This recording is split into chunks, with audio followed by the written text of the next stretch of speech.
Welcome to the Nomad Network, your first stop for complete and comprehensive Chicago Bears football coverage. Dive deep into analyses, updates, and all things Bears. Subscribe to our YouTube channel today and never miss a beat. Thank you in advance for your support. We promise to bring you the best because together we're unstoppable. Go Bears!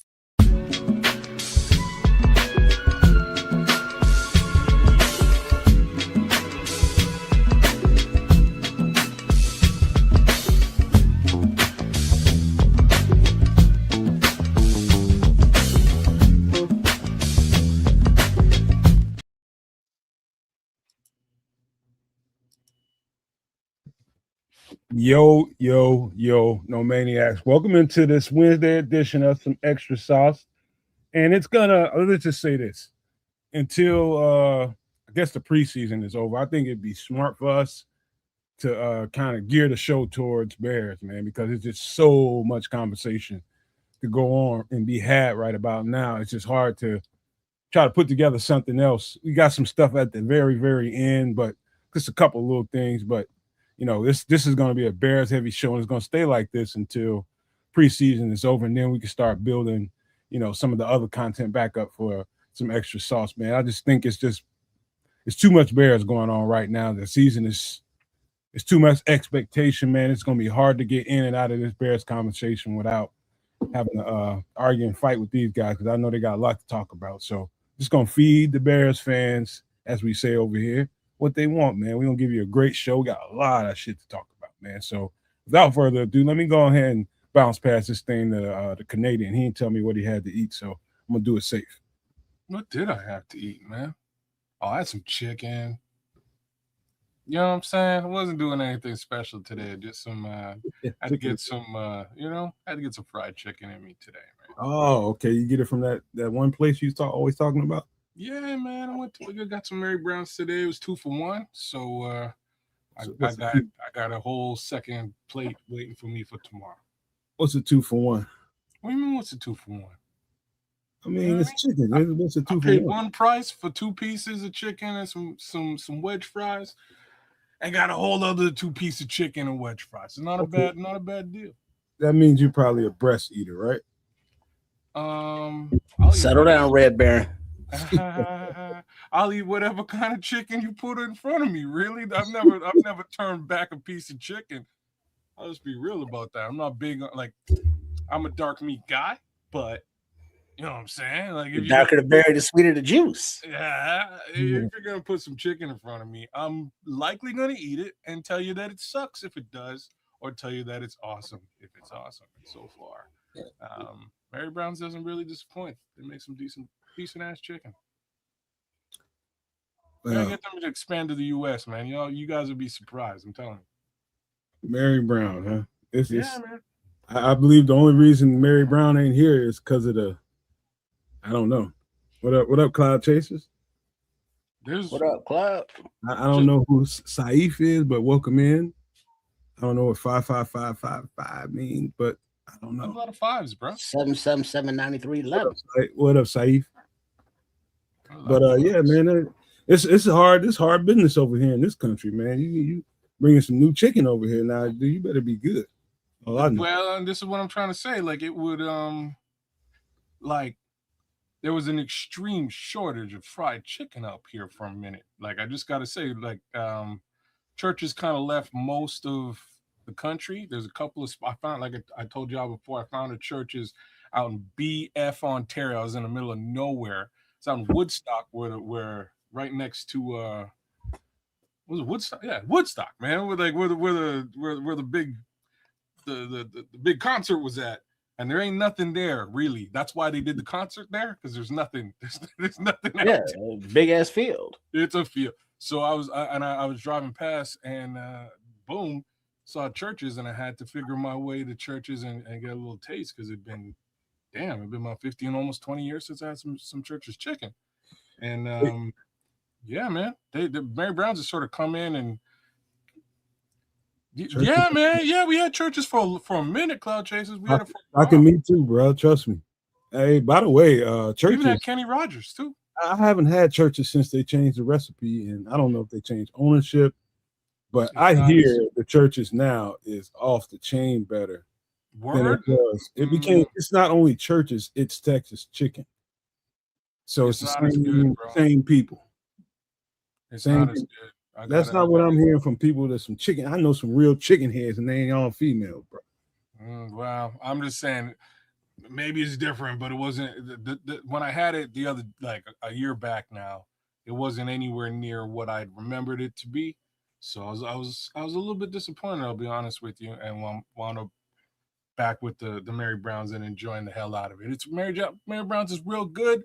Their wedge fries are top shelf, and it just kind of makes things a little bit nicer at the end of the day.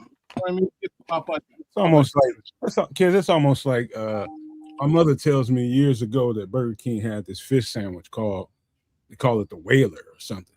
Oh. And Yeah. Okay, yeah.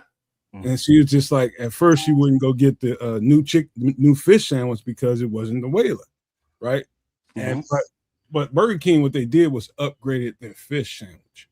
And surprisingly, she told me, she was just like, I never would get it for years. She said it took me a long time to go get it, but I got it. She said they upgraded and it tastes way better. And I'm just like, wait a minute. My mother is a real traditionalist, man. Real deal traditionalist. If it ain't the way she remembers some shit, she gonna be on that ass about it. But she was just like, man, this thing is way better than the sandwich she used to get. So I mean, I'm just saying that to say, you and Church's Chicken, maybe give it another chance. Maybe you caught them on a bad day. Again, if I bump into a Church's Chicken, I'm gonna stop them. I'm gonna catch them Church's Chicken just because it'll be a minute until the next time. But let me tell you, man, when Popeyes came here, I was waiting for Popeyes for about 20 years, man. Love that chicken from Popeyes. You know what I'm saying? Like Popeyes, there's like two Popeyes restaurants in Toronto. So if I'm in T-Dot, I'm gonna find my way to a Popeyes, get myself some Popeyes, and get the F out of town. But eventually they're like, yo, we're expanding all over Ontario. So I was like, word up. So like now there's like 5, 6 Popeyes in town. First couple of months there was just one. And everybody was going to the one by the droves. I'm talking like there was lineups out in the streets. It was crazy. And now it's everywhere and nobody cares. But they make some badass chicken. End of the day, the sides aren't great. All I got to say is these wedge fries at Mary Brown's take the sides to another level. And, man, the chicken's pretty good too, man. Both things together is a solid meal. My boy Smitty up in here. Hey, Smitty, go find you some of that mambo sauce somewhere. I keep hearing all that mambo sauce noise. What up, Shad? He's out there in DC. Right on, Smitty. DC. I always hear that mambo sauce noise, man. What up? And we got some love for the Smitty up in the building. Let me get him right. Give me a second, y'all. I wasn't ready for that one, but here we go.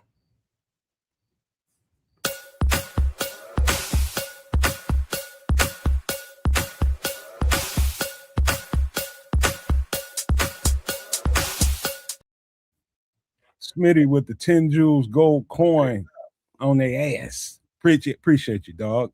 We need it. We need it. Smitty showing that love, man. All he did was heard me say, dog, it's a struggle. And Smitty been doing everything he can to make sure he throw something at us, man. And dog, that's just nothing but love.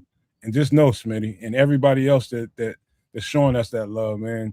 Dog, y'all have no idea how much it's reciprocated, man. I wish I could show you in person exactly how I feel about that, man. But y'all know it. Y'all can feel it, man. We love y'all, man. Straight up, Steve, man. Appreciate it.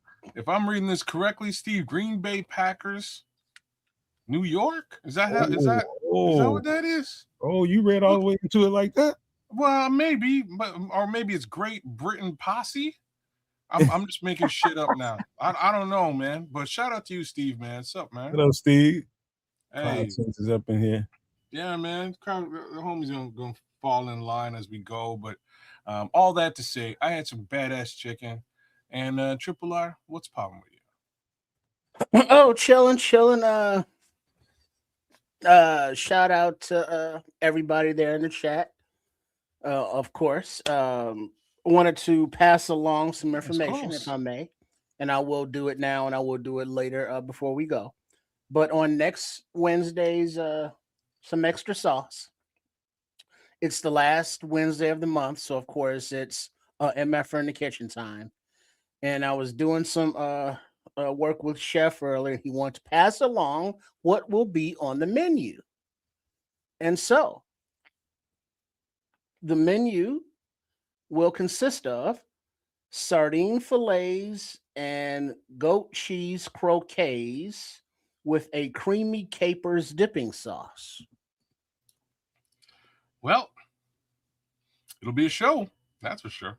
Wait a minute, what you say, Trip? I'm writing Smitty back, man. I mean, Oh. you know, Smitty, what's going on with Murphy's, man? He's at Murphy's is a gas station. I think it's a truck stop. What's happening with them? But carry on. I meant Murphy's Law. Whatever can go wrong will go wrong. But what you say again, Trips? I was writing back to him. Oh yeah. On the menu for next Wednesday's MF from the Kitchen with Chef Trips, it will consist of sardine fillets and goat cheese croquets, croquettes with a creamy capers dipping sauce. So that's what's on the menu. I don't know how it's prepared. I don't know what's in it. That's his thing. I'm just passing along the information. Don't hurt the messenger. Okay, okay. I ain't even gonna go there. Smitty, he said he's been fighting Murphy's Law the past couple of days. I said I didn't see the law. I forget what Murphy's Law is again. Trips, tell me again. Whatever can go wrong will go wrong. Oh Lord, She don't hit the fan. oh Lord, Lord. We don't need that. We don't need that, man, because I've been fighting that thought for a week. Let's just say that. A whole week. And I refuse to give in to negative thought, man. I just don't. Kids calls me sugar puffs and rainbows and my thinking. And that's just me. That's just my standard. I still got shit going on. It's hardcore stuff that I got to deal with. I've never said sugar puffs, but I like that one actually. That was actually pretty good. I figured you would. But ain't no need for me to complain about it. You know, that's the thing, man. I don't know what complaining has ever done for anybody trying to make progression. You know what I mean? You might get a quick, minute reaction from somebody. You might get a quick, whatever it is, a reprieve or whatever. But in the big picture, complaining ain't gonna do you ain't gonna do you nothing. Nobody give a damn. You're gonna have to get down to the grindstone, bro. And that's where I'm at, man. It's down to it's some things that need to happen, and you need to make some things happen. And so that's just what it is, man. Right. Yeah.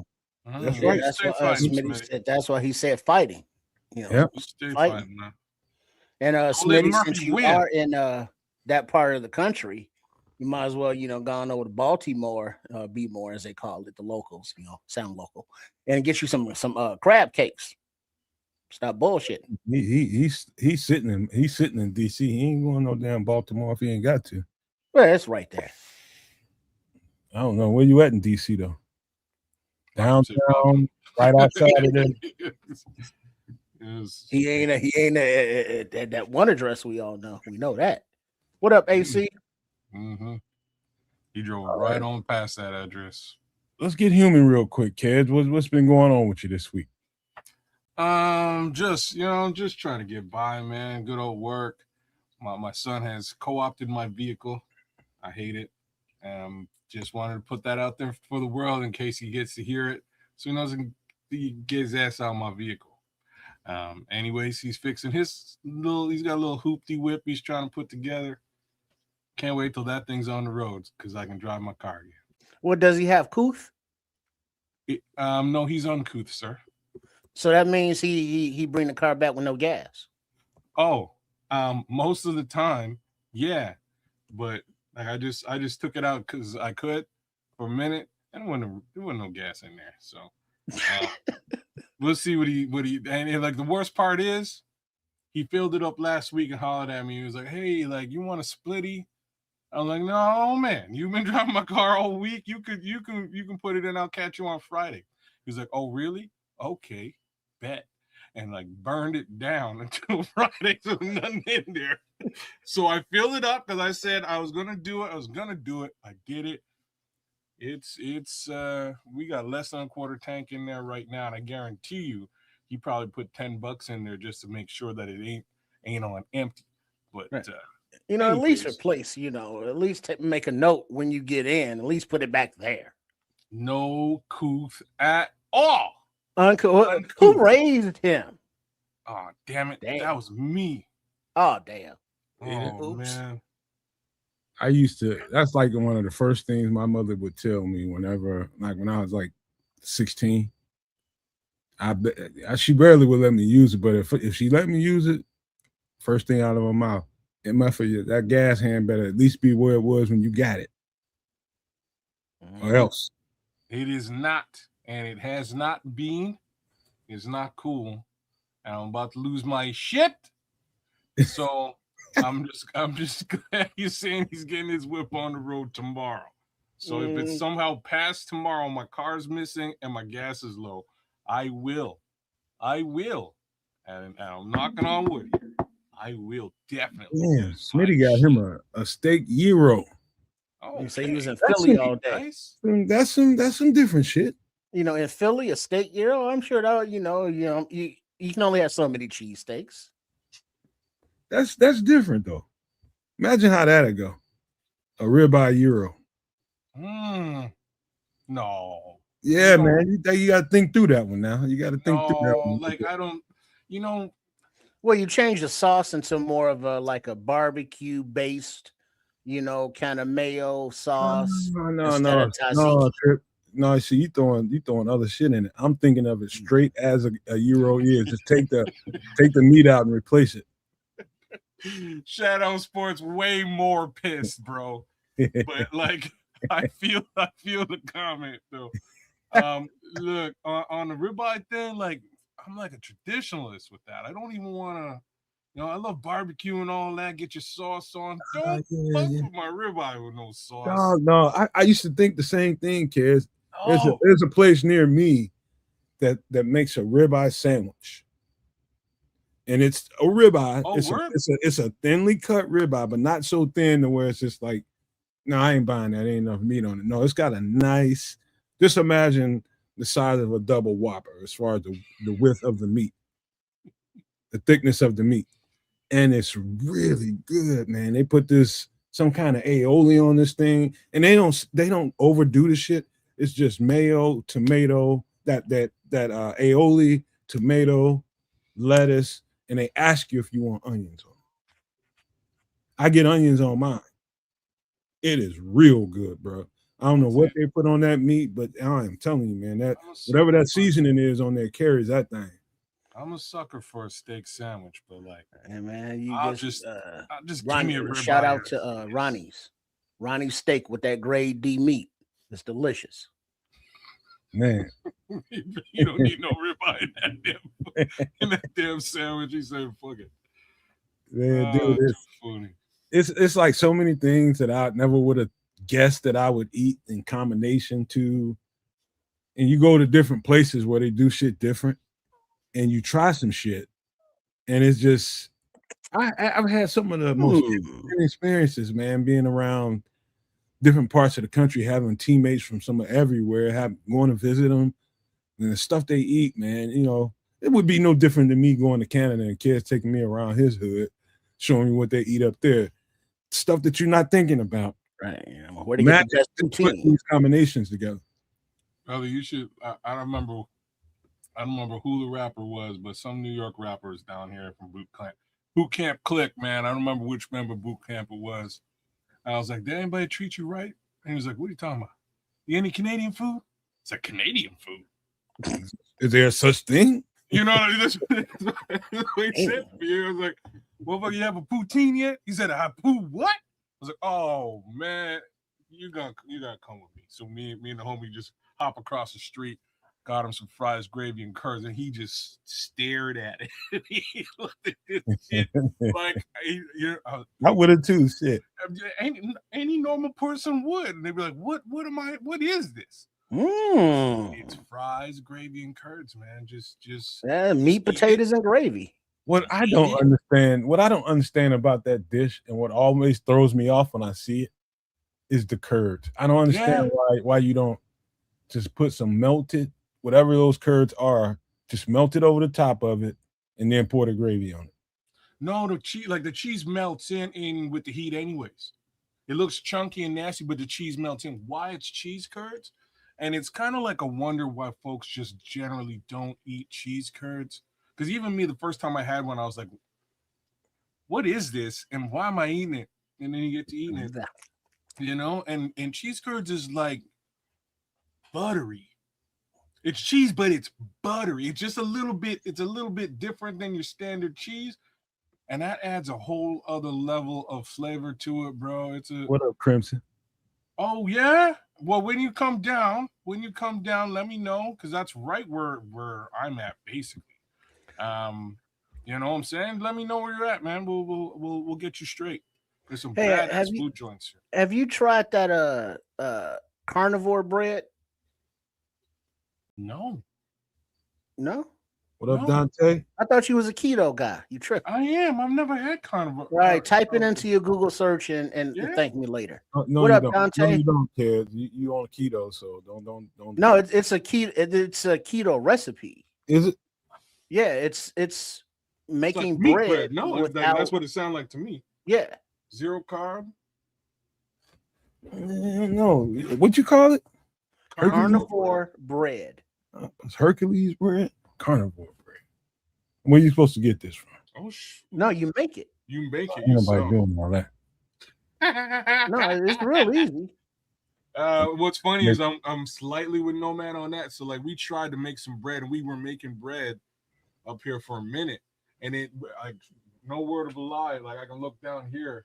There's Well, bread this is maker not somewhere your. back there somewhere. You know This what I is mean? not Like, your what you think of bread as like yeast and flour and all of that. These are like it's a couple of ingredients. You use like cottage cheese, a couple of eggs, and I think you can put uh like a scoopful of what do you call that?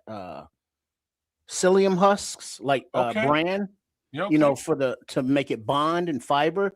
Then you blend it, and then it is like a paste, like looks like a pouring paste.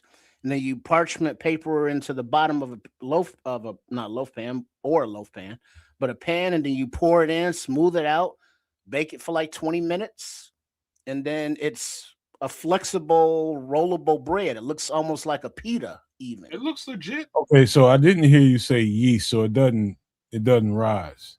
No, No, but they It's a do flat. have variations that you can put baking soda and baking powder in to make it more of a loaf instead of a flatbread. Okay. That's what I'm now you got me looking at it completely different. That's kind of how people make bread in the Middle East. Sort of like. Yeah, when they make the naan and all that. okay. But So it's just a little bit different. This is a little bit healthier, a little bit more, customizable because now you can, if you want a little garlic in there, you put a little garlic powder in there, maybe a little, and jazz it up a little bit. You know how we do. okay. But yeah, carnivore bread. It can be a flat bread or it can be a loaf, where you can make buns and submarine rolls, hoagie rolls, if you will, or wraps. Put your meats and your cheeses or whatever you're putting in, just wrap it and roll it up. I don't know how kids tripped us down this rabbit hole, but That wasn't me. That was Triple R. But I'm with it. I'm right in the hole. That's what she said. All right, hey Tris, how was your week, bro? It was cool. Just taking notes and putting together. See, you gotta have one of these with your kids. You gotta have a whiteboard. You gotta be able to take notes. Like one of my coaches or something. Mm-hmm. Oh, They gotta have the magnetic stuff joints on there and stuff. Yeah. I just use my phone, but okay. Well, I mean, but it's a dry erase board, so you get different thoughts, and then you do the editing, you do the video, what have you, then you erase and do on to the next one.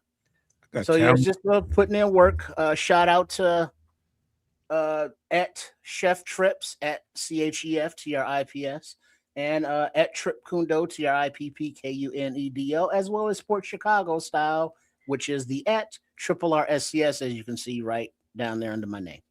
So yeah, that's been about my week. Well, I'm gonna give y'all a little snapshot. There's a few things going on with me, but I'll give y'all probably the most interesting story. Um, so yesterday, when I met my girlfriend, she had you could tell she had a little bit of a vision problem. She's cute as hell, but you can tell, you can look at some people with glasses and you know they really need them. She's so cute, you know what I mean? It didn't even matter. Like glasses, bring all that shit over here. You know what I mean? That's how I met her. But over the years, she's always doing something with the glasses, right? Something going on there.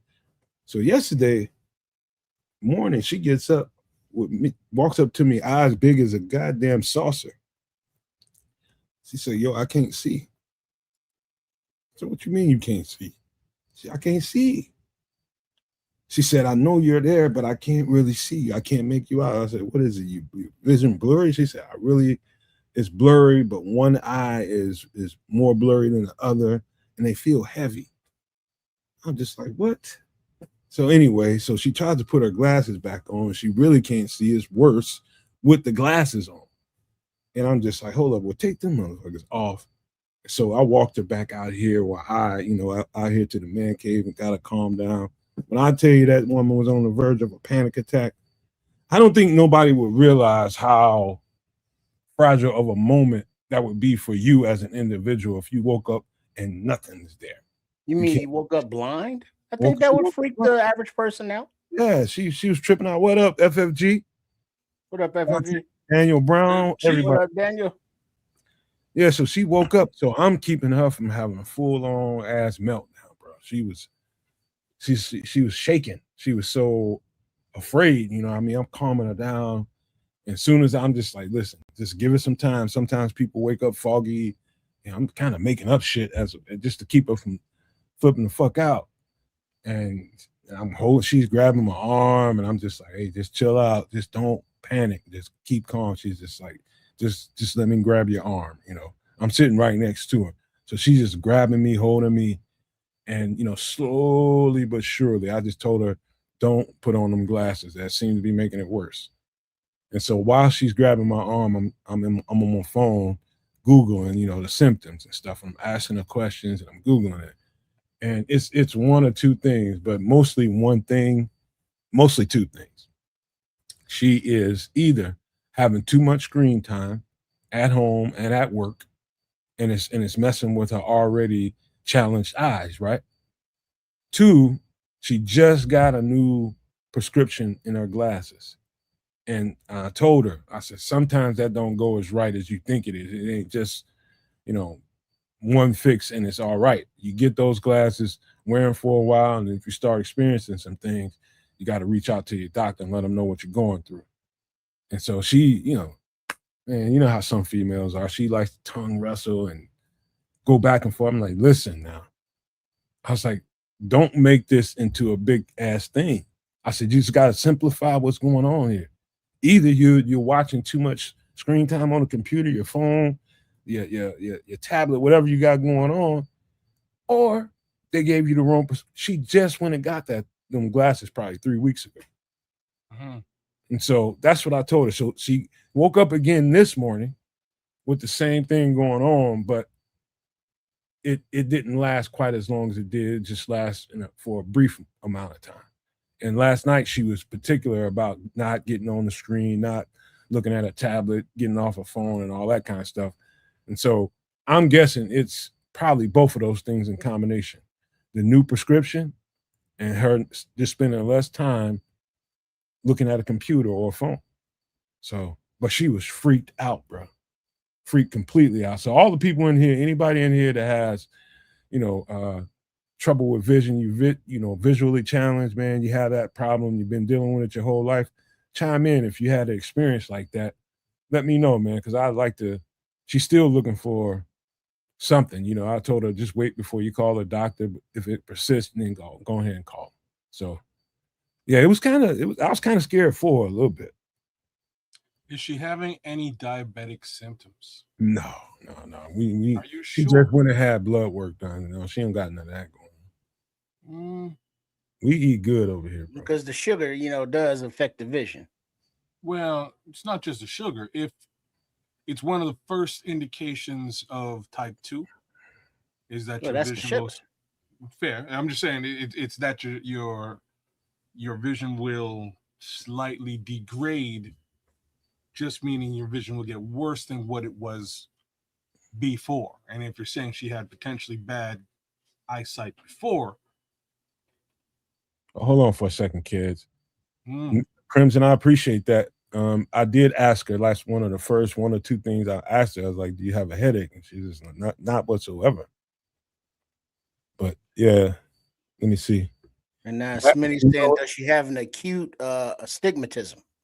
that was one of the things that came up, and I don't know enough about that. And it didn't. When I went into that research, it didn't sound. I don't think she had any of those symptoms. When I looked that up, but yeah, that was part of when I AI'd that thing. That did come up, Smitty. So good point. All right, now another one of our No Maniac chat room docs, Lord Crimson. Was the visual distortion similar to what happens when you press on your eyeballs? And then, That's a good question. I wish she was here to and answer. like, I guess you see like those white lights and stars and stuff. No, I think it was just focus. It was focus and being late to focus. That was Well, but what I think us sighted people have to remember is, how frustrating it is when the font's too small and you can't read the shit. It's like there are letters there, you can make out some of them, but when the font is this big and you still can't see it because everything's out of focus, and it's like I just want to read the word, but I can't focus it. And if that's your vision, and that's not normal, your vision, yeah, that's gonna get your pressure up. Hmm. yep. I'm writing that down, Crimson. I was just writing that in the chat. Yeah, you say optical migraines often don't come with an actual headache. I'm gonna research that later on. Come on, Smitty. Okay. Hey, Smitty want to know, Nomad, do you have night terrors? Bruh, most of the time we don't even sleep in the same room, man. I'll be falling asleep out here in the man cave. Oh, I was like, we Every don't now need to know about all that there. Like, I'm just being honest. I mean, we don't be in there just like once you've been with somebody long enough, man, all that on TV, we supposed to sleep in the same bed. That should go out the window, man. You sleep when you want to sleep together. When you feel like doing some shit, you lay there. She snore bad, I snore bad. So you need your own fucking space, and I need mine too. Y'all need some and CPAPs, neither one of you got a CPAP? right? Nah, neither one of us. So they're gonna be stubborn until they gray, and then it's like, get you a CPAP. She'll get a CPAP. He won't. Nah, hell no. See? And then she'll be sleep, wake up all refreshed and shit, not All I snoring. gotta do is roll over on my side, and I'm good. Okay. Most people. It depends on. Like, that's a good question. Like, how do you sleep, bro? Do you sleep on your back? Do you sleep on your stomach? Do you sleep on your side? Mm-hmm. Like, I might fall asleep on my back, but like rarely. Once in a while, I wake up with a bad dry mouth, and I know I've been snoring. That's when I know I need to go get some water and get on my side. That kind of shit. Yeah, but that's a rare occurrence for me. But see, I'm a left side sleeper and back, either or. And then, but when I'm on my left side, you have a pillow behind you, propped up under your back. And you have a pillow like in front of you there. So you got a little cocoon. And you cover up, under the blanket so you're nice and warm. And then if you're on your back, then you got a pillow on both sides, holding your arms up. You know what I'm saying? And then they got the what do you call it? A back pillow, like you sit up and read with the little arms on it. But I got one of those at the foot of the bed, where your feet go. And sometimes I like put my feet up on it, so they're elevated. Then other times I slide it up under my knees. And then other times I put my feet under it. So it's just There's no just lay down and sleep and then wake up. It's just different. Your moods, how you feel, how you stretch. You know what, Dan? That's the other thing too. That prevents two people from being incompatible in the bed. Other than the snoring part is all that moving around. I do a whole bunch of Tossing and flopping turning. around myself. Like she gets into a spot and she just stays there, and she's just like dead to the world and to the morning. Like I'll flop around all just like you, bro. So that just me being polite. She gets on me all the time. You can come in the bed. I'm like, I'll go in there. Fuck it. You know what I mean? But I don't like it. I don't like sleeping. I think that's some bullshit. Anybody that said that you got to sleep with your loved one, that's some dumb shit. That's really dumb. Well, a lot of people, they got to, be all up under each other all the goddamn time. Not me, man. It's moments where you enjoy that, like watching a movie and a movie turn into funny business, and you enjoy that shit. Especially in a little area like I got. But in the bedroom when you're supposed to sleep, man, ain't all that bullshit. Man, get on. Well, yeah, and like Dan was just saying that he's on the BiPAP, where I'm on the CPAP. And I was like, what's the difference? And I was like, oh, okay. Small differences, but they both will, help with the snoring. It's gross. Let's see. I got a California king size bed, and my wife's always sleeping sideways, which leaves me with half a twin size. Hella annoying. If you ain't never been in a California king, you don't even know how much space she taking up. Hell yeah, that's what pissed me off, man. Because I got a regular size king, and I can stretch out nicely. Man. Yeah, but if somebody's like laying diagonal or halfway, it's kind of like, damn it, what you doing? She trying to tell you something, Scrolls. Get your ass on somewhere. Go get on the couch. Get something. See, that's why wasn't it Lucy and Ricky? That's why they had separate beds. Lucy. You got some splaining to do. You got some snoring going on. That's why you gonna sleep in your own bed over there, and I'm gonna sleep over here. My girlfriend is worse than me, bro. And she used to swear up and down I was worse until I recorded us. Oh, you an asshole. Oh, she kept talking shit. I was like, all right. I said, you sound like a goddamn. I told you sound like a goddamn lawnmower. She was mad at me. And you fucking lie. You worse than me. All right. And she didn't even know it. I stuck that motherfucker in there. We went to sleep. Boy. It wasn't even no comparison. And that's when she stopped arguing and fussing with me. All right, but now you would have to ask her unless you've witnessed it, but have you, Nomad, been sleeping and then woken up and like you couldn't breathe? Never. No? Mm-mm. Okay. That's mostly that happens with people now, that rephrase too much. Rephrase the question. Is it the gasps that you're talking about, Trip? Neither. After you wake up, you can't breathe. When you wake, your fight or flight kicks in, and you're waking up, gasping for air. I guarantee that's happened. Like if you're snoring, never. Really? I snore like when I snore, it's like a gentle through the nose, but sometimes it sounds a little aggressive. And if I had something too much to drink, my mouth might come open. But it ain't no. My brother had that going on. He had a CPAP. Exactly what Trips is describing. That is exactly what he used to go through. And I've been around while that's happening. I hit him in his goddamn ribs one time to get his ass up. It's just hard to wake somebody up when they that deep into it. And when he did get up, that's exactly what he did. So like Dan Brown is saying what I'm trying to say, really. And he's saying you stopped breathing. You just didn't realize you stopped. Yeah. Like I'm and like the reason I'm telling you this is because I swore up and down I didn't stop breathing either, bro. Until I went and had my test, and they're like, brother, you stopped breathing so many times. About 30, 40, 50 times in the you, last you hour. stopped breathing so many times. Like it's wild that you that you're getting any level of rest. And the fact is, I wasn't. I was basically working on like minimum sleep for decades, right? And all I can tell you, man, CPAP's a motherfucker. It is. It takes Get some it. getting used to. That's what I'm talking about. It takes like when I got mine, I got it and refused to use it for I don't know, like 9 months, and then I went to check out my uncle.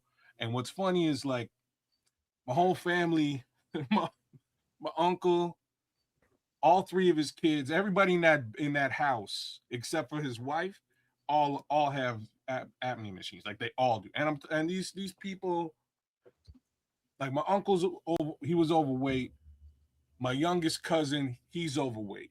But the two other cousins in the middle are slim.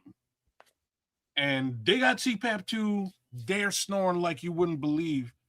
And I just went over. He's like, so you using your machine? I was like, nah, I can't really get used to this whole Darth Vader thing that's going on at nighttime. Like I can't. Luke, I'm your father. I can't do it. And he was like, no, just get one of these. And he showed me his mask, and it actually wound up working for me. I got the same mask as him after.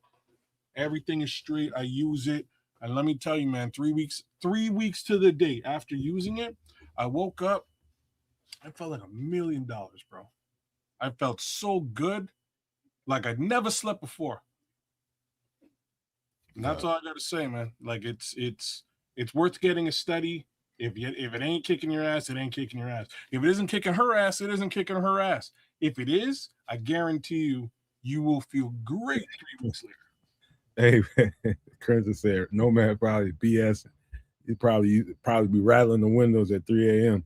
If I had too much of that act right juice, you're right.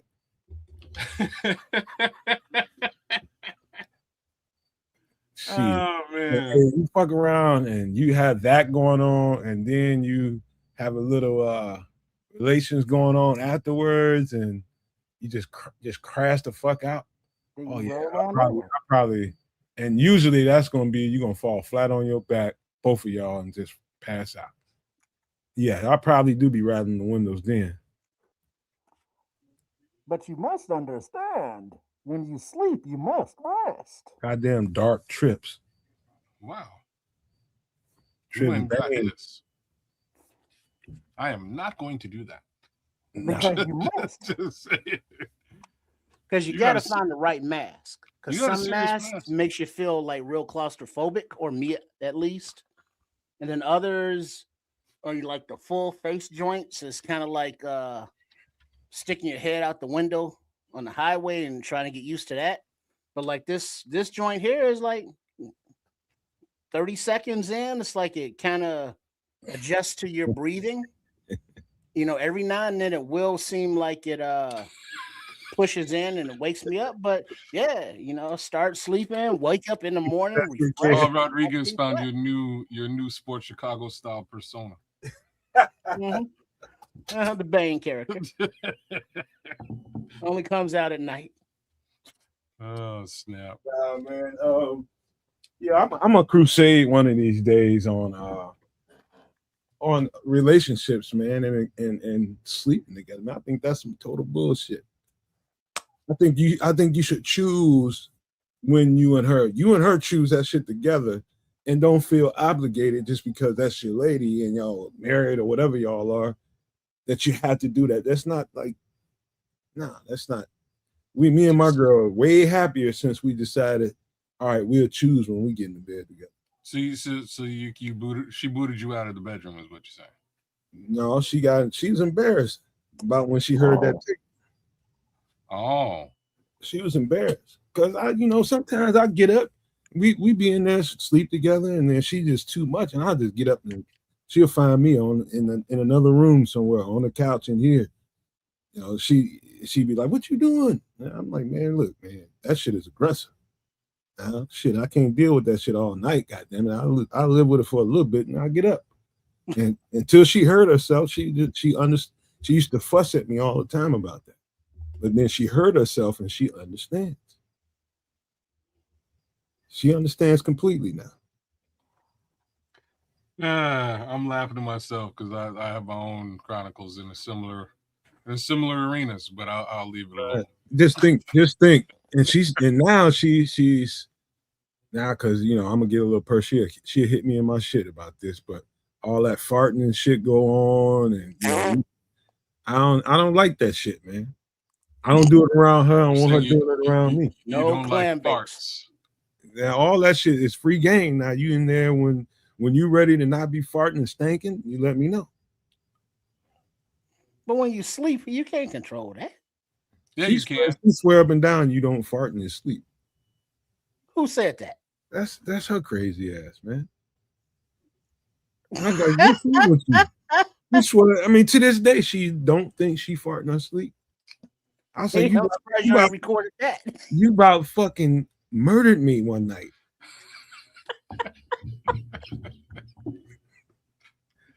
I was just like, that can't be my woman, man. Had my face all I down. catch the Canuck on YouTube. I pray to God she don't. I pray to God she ain't watching this show and she don't watch this on the replay. God, Lee, I'm gonna get it. Yeah. Mm-hmm. Chamber of Death. Oh yeah, she. No more queso for dinner, baby. She straight crop dusted me, Paul, because I sleep with the cover over my head too. Oh no, that was mistake number one. That's a Dutch oven. I mean, she got me so good. I mean, that's just the way I sleep. I sleep with the blanket over my head, and you'll come in my room and you'll see my nose and mouth hanging out. Both being tripping like, no. You know he had his mouth open. Man. Hey, man. And not only did he smell it, he tasted it. It was so bad. I got up out that bed. I woke her up. I was mad as fuck. And I was just like, what the fuck did you eat? She's like, I don't know. Whatever that was, no more. How you wake her ass up in the middle? That shit was, I smelled like a fucking haunted house in there. It smelled like a goddamn. Hey, kid, that shit smelled like a fucking haunted house, man. I was like, what the fuck died in this bitch? Oh no, that's too funny. Man, dude, it was. Isn't that in the vows or something? I don't even. Crop dusting, do we part? I don't even live like that. I'd have to go eat some. I'd have to eat some berry or something to get foul like that. I don't know what that woman ate, man, but it forever marred my vision of her. I ain't been the same since. Can't even look at her the same way. Man, never, ever. I used to love you at 9, but now I'm at like 6.5. You know, guys, man, we think some wild shit sometimes when we look at our beautiful ladies, man, but that'll help you stop that shit. Yo, Squirrels is real with it though, man, because he's saying his dog's farts are the real problem.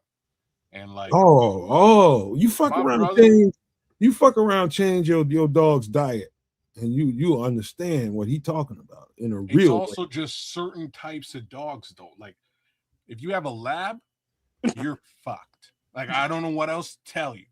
Same food, whatever it is, Labrador, all bets are off. There will be paint peeling farts at some point in his existence. And so and they'll do it and then turn over. You know what it was with my dog? Mine would actually fart and like catch a whiff of it and be like, and beeline to go outside. Like, I gotta get the fuck out of here because I just blew up the room. My dog used to do that. Watch this. I tell you what it was with my dog. And it's like when you love your dog enough, you got to give him.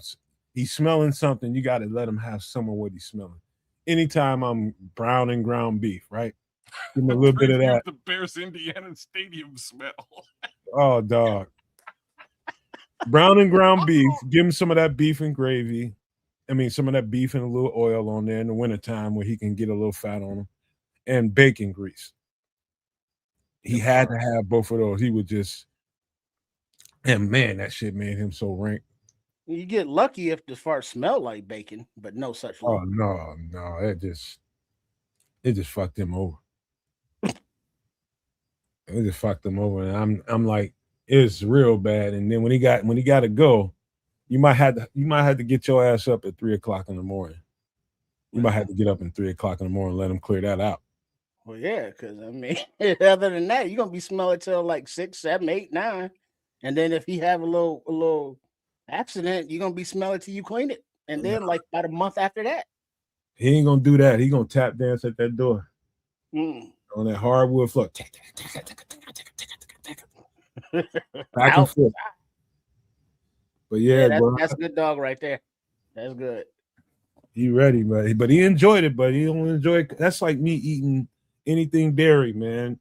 It tastes good going down, but later on, oh, that tab coming through, bro. Oh yeah. Just fuck around if you want to.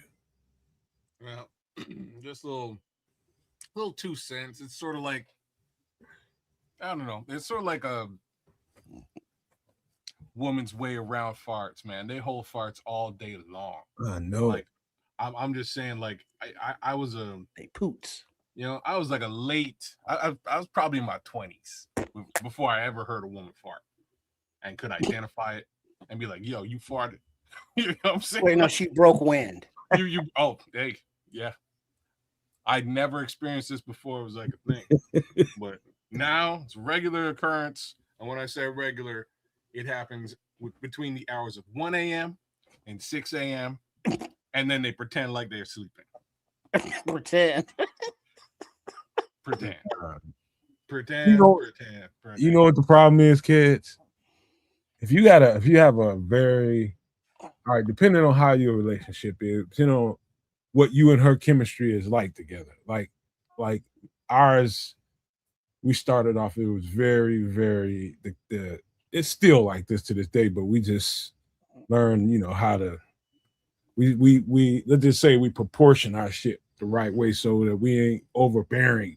Like if we was the way we were when we first got together, neither one of us would work. We'd be sitting around trying to take care of 18, 20 goddamn kids because it was that kind of animal attraction to each other. What happens is you got to give each other some space, number one. And you got to understand like the ground rules of a relationship is, look, man, she respects the fact that I don't want her when she's in that mode. She had a little something she ain't, don't agree with her too much. She stay the fuck away from me. So you have like a sign somewhere that says no farting? No, she just knows. She just knows that. It's an unwritten rule. Yeah, yeah, you don't gotta. Once you make it be written down. It's just I'm gonna respect you to the utmost, and I want you to respect me to the utmost. Here's my rules, and this is what I would prefer. That's it. That's where things go sideways for me. I give 2 shits. I will fart whenever the fuck I want, and that's that. See, that you just foul, man. Hey, man, I'm in my house. It's my house. God damn it. It's yours too. And you stay. But it's also science. Where can I fart though? Get your ass up and go some fucking where. What? Like I do. Where would I go other than to my house? Take your ass down the hallway. Take your ass down a couple of steps like I do. Get your ass up, you stinking bastard. No, not in my house. If I'm in like your house, it's her house too, but you stink. Look, but it's my house. God damn it, man! What's wrong? I should have the freedom. Bitch up if he want to. You pay the mortgage up in this thing. I literally every day bills and the rent. Every day. Fart where I want to fart, man. No. If I eat anything potato-ish, are we not in a free society? Dog, I don't want to fart around her. I set the tone. I set the tone. I don't call this is our house, man. This ain't my house. This is our house. And I don't want her farting around me, so I got to set the tone and make sure I get up and get away from her. That's what we do every day. Every single day. She'll come back here for a couple of minutes, and when she knows she ain't right, she gonna stay way, way away from me. Yo, I gotta hit the chat right now because there's some great. Well, Crimson is dropping science. This is great. the part of the fart that smells is about 1%. If you hold it in, your body will absorb some of the other 99%. 99. So the longer you hold it, the more concentrated it becomes. Oh yeah, for sure. Can't just be letting them brew. That's your science. For sure. If I Oh, eat that's some if I real eat some science. fried kids, like say for instance, she went to work at 2 something Some be today. brewing the IPA fart. I'm gonna get gassy right around if I ate dinner about 4 or 5 o'clock, I'm gonna get gassy right around the time she gets off work. And yeah, we be watching whatever. I gotta get up every 10 minutes. Go down the hallway because I'm just gassy, man. Yeah. But yeah, man, I'm farting in my house. I just get away from her, man. I want her to get away from me when she do it, so why don't I do it?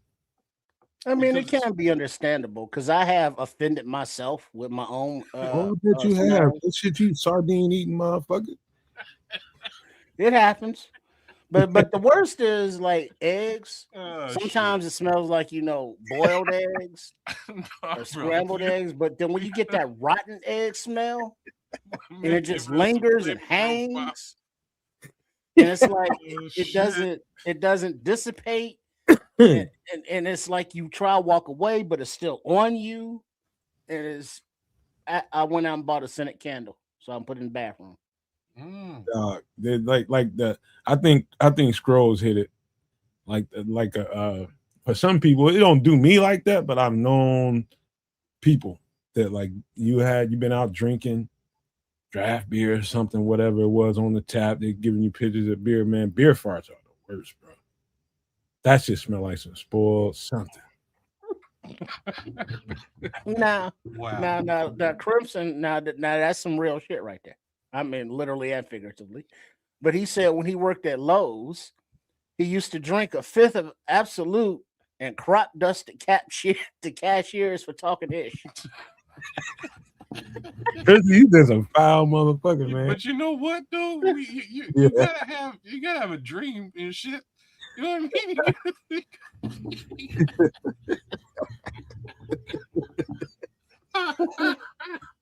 Schlitz beer, like Motherfuckers that'll need make. goals. You know what I mean? Give me a PBR, damn it! I'm about to blow this whole thing up. Oh no. He said Nomad Kids Trent's talking about breaking wind for 20 minutes. Tell me you ain't comfortable with each other without telling me you comfortable with each other. Real friends can't chat right here. You right, Hey man. man. I'm just telling That's you. real. That's real life, though, man. That's real life. Don't The nobody want to talk funniest about that. the funniest part I've ever experienced was we're me and my homeboys, and we had some broads with us too, man. We're going to my homeboy's house. We're on the bus. This was back in the day. A boy jumps off the bus first, knowing he's got to fart something evil. So he jumps off the bus and just leaves this fart here. He's off on his way.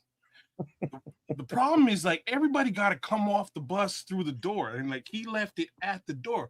This fart, it was like a hot, humid day. The fart didn't move, bro. It like Hanger.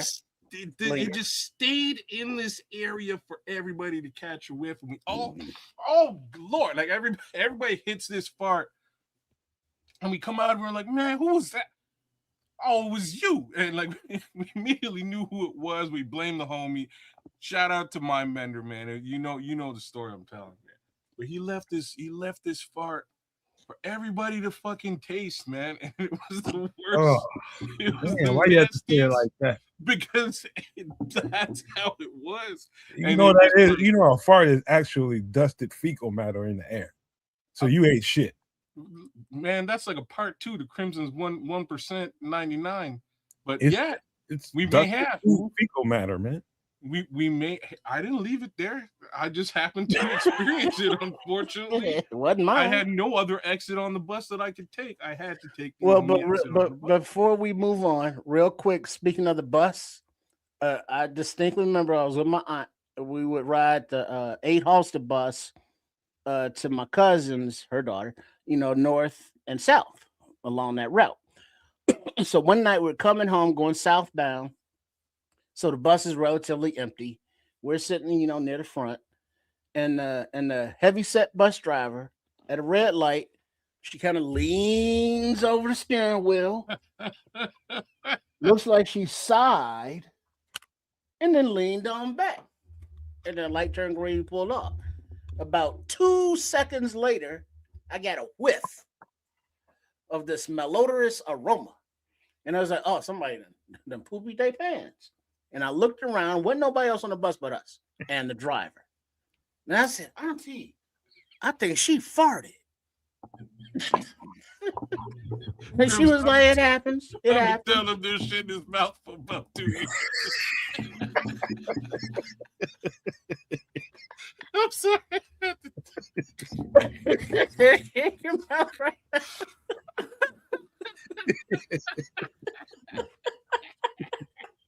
Shut the fuck up. Ah, snap. That was great. Jesus. All right, I'm gonna have to say. Well, you know who else who hates Dan. stinkiness? Ben Johnson. When you bring Hey up Dan, I don't cowboy think Jesus things. on our side no more. It's gonna have to be me as Savers. We may have gone. Oh man, dog. Cause I can tell y'all some stories, bro. I know. They got these fat burgers at Jackson State, bro. You go on that campus, man. You'll be if you there for any extended period of time. These ladies in the Jackson State Student Union, the ladies that make them burgers. I mean, when I tell you, you getting your money's worth for a burger and only costs you like $3 or $4. I mean, huge burger. You're gonna want to go get one every fucking day that you there. And my boy Monte did that. We went down there for a visit, hanging out.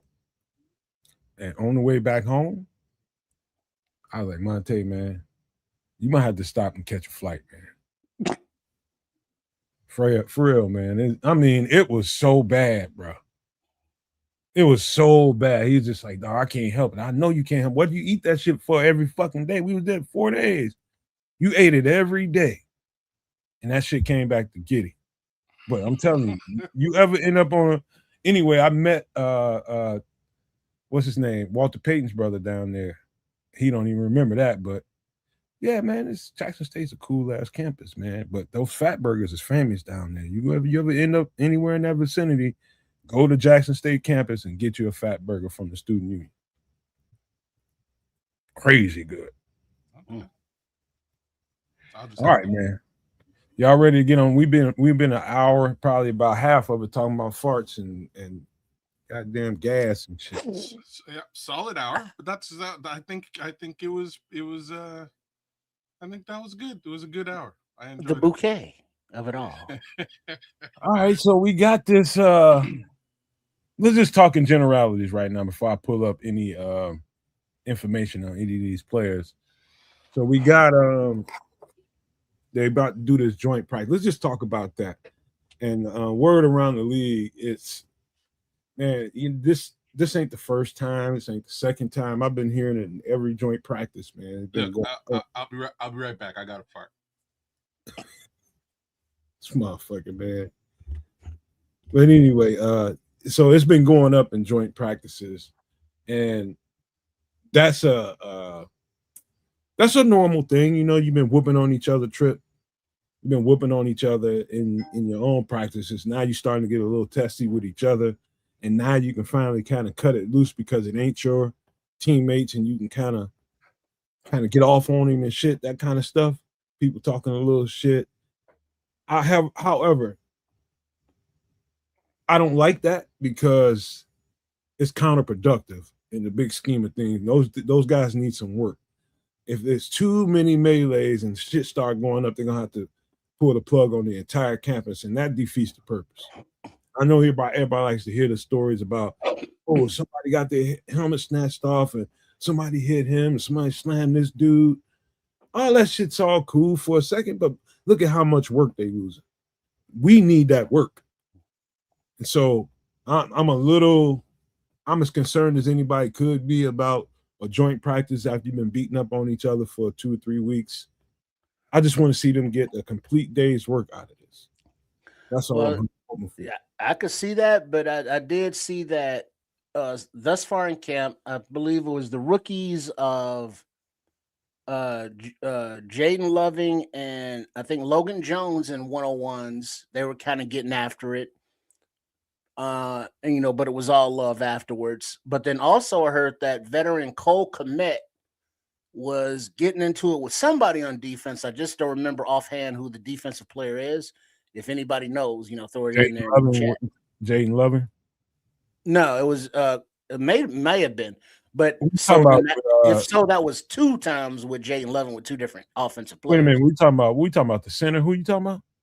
It was Jaden Loving and Logan Jones. Yeah, and then there was another dust up with Cole Kmet and somebody else. Okay, Austin Booker. There you go. But in that one, it seems as though that Ben Johnson was not only aware of it, but was kind of egging it on or encouraging it, realizing it wasn't getting out of hand, but he wasn't, like, stop all that now. And the toughness attitude has to be ingrained some kind of way without too much beating up on, fellow teammates. But I would expect the practices with the Bengals to be much like the practices with the Dolphins of last season, where they're going to be physical. Now, how the Bengals deal with that physicality is still, remains to be seen. But I expect nonetheless from a Ben Johnson coached team, Ben to, bring it. The thing is, he's friends with the coach. Him and his friend are good. Him and the coach are good friends, and our offensive coordinator is brothers to that guy. So they've been in communication. They talk and game this whole thing out. It's not like, all right, we're gonna have a joint practice August such and such and such. Be ready. We're gonna be ready. No, they actually map the shit out. What they want to get out of the practices, what drills they want to see. How much time we're gonna spend 7 on 7, 11 on 11. All this stuff is diagrammed out. So it's like they spend all this time putting it together, emailing each other back and forth to make sure you agree with this. What do you want out of that? All this just to have somebody go in there and start fighting and create a melee. No, they don't want that. But we ain't gonna run from it either. Is the attitude. You know what I mean? So if you want your team to have an edge, you got to let some of that out. But it's got to be at a minimum. You know what I mean? You can't go spilling over the rim. You know what I mean? So I just want them to get work out of this that they can use. Mm-hmm. That's all. Yeah, but part of that is the physicality, the toughness, the chippiness. You want to see that. As a head coach, it's like you got a kennel full of dogs, and they've been nipping at each other. The whole camp. Now you want them get them not bite, but nip at somebody else. And this is the Bengals are somebody else. This is why you do the joint. And no injuries at this point. You're right, Dan. But go ahead, kids. My fault. No, I'm just saying that's why you do the joint thing, and then it's a mixed bag across the league. Some folks, some teams are all signed up for mixed practices. Some are completely opposed. Like Dan Campbell just came out the other day, and he was like, "Yeah, we ain't doing that shit. We're not." In our opinion, I think it can be counterproductive now. For sure, it can get out of hand. It can be counterproductive. It can get out of hand. It can also be extremely productive. And when I say extremely productive, it had been a couple of years since we heard, I never heard shit with respect to a Bears practice like I heard last year against Miami. Like Miami came through and they're like, "Oh, hey, be cool, man. Take it easy. y'all doing way too much out here. We're just fucking around." And that's kind of how the whole season went. It was like, yo, they're trying to get after it, and that's really what this is going to amount to for this particular team. They're going to go after. They're trying to get after it, and you don't want them getting after each other. So you know what happens, kids. You point that weapon elsewhere and see what happens. You know what happens, kids? If somebody in the fray start feeling like somebody's doing too much, number one. Number two, if somebody taking a cheap shot, like if you start going after a leg or something like that, somebody starts feeling like, oh, you did that on purpose. That's where it goes up. That right there. That's been known to happen too. I'm trying to remember. Snap. It's happened a couple of times over the years, to be honest with you. Shad's little point about Tressman, yeah, but that was more with respect to, and I'll read it. He's saying Keds and Tressman allow a bunch of fighting before the camp. Sorry, the camp before the fall off. Fuller versus Bennett, etc. And he's bang on. But I think that had so much more to do with just Tressman sort of losing the locker room and not being able to control that. You know what I mean? Just can't. He couldn't control it, and his guys are fighting each other, not other teams. You at some point you need to point the animals. You know what I mean? You put them at somebody else. You know what, man? Just to tell you, like people, I had this question. You know, a couple of relatives have asked me this. You know, do we get in fights when I was in college and shit? Yeah, we get into fights, man. And you know what? Most of the time is exactly when we've been around each other a little too much, banging on each other a little too much, and usually 9 times out of 10, it's nothing. You know what I mean? It's you don't have time like in practice to be having attitude or be carrying feelings because you get into a fight with somebody 2 minutes later, you're in the next setup. You know what I mean? Now you got to concentrate on whatever the hell they got you set up in so you don't mess up. So you don't have time for that shit to carry over. Every once in a while, depending on how bad it got, the shit might spill into the locker room. You know what I mean? And then you got to nip that shit in the bud too, because you don't want that shit carrying on no further. But when you got motherfuckers that ain't gonna see each other no more after this joint practice, they're going all out if somebody feel wrong. They don't got to do a game Saturday preseason. Yeah, it can get ugly now. I mean, I just hope it don't. Yeah, well, it's one of those things where you gotta play some football, and if that mentality that Ben Johnson wants to instill in these players, the veterans are aware of it now, being that they've been with him for a year. But these rookies and new free agents that are coming in, getting a taste of, and they got to, raise their game. They got to amp up that mentality, that dog in them, if they want to compete for, this team. But we have seen that no matter how much Ben Johnson wants to score points and have a tough team, he's never, broken a rule or forced somebody to do something over the top physical. He doesn't run them into the ground. He knows when to back off, push, pull. So he's aware of the physicality, but he's also aware that it's a physical game. And all around the league, players are going down with season-ending injuries, and they're not even having tough practices. Some of them just non-contact going down, and it's like, ACL. It's just part of football. Just gotta hope that we make it through, and that these calluses that are being built up now will pay off during the season. That's the thing, Trip. And it is a fine line to get your team ready for a football season. It's a fine line, and you gotta have some physicality through it all, and you can't really skimp on that if you want to get them physically ready for a football season. You really can't. But you got to be the right kind of coach with the right kind of you just got to know what it's like for the players and know when too much is too much. And so it's just it's a hard. I hate to be a coach watching all this stuff play out and trying to keep us with the right balance of physicality and some nastiness and some tenacity through everything, and having us play fast because that's what we want, to knowing when to dial it back and like, hey man, take it easy today, man. We ain't trying to do all that today. I like to think that if I was coaching, I do have the right temperament and mind to know that, I know when too much is too much. I got a feeling, I think we have the kind of coach that knows that. All the stuff that's going on in camp right now, most of it don't have nothing to do with the physicality of practices so far. It's just stuff that happened in football. You know what I mean? So, you just gotta know when to have things simmer down. Now, we do got a couple of guys on the team quietly I'm gonna ask you guys a question, man. I'm gonna see what you guys think. Okay, I'm gonna start with you. Who do you think is the physically nastiest football player? Who do you think is the nastiest guy on the team? You muted, bro. On the Chicago Bears right now? You got one guy. Don't be giving me no fucking plethora of guys. Give me one guy. Pick one.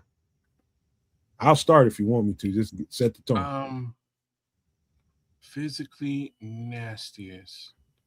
I'm gonna start with probably Jonah Jackson on the That's a offensive good call. line. I'm gonna give you 2. And defense, I just told you, don't do I that. say man. Tariq. I'm giving you 2. I'm giving you 2. What you think, Trip? You go ahead. Go ahead. This guy right here. Wait a minute. Why is he not coming up?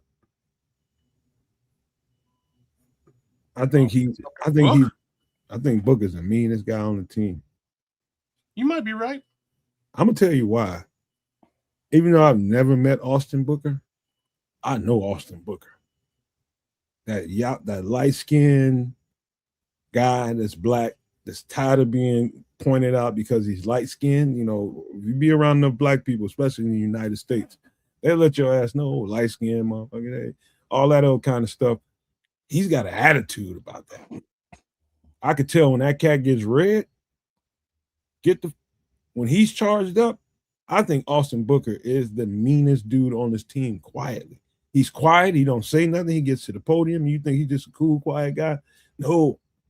Booker's mean as shit, man. I'm telling you right now, that motherfucker is mean. Well, I'm sure Jordan Love will agree with you. Oh, yeah. Paul Rodriguez votes Luther. Yeah, he's going Darth Burton. You know, I was thinking about it, and it's like just mean. You know, I want to, we got a team full of nice guys, very personable. But as far as getting after it on the field, Jonah Jackson was a good one offensive line because he does like to put him in the dirt. I'm gonna go with our newly extended right tackle, Darnell. Okay. He's mean right too. Next door. He got that light skin shit going on too. Yeah, that so high does Jonah yellow, Jackson. those red bones. That's good. That's good observation. All 3 of them guys. Dude's dark skin and as mean as all hell. I'm telling you, Book is mean, bro.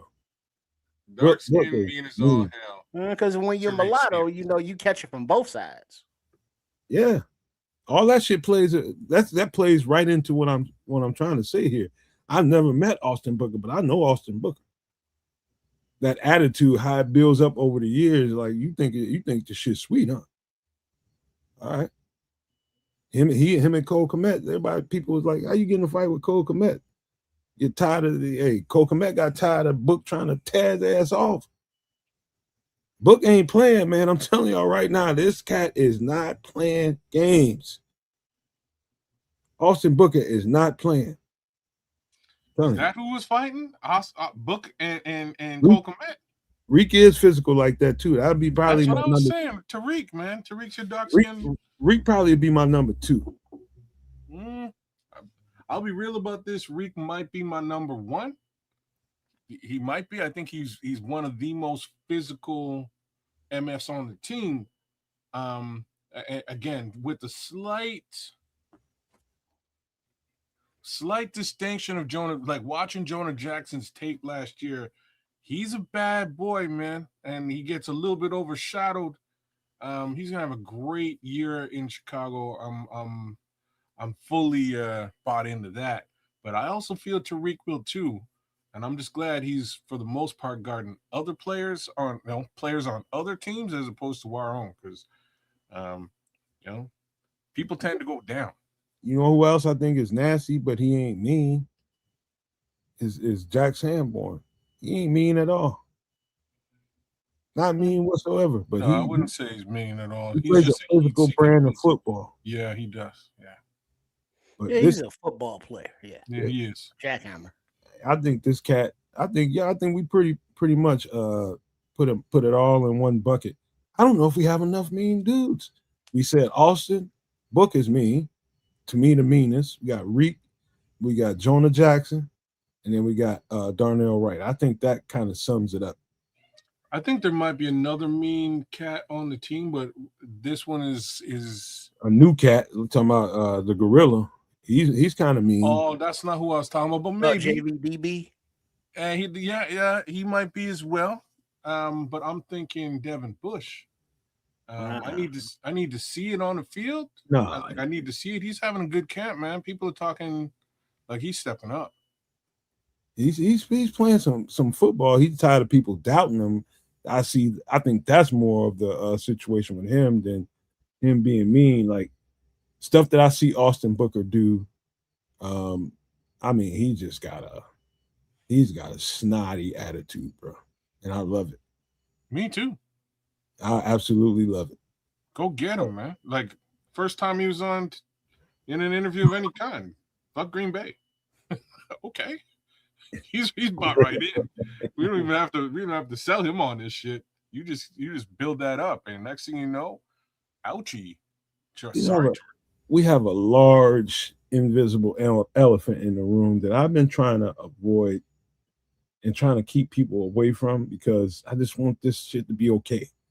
But it is clear to me now that there is some animosity and between Kyler and let's just say at the very minimum, the head coach. Now and general manager. Now let me say, I don't know about the general manager. We just and defensive coordinator. Well, I'm gonna speak on what I can tell you. Now, I know there is because I noticed Kyler's demeanor in the preseason game. The camera got on him 2-3 times, and I can tell he was tight. And that look he had on his face, and the look that Ben Johnson had more recently, like either today or yesterday, whichever day I saw his presser, when asked about Kyler, said to me, "Oh, these MFers done had some words." Ask me about Kyler, man. Well, let me finish telling you some stuff. I know this, and I'm gonna tell you something, guys. I don't want people that's jumping the gun talking about we need to trade Kyler, all that kind of stuff. Sometimes, y'all, this would be a good thing. This would be a real good thing for the player and the coach. Because if the coach is barking out, what he's saying to Kyler, and Kyler's feeling like, okay, man, you know what, man, I don't like how you talking to me. And I'm gonna say what I want to say back to you. There could have been a clash, man. And we don't know about it. Some words could have got exchanged. That's the sense I get from this. Ben Johnson, hold on, okay, I'm gonna give it right to you. Ben Johnson has told Kyler exactly how he feels about his availability. Kyler has let him know how he feels about you getting on me about that. And everybody's at the point now because Kyler hasn't been available. Like, oh, we need to trade him because Ben don't like it. Nah, man, calm down on that. If it gets to the point where it escalates to throughout the season, then we got off season to do that. Right now, we need Kyler Gordon in the building. So that's a fool's thought to think that okay, we need to. No, we don't. Let them have their shit between each other. They can rub these kinks out. They'll be all right. That's a good thing if they got to that point in their relationship where they had to talk to each other the way they talked to them. But I'm guaranteeing you there was words exchanged between these two, for sure.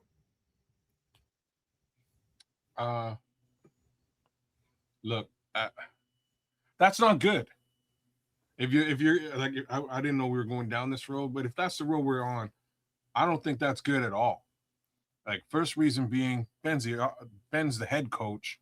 It's not the defensive coach. If he's having words with Kyler Gordon straight up and down, Kyler Gordon needs to shut the fuck up. I don't work like that, kid. I guess. Hey, man, people can. It don't work like that. I dare you to go tell him. You go tell him to shut the fuck up. I just did. I'm telling you why I'm saying that. Like, there's chain of command. We can be insubordinate if we wish to be, and generally, if you're insubordinate, what does that have to do with insubordination? Because he spoke his mind back. Because he hasn't, pun intended, he doesn't have a leg to stand on. Like, Man. pun intended. He has no leg to stand. He just needs to. Okay, coach. I'll be back. I'll be back when I'm good to go. Yes, Okay, sir. coach. That's all you can really do. Sir, yes, sir. Sir, yes, sir, sir. I mean, because from Ben's head coach perspective, dude, you had 3 games last season that you played. You haven't been available during any of the camps in this offseason. You haven't been available for Since the he's been head coach. training camp. So what are we doing here, sir? Guys, and now we can see, and as Ryan Poles has said, as Dennis Allen has said, as Ben Johnson has said, he's in the facility, he's in the meetings, he's in the rehab room, but he's not on the field, which is where they need him to be. And yes, it's frustrating on his part. Yes, it's frustrating on everybody's part. And then the fans is like, well, cut him some break, he'll be back. And then it's like 1 year later, well, damn, how the hell did Ozzy get back before Kyler got back? And Ozzy had surgery and shit. Ozzy, Deo, TJ, like these guys had legit injuries and surgeries. In-game blow out your knee situations, all surgery involved, Achilles, all back. And like what's funny to me is, I don't know if y'all saw the video that Kyler posted of him doing rehab. It was like 5 seconds of him moving his foot from like here to like here. That was the whole video. It was like, video done. That's Kyler Gordon working out in the facility. And like, I don't, if that's what they're walking around and seeing, brother, I don't care how pissed off you are about the words and the media and the coaches. You don't have a leg to stand. You just need to eat it, bro. Let me part something on you guys, man. Let me tell you something. Now I do believe in what Ben Johnson is doing. I do believe the tone he's setting is the right tone.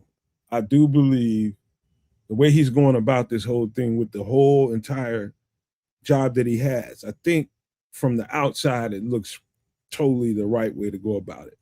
Now, the inner workings of communication between you and your players, I'm talking about Ben Johnson and his players. I've said this 1,000 times, kids and trips. You know, it's one way that you talk to this guy. It's another way you talk. It's just like going down a hallway and you got all these different players in all these different rooms. You're going to go in this room like, hey, come on, TJ, come on. We got a good game tomorrow, man. I know you're going to be ready for it. Next room, you might have to be like, hey, man, get your shit right tonight. What I saw on the field today, that was some bullshit, man. You ain't practicing right. I'm scared to put you on the field. You have to go to each room, and that conversation is probably going to have to be different. You know what I'm saying?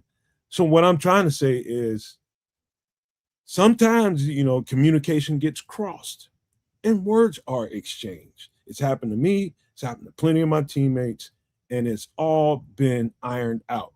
We misunderstood each other. I thought you was coming off at me the wrong way. Okay, no, that's not the way I meant to come off at you, man. Okay, I'm good now. That's what I'm saying. I think we're at a point where that's where it is with these two. They haven't, you know, they could be straight now and we don't know about it. But clearly when I saw that presser, they are definitely not seeing eye to eye. And it's understandable. I've seen it. I understand it. I just want people to understand that, you know, it ain't just a one-way thing right now. You got to get shit right with your players. Maybe you said some shit to him the wrong way. I don't know. But he's tight about something. And that's not normal for Kyler. We know that. But Ben Johnson, you know, we'll see. Let the shit play out. I'm just not ready to, you know, roll this cat up under a bus because Ben Johnson has a problem with him right now. So it's not so much that I want him under a bus, right? I love this player. I'll just say that out loud. I think he's a special player. He's a difference maker. And I've said that about 1 million times in previous conversation. But we're outside of that realm right now completely. And now it's a question as to... The question I want to ask you guys is, are you guys one of those people that feels like, okay, if Ben ain't really with him, we should trade him? Or do we need Kyler to play through the season, and if you still feel like that in the offseason, like I think, then start going down that avenue. But right now, I'm saying keep him in the bunker. Well, before I say whether he should go, be traded, or stay, the question is, can you trust him? Will he be on the field? That's the question. So what do you think they should do? If he's not going to be on the field, what I think they should do is along the lines of what sort of DA was talking about. Like DA said some stuff today without really saying stuff. And it's just that I just got to field a team and focus on the team that I can field. Right? Who's going to be on the field playing for me is where my focus has to be. I'm not paying attention to Kyler's foot and what's in his rehab. That's somebody else. I need to deal with this and who's going to play nickel for the Chicago Bears, not who may potentially, possibly at some point decide to play Because for the Chicago Bears. because we know so little, and everybody is ready to jump to such broad conclusions. Dan Brown. I'm speaking to this. We don't really know what the deal is. Oh, we just think, okay, he's having some kind of soft tissue injury. That's kind of what they put on the surface, but we don't know deep down. Maybe he's having a problem. I don't know. Bro, he could be addicted to cocaine. Like there's a flat up say crazy shit. That, but I mean, it could be. I'm just saying it could be anything. That's the problem. It's been so long that the speculation now is running rampant through everyone's mind because we know how much of a valuable piece he is to this defense and how he is needed. And it's like, all right, well, sure, Malik Muhammad's going to get extra nickel reps, or Cam Lewis, or Beanie Bishop, or whoever, but that whoever is not Kyler Gordon. And it's been like, all right, it's to a point now. It's like, well, shit, what good are you? Because you didn't help, at all last year. When you did get on the field, we could see the difference that his presence made with everybody around him, Kwani B included. And somebody said in the chat, with Brisker gone, maybe Kyler's feeling lonely or something, because they came in together and his heart's not in it. I don't know, but that's the problem. We don't know. And all we know is that he can't play or he won't play or he's unavailable to play. And so it's like speculation abound. That's the part where I jump in and I say it doesn't make me feel any kind of way, to be honest with you, because it's a football player, it's a football game, it's injuries all the time, and you just don't know what's going on behind the scenes. All we see is what we see. All we hear is what we hear. What they tell you is what they tell you. And so what's going on behind the scenes, why I don't overreact is because you just don't know. And the question that you asked, would you trade him? Well, not now, because his value is, crap, as well as the cap implications that it would cause. And I think Red Baron said, he'll deal with the cap hit, just cut him. It's like, no, you can't do that business wise.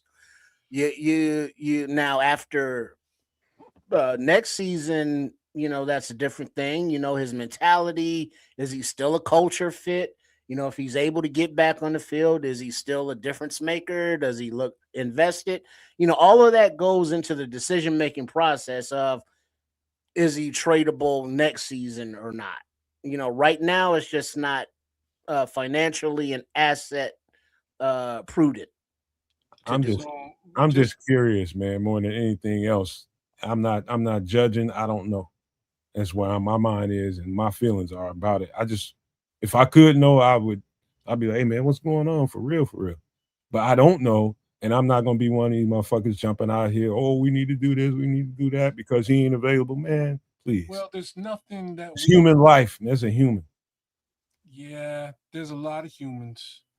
There's really nothing we can do here. The word trade's come up a couple of times.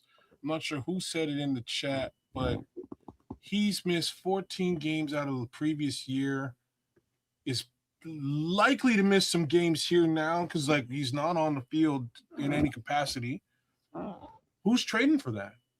At one point, he was a top 4 nickel in the game, but that's was an entire season ago with a couple of games involved in the middle since he's been paid. You're going to take on a large contract for that trade and potentially give up draft capital to do so? Who's taking that on? I'm saying absolutely nobody.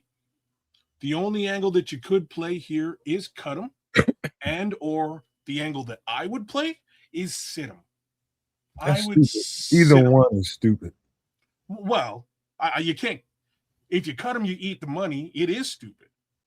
Unfortunately, just as I said, what I would do, I'd sit him. If this is something outside of it actually being, and let me frame this correctly, straight up truly an injury case scenario, he does want to be on the field and a part of the team, and the media is blowing this out of proportion, which it could totally just be, then you shut your mouth, you deal with the media, you move forward, and you get the guy on the field. Hopefully that's how it's framed, and that's exactly what it is. Okay, kid, let me ask you a question. Now, and I want you to think about this in the most simplistic way I ask you. Like, and this has happened also with me at school. There's now I don't know what the rules are in Hallis Hall, but on my campus when I was at school, a lot of female trainers, a lot of nice looking, ball girls, water girls, there's all kinds of people that come assist the team, and there are employees, right? And there's a conduct policy that comes with that. We in college, but it wasn't no conduct policy for us. It was just a flat out rule. You don't touch them, you don't talk to them. They doing the job, leave them the fuck alone. Don't let me catch you messing around with them. However, in the NFL, when you sign contracts, you have to put certain stuff on paper. And I'm just throwing some shit out here. Could be anything like that, anywhere around that realm could be going on, and we just don't know about it. What's that got to do with him playing football? That is a disciplinary thing. It's a disciplinary thing, and they will paint it, make it look like something else. Well, that's what happened. We went way down speculation highway. It is, but that's what happened. That literally happened twice in one season with us. Well, but more realistically, if one of your teammates was in the same position that Kyler Gordon has been for the last 2 seasons and a half or however long, and you're a player and you're TJ Edwards or you're Deo and you're battling through, you've gone through these injuries, these surgeries, and you're back on the field, and this dude is still in the training room with a soft tissue injury. Aren't your teammates going to look at you with a certain kind of way eventually? Nah, they know what's going on. We just don't. I know they know what's going on. There's no way that Ozzie Trapillo just came back. It came off pup, went into the training room, and looked at this dude and watched him not practice while he went out there and practiced, and it was cool. Kids. Say what? It's a locker room. They know what's going on. Well, I mean, if it's on the face value of what it is, soft tissue injury that just won't heal, how long does the patience last with the teammates? It's like, oh yeah, we know he's working out, we know he's trying. Damn, this dude's still trying. Man, I done did like Ozzie, like kids that Ozzie been through this. TJ's back in the room. He's like, damn, Kyler still ain't going, and they still sitting in the room looking at him. Y'all be surprised the shit that goes on that we don't know about. Well, I mean, you got to feel a certain kind of way. I don't. Yeah, like I say, there's ways to look at this. It could be all, we've gone into some awesome speculation here, any of which could potentially be true, but there's so many easier ways to manage what you described, just to address it. You just suspend that player, suspend him, a couple of games off without pay too. What's that? Yeah, sure. If that's what you do, you just do it, and you come out to me. Why was it he was suspended? We don't bullshit on an extended multi-week imaginary injury from last year, and while we're watching the new guy, the actually injured guys return, right? Like it's kind of reckless. Dan's with me. You know what, Dan? Hold on. Let me. Dan, I'm not trying to speculate. I'm just throwing out scenarios that I can relate to. That I'm not saying Kyler had anything to do with any of that shit, but I'm just saying stuff happens that we don't know about. I'm just using my experiences to try to get some kind of color to what we don't understand. I don't mean to put him in the middle of the shit. I'm just throwing stuff out there. But it's a reason why I don't feel the same way these two guys don't feel. The same way they feel. It's because I know shit goes on behind the scenes. But so now, what Nomad's really saying is that he happened to bang a ball girl. Oh, I smoked a few of trainer. them. I smoked a few of them and just didn't get caught. But eventually, even Ryan Poles is going to be like, look, man, I understand you're working. I understand injuries happen, but you're not able to, contribute to, the mentality of being great. You're not, what we want going forward, culture wise, and then I'm trading your ass. Now he ain't got to say all of that, maybe in the exit interview, but you can just tell the frustration that they understand he's a good player, and mentality, mind over soft tissue can only go so far. But damn, yeah, it's crazy, Trip. Like just in the grand scope of this, including the previous 14 months, including missing training camp last year with a new head coach being in the building. And now here we are year 2 after the head coach finished the year specifically saying, I don't know the player, love to know the player, really need the player to be a part of this team this coming season. No sighting of the sign of the player being a part of any of this. It's very interesting. All this is post getting paid. Maybe it has something to do with Brisker leaving. I feel like even that's bullshit, because again, 14 games last season is a long time for soft tissue. So it's an extreme amount of it's a long time. It is what it is, man. I mean, so basically everybody's questioning his heart. I know, man. That's where we're at, right? It is really, there's no way it's just been soft tissue. There's something else going on. It's got to be something else going on. What that is, again, we can speculate all day long, but it's got to be something else. It's maybe I'm not even gonna. I'm just glad you didn't press me on the rest of that story, because see, what I you called talking about coach's wife. What? I called. You don't want to go there. I called. But yeah, it's something else going on, man. It's something else going on. But I'm trying to. There's a reason why I feel different about it than you two guys. You know what I mean? It's always more to it than what it seems like on the surface. There's always layers. Well, but the thing is, if it was something that is understood, within Hallis Hall, I don't think the reaction from Ben Johnson, Dennis Allen, and Ryan Poles would be as frustration laced as it is. The look on their faces, the tone in their voices, the curtness of their responses is not one of understanding and compassion. Yeah. He's in the building. He's rehabbing. They're trying to pressure him. Well, and he don't like it. And he don't like it. Of course they are. They definitely want to see him play. And this is why I feel a little bit of a way about this, is because I really like this player. I can see how effective this player, like how much like how when I watched the Xavier Thomas film and I was like, oh snap, I can understand how Ben Johnson is going to utilize the skill set of this player. I see the same thing with Kyler, right? Smitty Q said, "Nomad, hey, that's mean. Roof, give me $20K to get started. I'll see you in 25 months." That's mean as fuck, Smitty. You went right at you with that one too.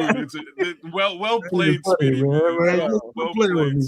What up, True Pilgrim? What up, AC? Well played. What up, sir. Leo? Oh, wait a minute. Appreciate That must be news. Leo said. No, that Leo was yesterday. said, No, yeah. I didn't hear about that. Yeah, That's yeah. unfortunate, but it looks like yeah. looks like Roshan might have a roster spot, man. But I guess Really? we'll get to Is that. that? Are we still doing that? It sounds like we might be doing. He's looking decent. Uh, People are like That shouldn't surprise getting good nobody. All he reviews. needed to do was beat the injury, bud. well. I mean, he was always a good player. He's just been hurt, man. So fans be just going crazy because this guy ain't producing or that guy ain't producing. Don't even be knowing why. well, I don't care. I know It doesn't matter. That's what your problem is right there, because you don't. Yeah. Hey, produce or be gone. I don't That's how see you it. feel. Gimme. Not knowing. What have you done for me lately? You damn right. That's just you, man, and that's why Not I'm just here, me. man.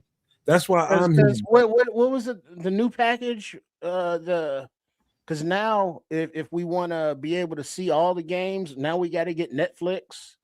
Then we got to get Paramount Plus. Oh, It's like if I'm getting all these apps, y'all gonna be on the field doing some shit. Yeah. somebody. Unfortunately, that's gonna have to be me. I got to make sure I got all that shit going on. So make sure y'all keep the super chats and all that good stuff coming. What have you done for me lately? Some point during the year, I got to buy all them apps. Damn. So, yeah, man. But it's we want him on the field, and it's just so long. The goodwill only goes so far. And I think that's something. It's very important that Kyler Gordon understands that. Shout out to you, Kyler, wherever you are, whatever you're doing. I think you should understand that. Hold on, kids. Smitty just showed us some love. Smitty. Right on, Smitty. Showed us the love. We got.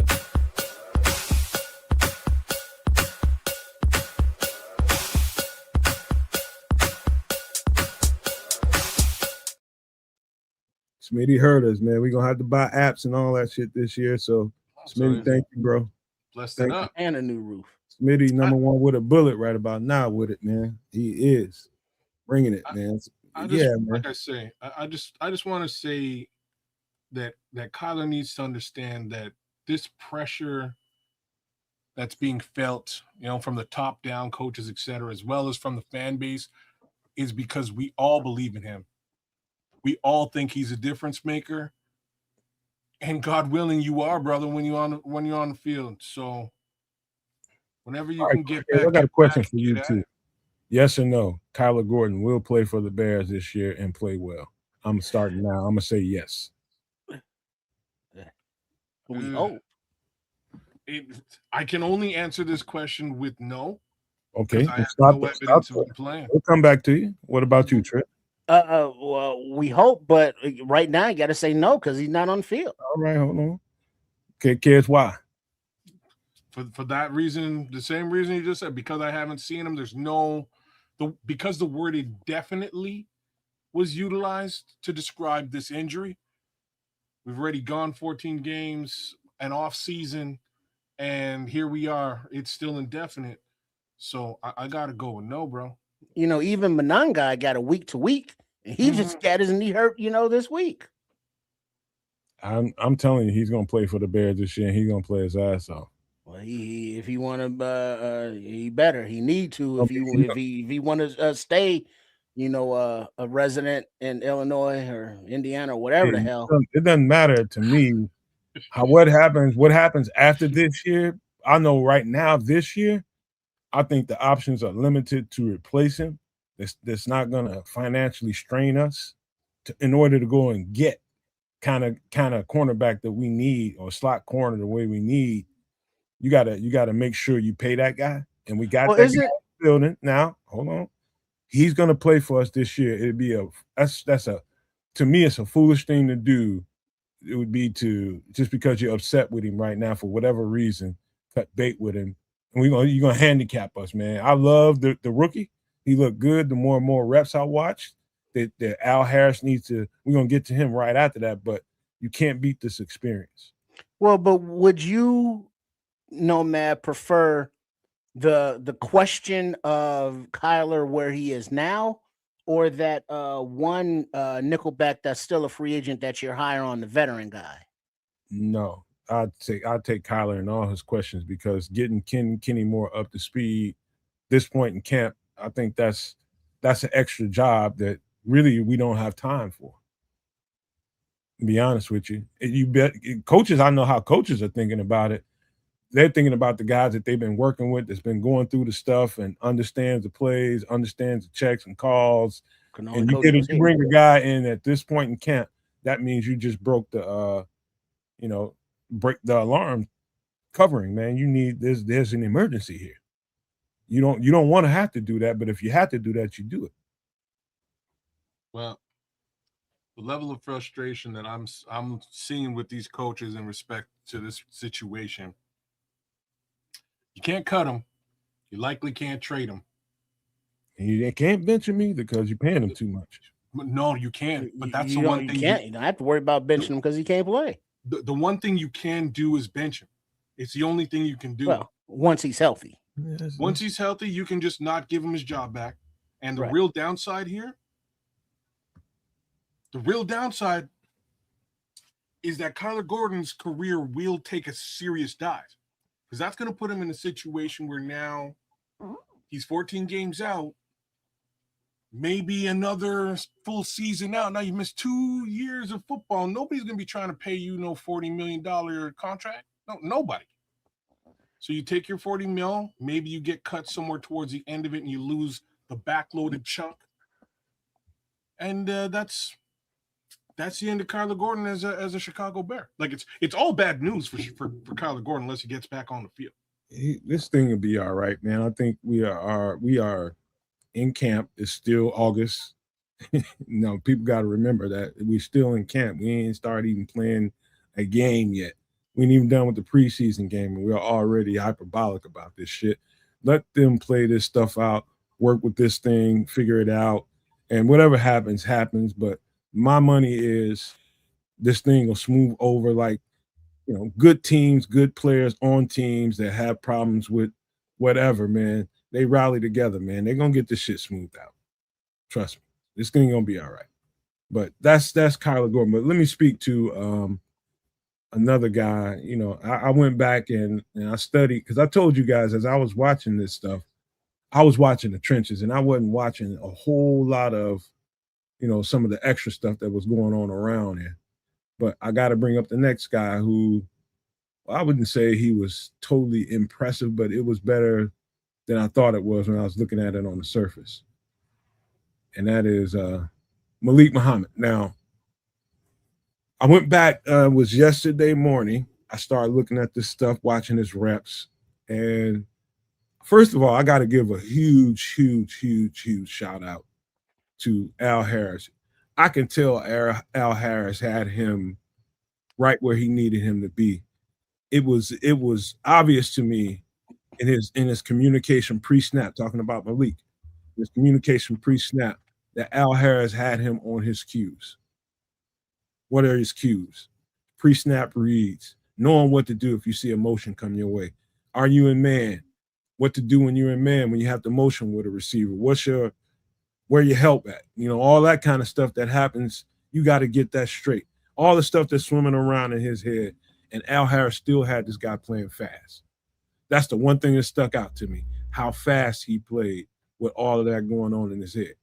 Now, that being said, that's one exhibition of Malik Muhammad playing against whoever that was that Cleveland put out on the field. He's going to have to keep stacking those kinds of reps in case they need him. Now, just to be honest with you, Malik Muhammad really shouldn't be in this position. The reason he's in this position or he's taking all these reps at once is because two things. The safety got hurt, Kobe got hurt, and then what's his name got hurt right after that. So they had to thrust him into the job, and that's Cam Lewis. So they had to kind of shuffle the board a little bit. I'm sure they was going to get Malik Muhammad some reps at slot corner, but not too many. They were planning on having him challenge somebody at boundary corner. But because that happened, he got thrust into the situation. So you got to take your hat off for how quickly Al Harris, how quickly Dennis Allen got this guy ready for this game. they got him right. I mean, it wasn't perfect, but it can get better and better and better. But I'm telling you, this guy he's got some stuff to him. That's not where I expected him to be, but because of the injuries, you got to see extended Malik Muhammad at slot corner. It was decent for a rookie. It's what you want. It's what you need. You need to Well, have somebody like yeah. this pick up the mantle, right? Mm.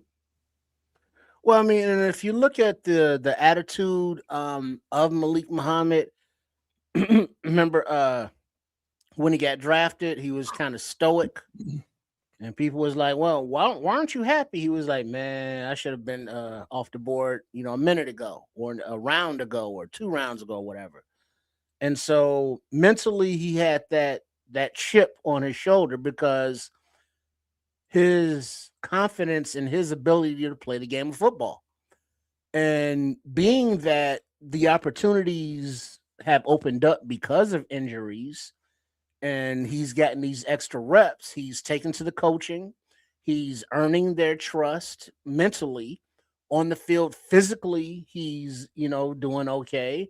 He's showing what his college tape showed. He'll come up and, make a tackle. He'll be sticky in coverage. Now he's still a rookie and he's still learning, but the early results are positive. That's what you want. That's what I'm saying. It's You got to give these kids reps. like I saw one play where basically it was a rub route where he was, let's just say you're looking at the defense, kids and trips. We're playing slot corner, and we're on the right side, and so his guy got in motion like in a jet sweep, so he had to travel with his guy. He got off the line of scrimmage and ran to the other side. So he's following the ball snaps, and next thing you know, there's a drag route coming right underneath him. So he had to swerve around that drag route to get back to his man.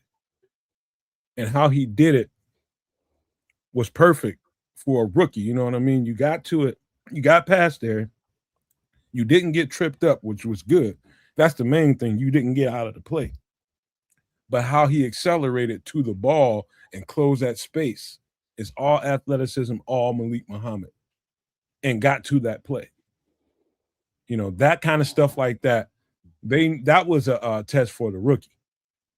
That might have looked like just a normal, regular schmegular play that the offense was calling. No, they was trying to test that rookie to see if he can keep up with that. If he didn't get lost in that traffic, you know what I mean? You might have had a guy dragging across the field, it's over with. But I kept seeing him going back to Al Harris, and Al Harris just kept on coaching him up throughout that whole process. And y'all just don't know how valuable somebody like Al Harris is in these moments. He was a rookie, played the position in the NFL, knows what Malik is going through. So he's coaching him through it. So his learning curve can kind of shorten a little bit. So having Al Harris is like we got a gold mine sitting there on the sidelines with these young ass dudes back here that don't really know exactly what's in front of them. And he's coaching them through the whole thing. Like, don't worry about it, man. That's what they're gonna do to you.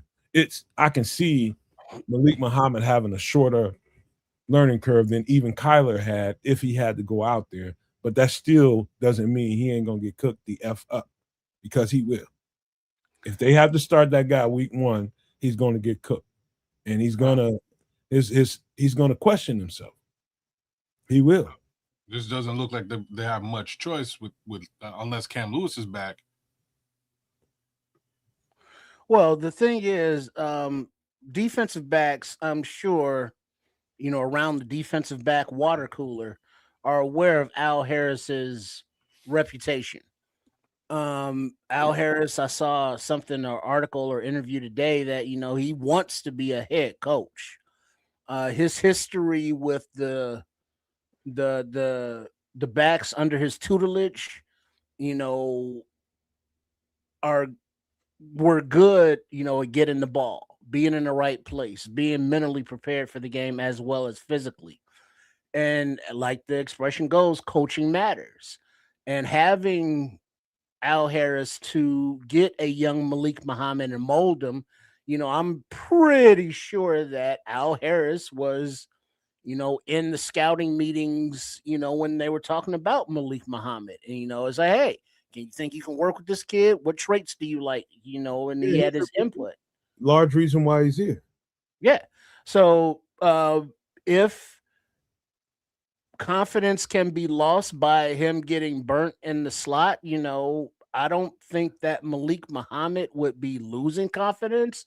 I could see him using that as motivation, as a challenge, while he will still get his outside cornerback reps.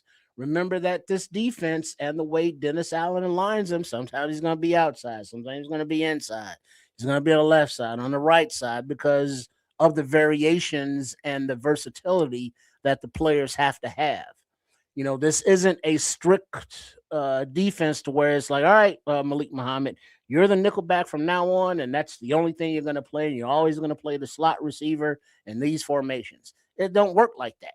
So having the versatility, having the wherewithal to work through the problems and a short memory, as they say, is beneficial, to the young rookie as long as he can handle it. Here's where it gets dicey, Trip. Just remember this, guys. Every no maniac listening to me, this is just preseason and vanilla ass play calling. Very, very simplistic game plan. There's nothing extravagant going on out there whatsoever. When you start talking about a game plan for an NFL defense, knowing that we have a rookie out there and the offense can plan around what to do with that rookie. Now they start sicking receivers on you, tight ends on you. They got all kind of shit going on. They rubbing you, trying to get you out of the plan, trying to confuse you, trying to really discombobulate your mental. And that's where it ends up at the end of the day. Nobody's questioning Malik Muhammad's physicality and can he physically do the job? Yes, he can fucking do the job. He wouldn't be here and drafted where he was drafted if he couldn't. It's the processing and knowing how to avoid the bear traps that they're gonna have, pardon the pun, they're gonna have set up for a rookie slot corner. They will tear him apart. Just telling you. So that is just a knowledge thing, and once you prove yourself, and that takes time, some of that goes away. But they will send a couple of receivers just to pin you away from where you need to be, get in your space, and they know that's part of that's a. If I'm an offensive coordinator, I'm going straight after him. I'm going directly after. I'm just telling you something you don't want to hear, Bears fans. I'm going to target 24 because he hadn't seen any of this before. All he has is Al Harris telling him, "Hey man, you're gonna be all right. Just next time you see that setup, this is what to do to avoid that." But that's going to be after the fact. So just know the kind of peril you're in if Malik Muhammad is your starting slot corner. It ain't going to be easy. It's going to be some shit. What other options do they have at slot corner? We just went over that. I mean, you talking about other players other than Kyler? No, well, I'm just I'm discounting Kyler. It's not. I'm week one, as it stands today. Cam Lewis is out. Kyler Gordon is out. It's Malik, man. It's gonna be Malik. Malik, they're gonna put Malik in their stress testing. What up, Samuel? Hey, Big Sam. They're gonna put Malik in there, stress test the shit out of him, and see if he can handle it. If at all, I said about Kyler, and I'll say it again. If they end up starting Malik Muhammad at the slot, it'll be counterproductive to take him out at any point unless he's hurt. Because if you take him out, that's going to be like a dagger to the midsection. You gotta let him go through his shit. And that's what I think is going to happen, man. I at the very least for the first few games, I think he's going to get his opportunity. Unfortunately, you probably nailed it here. He's going to get burned Bears fans are going to be iffy, but that's how you learn. You don't want him to have to do that. But if you're going to do that, hopefully they know enough about his mentality that it won't break him. Well, the question that who is it? Crimson. Him and Red Baron are having a conversation about Kyler. It's a good conversation. And Kyler at Washington was primarily an outside corner. Yeah. Mhm. Malik So the Muhammad transition's the at same. Texas was primarily an outside corner. The thing was, the difference between Kyler and Malik is we had to play Kyler because Kyler, we didn't have anybody else as talented as him. We got other guys. However, it's just, we in the situation that we're in, so he's taking the reps right now. You don't have to play Malik Muhammad. You don't have to do that to him yet. But if you had to do that to him, just know the risk. I think they have to Red do Baron it. saying, not saying that Malik Muhammad can't play the nickel, but he's saying his true talent is the outside, which is why he believes that he was drafted. That's what they were thinking about when they drafted him. But here he is going to have to take them slot corner reps. That's just out of necessity. That's just the deck being shuffled and the hand being dealt to Dennis Allen, and that's what it is today. We still in July. I mean, in August. Ain't no meaningful football being played yet. So y'all just be cool. Was Kyler and Tariq in the same draft trip? Do you remember? No. We got Tariq was after him. Yeah. Okay. But now also it's let's Kyler say Kyler comes back, he's healthy, plays cool. Now Malik has those reps as experience in the nickel. He can go in and give Kyler a blow when necessary, or if he gets tweaked or something, while stepping back to the outside. So being that this is his first camp and he's able to process, comprehend, and all of this information, of course he's gonna get burned here and there, but it's learning and growing pains, if you will. Theoretically, we didn't want him to have to be starting in the nickel position right now, but here we are. Mm-hmm. You know what it is? Probably more than anything, it's the pre-snap communication. Number one, making sure you're aligned with whatever is being checked. So whatever the call checks into post the huddle. So we get up to the line of scrimmage and we know the base formation that we're in. Somebody checks it and we get out of that formation into something else. The check that he has to make does it align with the linebackers? Does it align with the safety? Does he know where his help is after that? That's pre-snap. Post-snap, making sure you're in the right place once the ball is snapped. Because you got all these plethora of plays, you're in all these different alignments, and there's checks and all this stuff that comes with every one of those. It's the amount that you can retain. It's retention. You get past the thinking part of it, which is what you hear all the time. When we stop thinking, we can play faster, right? You hear that all the time. That's what he's going to be dealing with. This is just real, it just takes a certain amount of reps. And even after you get a certain amount of reps, there's still work to be done. But it's almost unfair to Malik Muhammad. It really is. And I know people just he's talented enough, he can do it. Yeah, he can, but trust me, y'all don't want to see this shit happen unless they have to put him out there. They do. Now, yeah, that's the problem. I'm just saying they do. They also had to put out. They also had to play Nishan Wright last season, and he got burnt a bunch of times and thrived. It wound up turning the other direction. So I'm not by any means upset that this young man's going to likely get on the field. I think it's probably in his best interest to get on the field. He probably wasn't getting on the field with Tariq and Jalen on the outside anyways. So at least they get an evaluation of this player potentially in a mold where he can take over for Kyler Gordon if his injury case scenario continues on. I think it actually works out very well for Malik. Unfortunately, it will be trial by fire, and it's probably gonna hurt for a little while. Well, and that's what Samuel's saying.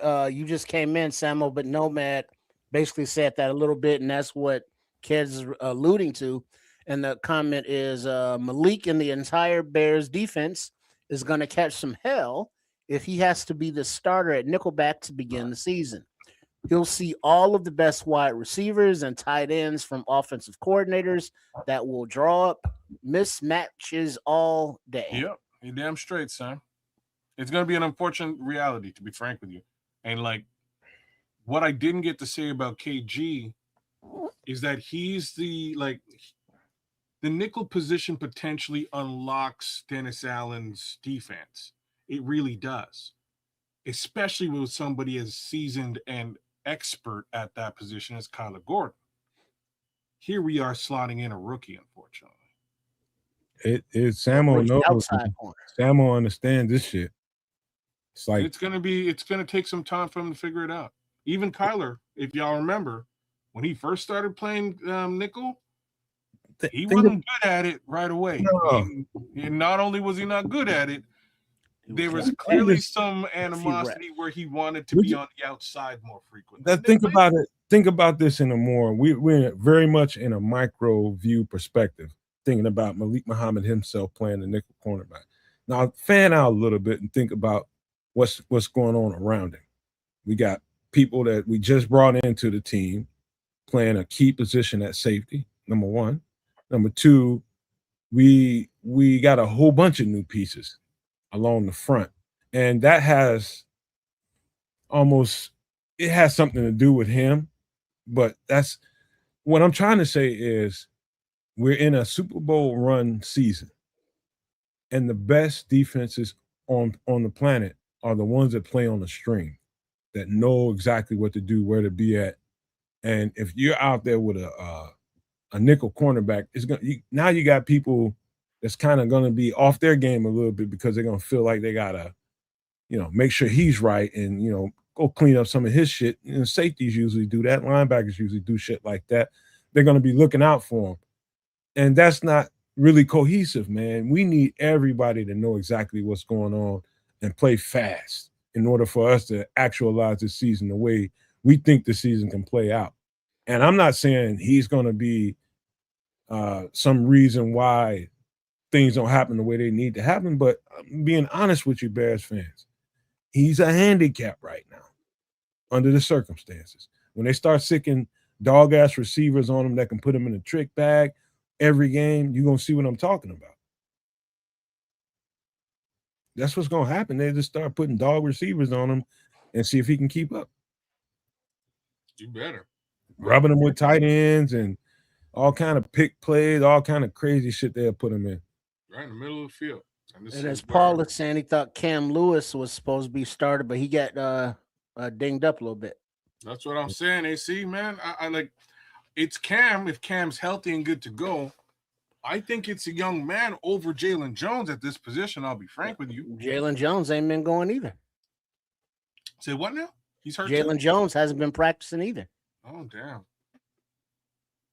A lot of injury in this situation. And Terrell Smith, don't even say his name. They brought Cam to give him reps at nickel. They wanted him to be the service nickel, is what we call the backup nickel. But all that got shook up when Kobe got hurt, and that caused Malik to get shuffled a little bit. Yeah, Paul is saying that Cam is back. That's cool. Okay. Yeah. Now he's got to supplement the safeties now. He's not even getting nickel reps right now. Oh, good point. That's why I'm trying to say we also have a hurt. No, I heard Xavier. Yeah, Kobe Bryant, 6 months. Yeah, so Cam Lewis is now over there, I guess. But I heard, didn't Woods come back? Xavier Woods, yeah, he just came back today, I think. Or yesterday. He's back, but they got to keep giving him those reps because Elijah ain't back either. Elijah Hicks ain't back either. So Cam got to stay back there and take them other reps. Okay. Damn. Yeah, so it's like that. Shuffling the deck chairs right now, to healthy pieces, and we hopefully everybody comes back, and can play their normal spots other than Kobe Bryant for a while. And so this is all just, experience for Malik Muhammad, that he won't have to utilize right away. But the way it's looking right now, we may be upset with the defense a few times, but we'll be more than happy as long as the offense is able to blow other teams out. Hey, Tripping Kids, Shad got a good one for y'all. He What's said, Sad on Sports says, can I ask the collective this question? Is 40 touchdowns out of the question for 18? How many did he have last season? I don't know. I'll let you know in a minute. All right. I don't know. That's a lot of touchdowns, but it ain't impossible. I mean, come on, Smitty Q. He said Kobe Bryant will be back before Kyler. Oh, damn. That's just cold-blooded now, yeah. Smitty. That's fucked up. It ain't, you're probably right, but it's still fucked up. Let's see. Bear Truth 9. He said 27. 27 and 40. 27 so that's another 13. He would have had 4,000 yards, sans drops and accuracy. So that's a lot. So wait a second. That is a nice number to strive for. Are we talking 40 total TDs, including rushing? You know what, man? I think. Well, I was thinking just passing myself. Kids and Trips, remember how I kept saying after the season ended and we started accumulating some of this talent and how the offense was really, this is towards the end of the season. And when the season finally ended and we started to get into the off season, I kept saying, man, this offense is a 40 burger waiting to happen. Kept saying it. And now that you're hearing Ben Johnson manifest that, you're hearing word out of House Hall, he's having a story with Dan Pompey, and they want to break records with this offense.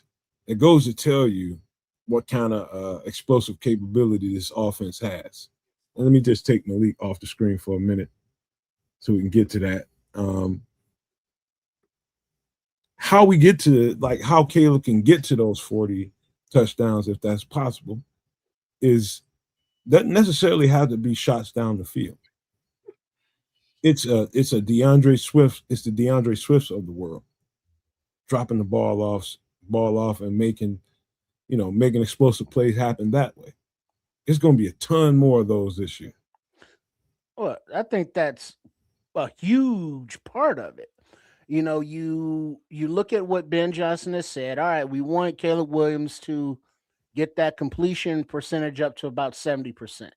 And if he can do that with the weapons that we have and their elusiveness and their yak ability, so now a 5-yard dump off turns into a 75-yard touchdown pass.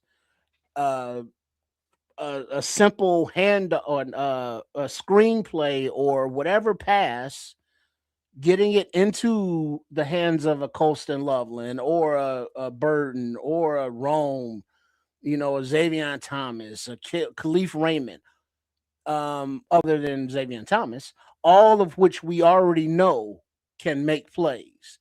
And then now we're assuming that rookies like Xavier Thomas, if he makes the roster, a Caden Davis or whoever, because all of our skill positions, got that 4-2, 4-3, 4-4 speed, are elusive and know where to find the end zone. I didn't even mention Jade. I think it's super. I'm not muted. I think it's super doable, man. I was just thinking about it. Super doable. I almost expect it. We know what we got last season, and there was a lot of opportunity that just kind of fizzled out early into games. Just fizzled a little bit. They can clean that stuff up, which I believe they can. Dennis Allen is saying that he's seeing it already. As a, for instance, he came out today and basically said that the offense, in his opinion, is leaps and bounds further than it was last year. And then he doubled down and says it's also much further ahead than it was at the end of last year. And that's exactly what we want to hear. To all accounts, folks are saying that they're actually seeing it. You know, I almost expect 40 TDs. They can change the way that this offense goes a little bit to really put punishment on other teams. Um, I'm I'm I'm wondering a little bit more so on overall yardage, but I think Caleb Williams and this Chicago Bears offense with a mastermind like Ben Johnson can totally take games over just offensively alone. And My one more worry, point, it's the other no, side of the coin, right? That's where my worry is. well, one more point quickly is that news from camp, Caleb is throwing the ball 60 yards in the air, hitting downfield passes. Whereas last camp, we was like, damn, ain't no downfield passing going on. Whereas that's happening now. But identically, or at the same time, I've also heard reports that, 18 is now looking comfortable taking the check downs, taking the dump offs, taking what the defense gives them, and letting the athlete do what he needs to do, and then let's run the next play. So the deep passes are there, and he's not forcing the issue. So with those improvements in his game, 40 TDs should be within reach. And now I was counting passing TDs, but if we want to include running with his, he lost like 15, 20 pounds. He's a lot leaner. He's a little bit faster. We want to throw the running touchdowns in there too. 40. Oh yeah. I'm taking the over. I'm telling y'all right now, the guy that's gonna bust the fuck out this. I think we got one. I told y'all. I said this when everybody was down on DeAndre Swift. I told y'all we got one of the best backs in the NFL. Nobody could really see it because the offensive line sucked. Now people see it. And especially if they start playing on offense in the first half of games. Yeah, I liked him a lot in college. I thought it was amazing in college, but that first year was brutal. And like he came out and said it this himself. I believe this week. Like, things weren't good year one. It wasn't structured. It wasn't. There was nothing about that first year when he was here that was conducive to what DeAndre Swift can bring to the table. But DeAndre Swift being DeAndre Swift and the special back that he is, he popped out. Even then, he made some huge plays just on his own. Now they can kind of structure and really cater to what he can do best and set him up for success. He boom, all he needs is a crease. Boom, he's off. DeAndre Swift is more special than we think. To me, he's one of the top 5 to 7 backs in the league. Easily. I don't know what his ranking is. Again, I like his dual skill set. And as long as we've got an offensive line that he can believe in, right? And I think that was half the battle in year one, was just like, oh man, these fools ain't giving me any space anywhere. Fuck it. You know what I mean? That was what I saw on tape, or at least my reality with DeAndre Swift. It just didn't look like he was. Yeah, no, there's no push here. There's no room. I'm just gonna bury my head right into this little where this gap is supposed to be, and I'm gonna go down this way. I don't get hurt, and I can play some football. And it just didn't look like it was gonna work out. And lo and behold, you fix that offensive line, you get him some push, and the homie can do some stuff. And then also remember, this is a contract year for him, so he's looking to run hard to try and get some of that, Bijan Robinson type dough. Well, that's not gonna happen. I'll tell you. Well, some of. Oh, okay. I caught a glimpse at somebody. I think he was out at practice. Somebody caught a good shot of him. I'm telling you right now, DeAndre Swift has some strong ass legs. I mean, strong, and you wouldn't even imagine him. You don't see. I think Ben Johnson might have mentioned this before. You don't think power when you think DeAndre Swift, but I'm telling you, that's a strong little dude, man. It's where all his power needs to be is where it is. It's in those legs. That dude has some legs on him. And so I just suspect, let me knock on wood. everything go right, man, we got something going here. But there's another thing that happened this week that we need to point out real quick. I just want to see what you guys think about this because we did talk about it before. This is an image that I made a couple 2 or 3 weeks ago. Remember when I brought this up a few weeks ago? I do. And I told you guys before this shit even started. I said between 2-3 weeks in the camp, they're gonna get somebody to add to that edge room. And sure as shit, 2 weeks in the camp, Marcus Davenport is a bear. 29 years old, 6'6", 285 pounds. Now, I know when people go to the numbers and the stats and availability and all that, there's all kinds of reason to be negative and down about this. Beautiful thing about this situation is you don't need him to be a starter. Finally, he's in a role where they're not counting on him down in and down out between first and fourth down. You know, he can go in spots and be explosive and be disruptive. And that's where you need Marcus Davenport. I know this for a fact.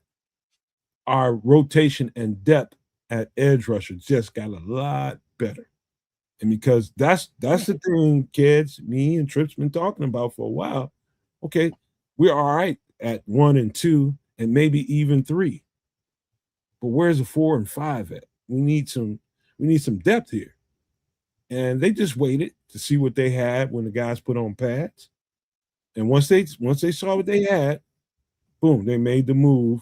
And y'all ain't gonna believe this, but this is a much better move than what you can imagine at this point. I'll go. It was Okay, sure. I'm glad you're there because I'm going there too. I mean, sure, I get it. You know, now we got competition for DN4. Cool. Yeah, but you got to look at his history. You guys like, well, damn, he played like I think more games than Kyler Gordon did last season, and that's not saying a lot. But other than that, he's been kind of like meh, you know, for the meh. He'll And be it's at like, well, he has a Dennis Allen, connection, and if Dennis says, "Hey, we need a veteran presence at defensive end," and Ryan Poles like, "All right, he ain't a whole lot, but he really doesn't move the needle for me. If he plays, cool, But I would really prefer that somebody would just beat him out in camp, to whereas like we don't even have to worry about it." Y'all, oh man, y'all are beautiful, man, because it's depth. Yeah, and that's about all you can say, right? Like that's what it is from a rotational perspective. It works for me. From a dollars and cents perspective, it works for me. He's not commanding a large salary or anything to that effect. It doesn't hamper the salary cap in a major way. I'm just personally kind of over the idea of band-aid fixes. Oops, cut my arm and put a band-aid on it. What do you mean by band-aid fixes? Well, because he's a short term, just kind of get us over the hump until we get somebody better. Every team is doing some of that. And Band-Aid. I'm not saying that every team isn't. I'm saying that I've been hoping that they would just stitch it up. The thing give is, it the stitches, bro. Give it the stitches. Fix the problem. Okay, let me tear down the deck. Replace the deck. Don't stop. Let me stop you before you go too far. Let me broaden out the picture a little bit so that everybody understands what we have. Number one, I'll tell you why we need this guy. They needed to get into the camp and get 2 weeks into pads to find out whether or not, one, we was even going to have Shamar available. Shamar could be, I don't know, but possibly heading towards the list where he doesn't even play until they might have. Yeah, he might be.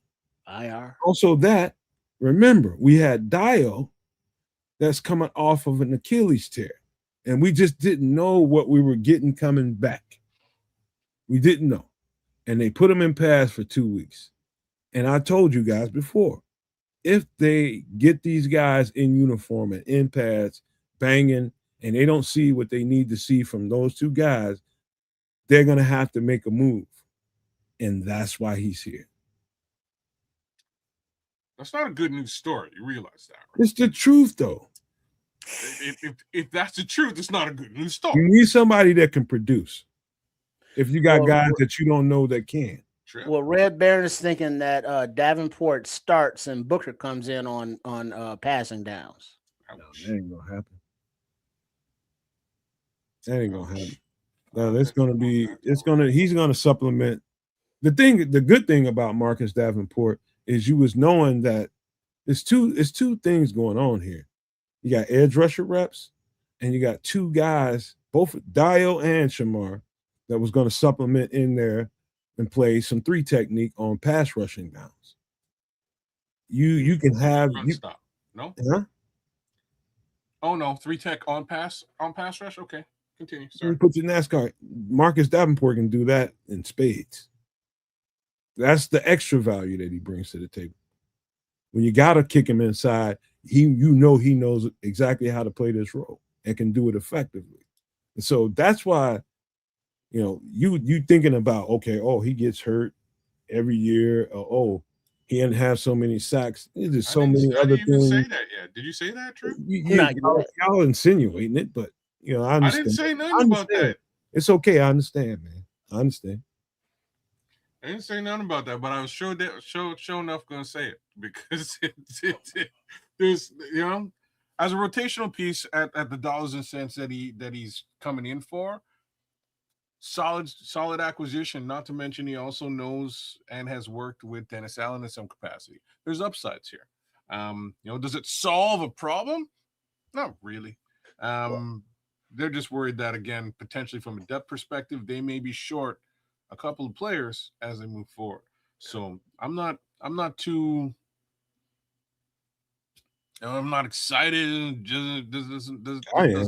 Well, could this be like the Tano Passanio signing last year, where they got a veteran, early or in camp, and then he was up and down on the practice squad for a few weeks, and then he was gone? No, Tano was a hit and miss in the first place. Marcus Davenport is a whole different tier of player. Whole different tier. There's never been a team he's been on where he wasn't counted on to be a starter.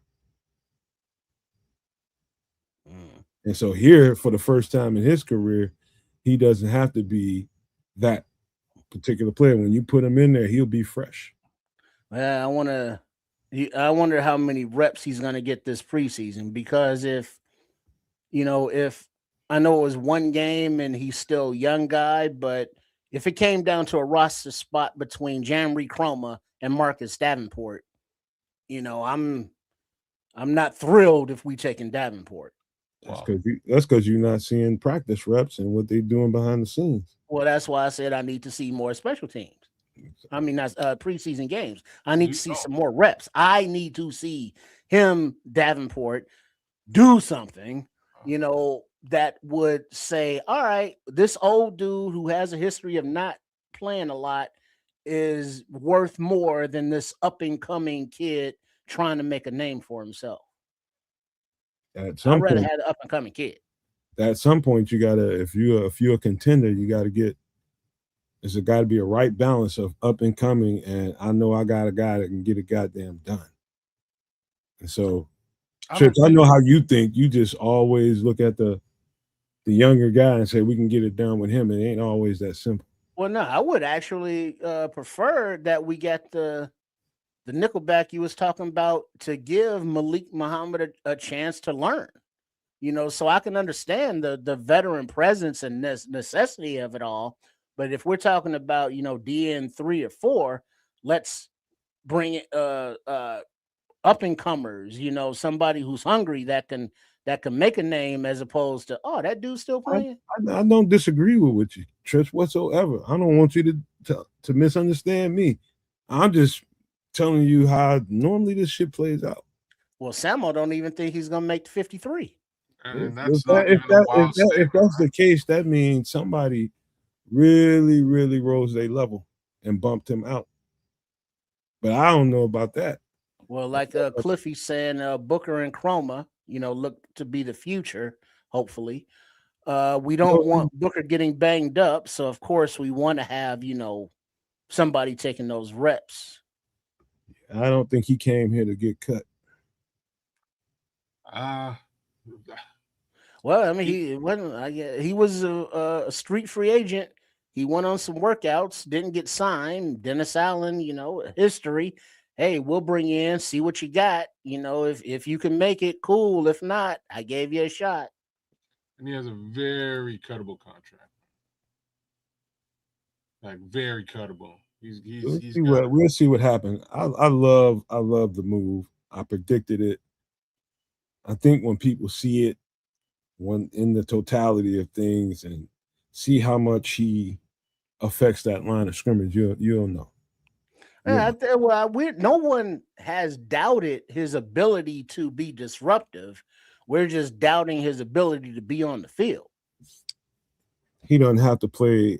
I keep saying it. This is the third time I said it. He's not coming here to be a starter. He's a supplementary player. Yeah, he hasn't been on the field as a starter or a supplementary player, though, because he's been hurt.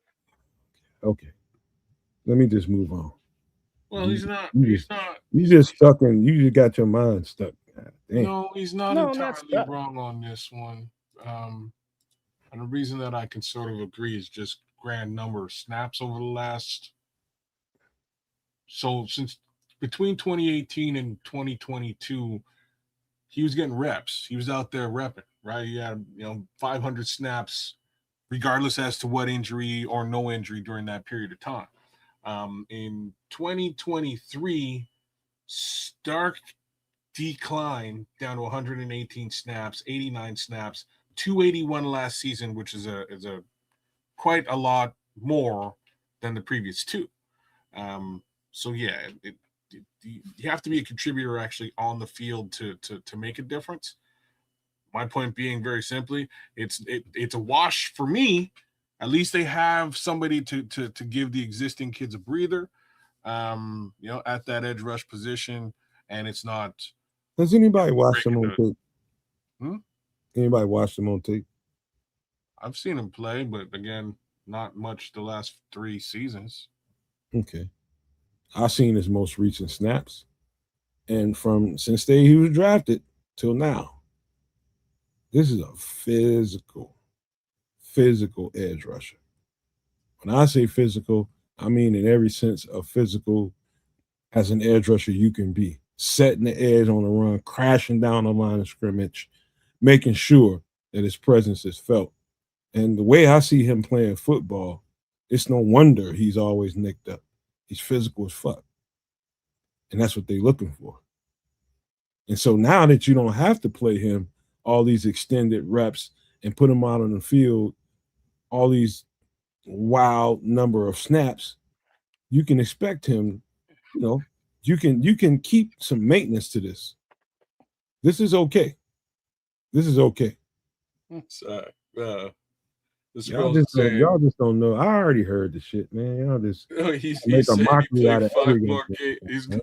He played 5 more games in college. All right, let's get into this. So, turns out to be true. Turns out to be true that, and I went even after the show we just did Sunday.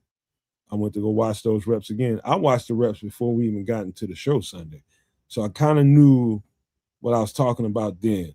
But even watch him even further, it's true. Karan Amagaji, man, he came on in the first, let's just say his first 2 series.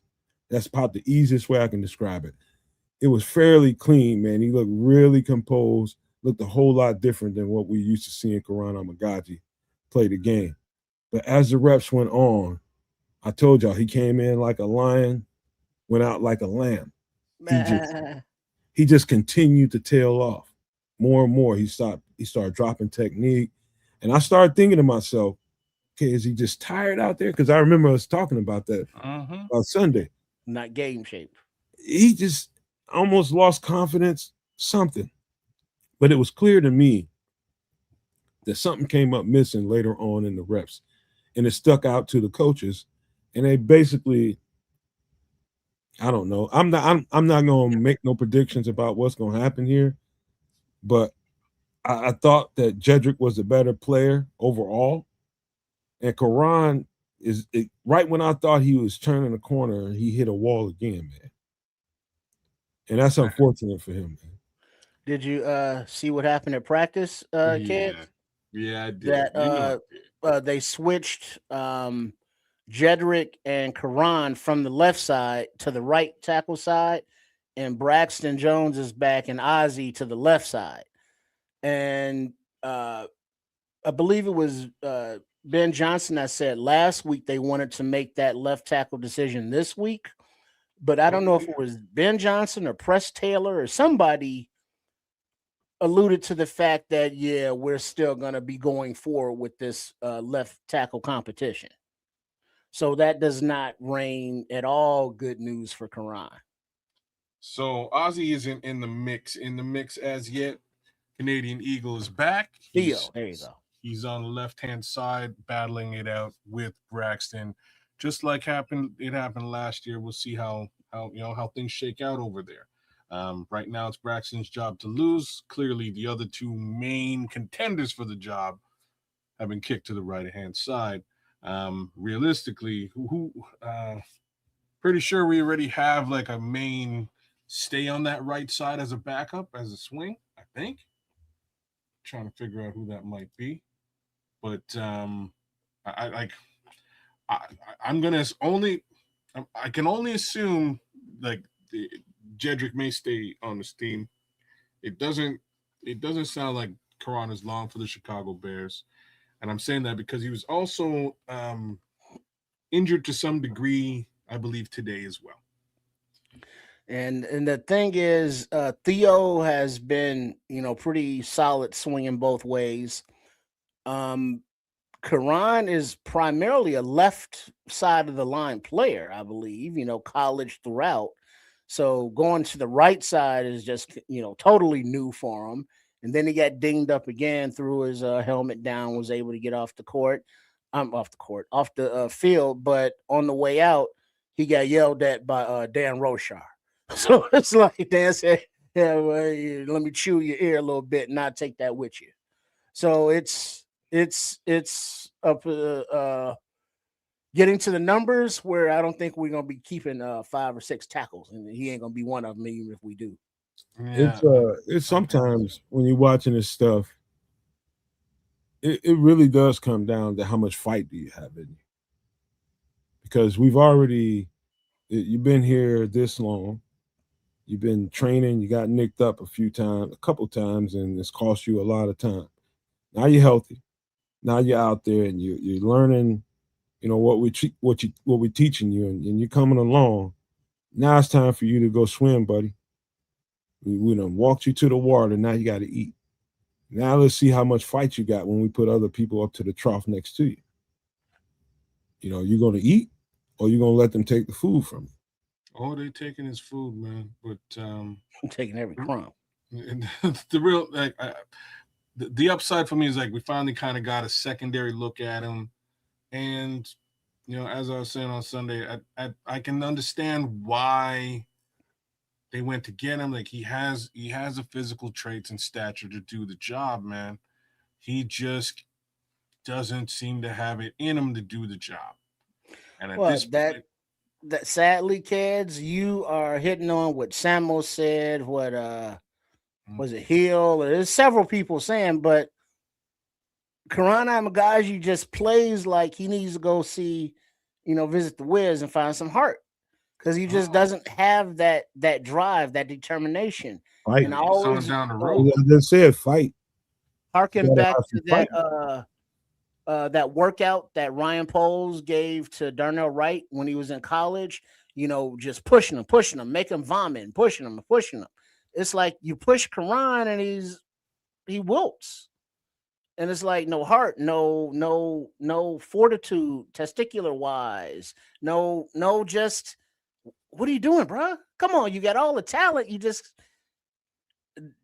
doesn't have the heart, that doesn't have just doesn't have it. The it. Damn it. Someone said they're not only taking He's it. watching him eat it too. Oh damn! That's what it comes down to. You're like, man, dog. Y'all eat when I get done. The last puppy I bought. That's my dog. I ain't bought another dog since. That's why I bought him. That's why I bought him. Actually, I bought him, but he was a runt puppy. But he had heart. So you bought the Quran. He's the smallest puppy in the kennel, but he would not let the other dogs eat until he was done eating. Them puppies would not come near that bowl until he was done eating. That's why I bought him, because he's got fight, and that's what you got to have when you know everybody out there trying to eat at the same piece of bone that you're trying to get at. You got to have enough fight to say, ain't nobody getting none of this. When I'm done with it, y'all can get it. That's why I told y'all Braxton got more fight in him than you think. And everybody was just like, oh, you just like Braxton Jones. You just want to see Braxton. Look, I'm just telling you what I see. Just telling you what I see. Man, Chad, I've been thinking about this one for a minute, and there's a lot. Like I'm not the grandest quote unquote Ryan Poles fan in the world. I'll just say that he's starting to grow on me. Decisions are different, but again, it seems to me like maybe Nomad has a little bit of validity in what he has been saying, because this particular player, in my opinion, is probably much more of a Matt Eberflus selection than any other player on the roster. Right? There's some ridiculous story about how when he was like a teenager, he met him on a golf course, and like years later, he's now a Chicago Bear. Like pretty clearly, Matt Eberflus wanted to tell this story and make it a story, and selected this player for a reason. And again, that reason was to tell that story and have it be a Hokie moment as Captain Hokie. In any event, hasn't really panned out to be a good news story for Quran Ahmed Gaji as it pertains to the game of football, or specifically the left tackle position. The man has a physical structure of Thor when it comes to. He's built for it, bro. Look at those arms, man. Built for it. Can he do it? Yes, he can do it. He just doesn't have the fight in him to, he ain't got that stomp down. All right, this is it for you, dog. You got to have some of that going on. You got to have some of that going on. The other three tackles have that going on. One of them's trying to find his way back to himself, but the other two have that fight, or the other three. Now, I mean, it's like, I hate to even say that about Quran Amagaji, because, like, wow, man, you just won a genetic lottery with your size, but you don't have, like, it's hard for me. I told you it took me a long time in my young life. I'm talking, it took me till I was like 11 till I realized, like, man, dude, I'm a certain kind of individual, but all my friends ain't like me. And so guess what? I got to take up for the ones that's not like me so that they don't get picked on. Like he's the kind of guy that probably, until he got bigger, got picked on a little bit, because he didn't have enough fight in him. But that's man, I hate to even say this shit about him, man, but I hate it. I hate that we had to find that out about him live during the game. However, the preseason ain't over. He'll get more reps. He'll get more opportunity to prove. Well, maybe one more preseason game, and if he doesn't have a better showing than he did, I don't know how long he's on this roster. So what they said is they're not giving him that. So they're going to put him on the right. They're doing that to supplement the right side, to make sure everybody can go side to side. That's just, don't pay no. You got to do your due diligence. Put it on tape. Can you go left, right? How do you look? Who looks best? What can you improve? Because when you have to make those final cuts, the versatility is, a factor. Everybody's got to get over there and touch that. Well, that's cool, but it ain't helpful for a guy who's never played on the right. Well, Well, he ain't doing no good on the left. Brother. That's what I'm trying to say. don't. I think people read way too much into that. That's just formalities, bro. Okay. Yeah. We'll call it what you will. Oh, they just moved Braxton and Karan and Jedrick to the right. No, they just making sure they got some supplements there on the right side too. They've been taking all left tackle reps the whole camp. But yeah, Just supplementing, man. if you are supplementing with the idea to cut down to a 53-man roster at some point, the guy who can potentially actually play on the right and the left rules with respect to that final left tackle position. And what we can say is this guy's never played on the right. Call it what you will. Hey, it's NFL football. You gotta step up to the challenge. Didn't We they And did not grow up just only talk on that, about the west that, didn't side? we? How the hell he grew up on the west side and not getting in any fights? Oh I no, mean, my bad. It wasn't the west side, it was hillside. That's a little bit Oh, different. he It's was out down. west, but a little bit past it. I mean, I could see a guy like him. I know many guys that you know. A couple of my friends, they grew up in better neighborhoods and didn't have to do all that fighting that I had to do. We used to try to keep them away from our neighborhoods, but as they get older, they want to act like they tough and want to be hanging. Oh no, you ain't like that. So stop. You're not like that. I don't brag because I came up in an environment where I had to do that all the time, but I know who I am and I know who you ain't. You know what I'm saying? It's just like it ain't. I don't feel like I'm better than you, but I got something you don't got, and that Oh, took time for that to develop. oh, Hinsdale, not Hillside. Oh, Hinsdale. Yeah, No wonder he ain't never been in a fight. Hinsdale South. I think that's where he went to school at. Ah. Yeah, he just ain't that he ain't no tough in him, man. I don't see it yet, but he got time to prove me wrong. That's that, man. Unless y'all got any more about Quran, we can get into it. Another, nah, let's go. uh, Nope. y'all want to get on now? I gotta bring up my boy Samo. We was talking about you, man. Your ear had to been itching, ringing, or something. Because Sunday because we know how much you love this guy when we first drafted him. And I was telling him, I was like, Flus was right when he said it takes a few years, couple, 3, 2, 3, maybe even 4 years sometimes, in order for some of these guys to start turning the corner because of the difference between in the competition. Like you got dudes that get paid to keep your ass from anywhere near the quarterback and get paid millions and millions of dollars. You think they're gonna just let you do the shit you did in college and just whoop everybody with your power and speed? No, they train to protect the quarterback, man. You ain't getting there unless you got something else in your bag. And Jamry Chroma, another guy, I went back to the tape and started looking at his reps even more, even though I was really watching him hard during the game. And the more I watch it, the more and more I believe what I saw translates. Speed to power, speed to long arm, to power, counter to the inside, swim over, up. I don't know what you call this move, but when you just kind of like, I saw one time he double handed swiped up to get the hand off of him.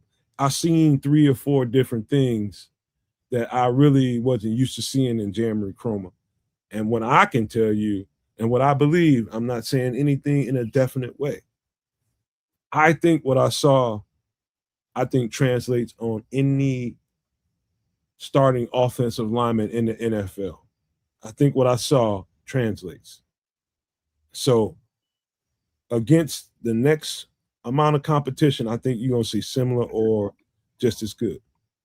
Because I think what he did definitely translates. That ain't gonna be no flash in the pan. Oh, he was good that one game against Cleveland. No, I think I think that's gonna work for him. The stuff I saw. Well, kid's impressed. It's really his first outing and opportunity to do it. I kind of can't wait to see what he does this week. That's where I am with this particular player. So, there's Big Sam. Sam's loved this guy for a while, Mhm. and we had to speak on that right away. It's really good to see him actually get out there on the field and show and prove. He's been developing for a little bit, and it's starting to show, man. It's starting to be a real thing. So I want to see consistency now. Was that just a shitty Cleveland Browns offensive line, or is Jamry Chroma legit? We gonna Well, find out real soon. that's the the question that we all want the exciting answers to on the next episode of Soap. We need to see if it's At some point, hey, Classic. fellas, at some point, I think we're gonna have to learn who this defensive line coach is. Because nobody knows who the F that guy's name is. Coach Graham. Oh, he's Who? done a. Isn't it Graham? I couldn't tell you. You're Tell probably you, right. I don't know. Oh, you're He's done saying you don't know because you literally don't know. I knew who he was when we got him, but I have no idea because you never hear nobody talking about him. No. Yeah, you never hear his name. Because I want to say it's There's a Graham. reason for that.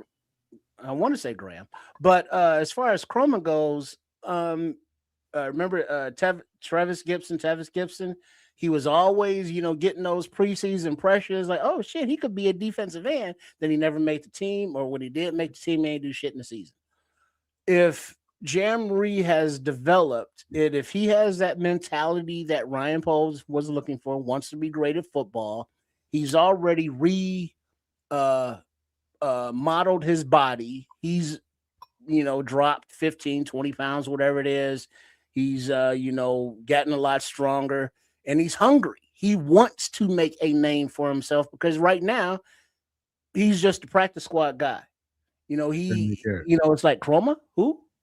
He's not there yet, but I think he wants to be. And if he can continue to play and display the tenacity that he did in the first preseason game, oh hell yeah, he's gonna be somebody that is gonna eventually will make a name for himself because he's too violent at the point of attack. He has too much motor, and as Samo has said, he has too deep of a tool bag to not be a problem. I think Garrett is the D-line coach. Thank you. Jeremy Garrett. Garrett. I knew I gotta get back in my bag on him, but I did know some stuff. I just gotta rehash that a little bit. But man, this guy, I think he's got a beeline to the rotation because of Shamar not being available yet, and because we just don't know exactly what kind of dial we got. We got a couple more games to see, but if that ain't the way it's supposed to be, I think he's got a beeline to the 53, not just the practice squad or no shit like that. I think he comes off of that motherfucker this year. If what I seen on film, I think translates to even when he playing against the ones, I think he'll be all right. And Elaborate on your Dio comment, please. Dio is coming off of an Achilles injury, and I said this a long time ago. Pump the brakes on him because we just don't know what level of Dio we're gonna get. Yeah, I mean, what you expect out of a guy to just come off of an Achilles injury?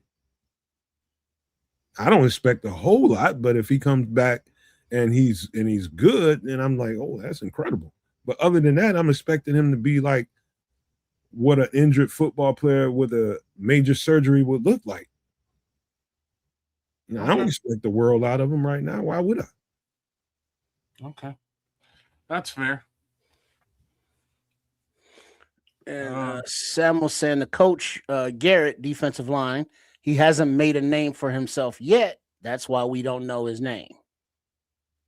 Well, if Austin Booker can be what we believe and hope Austin Booker can be, if Chroma can develop to be a productive defensive end 3 or 4, if Montez Sweat continues to be his same solid self, and if we can get production from the new guys of Street, Gallimore and Lynch,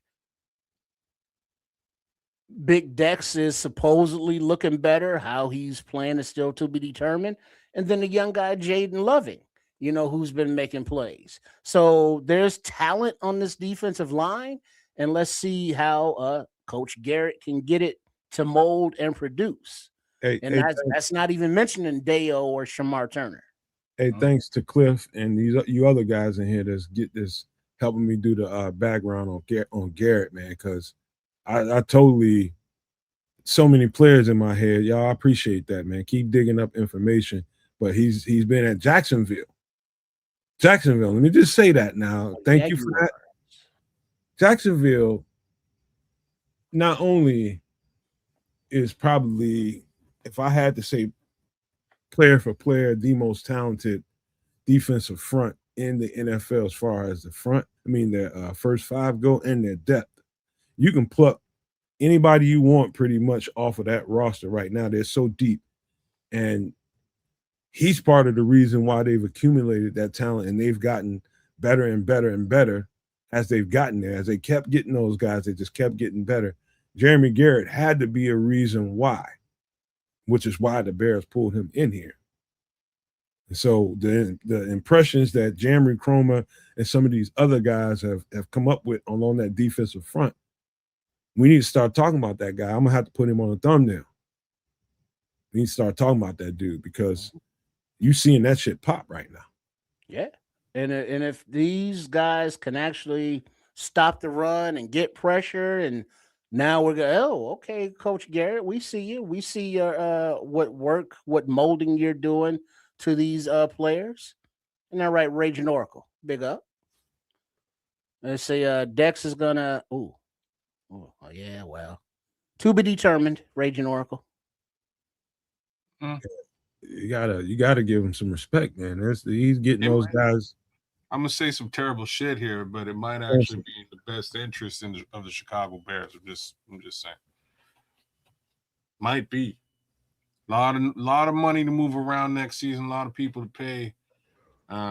So we'll see how he does. Hopefully, he does well and he earns himself a return ticket, but not the end of the world. Hey, DTs, Samo hit it right. The DTs are looking good too.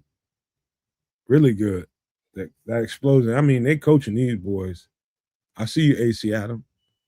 Hey, it looks good. Exactly how I expected it to look, man. They are really, really honing in on the techniques, the real simple fundamentals of being explosive off the ball, attacking the the offensive line.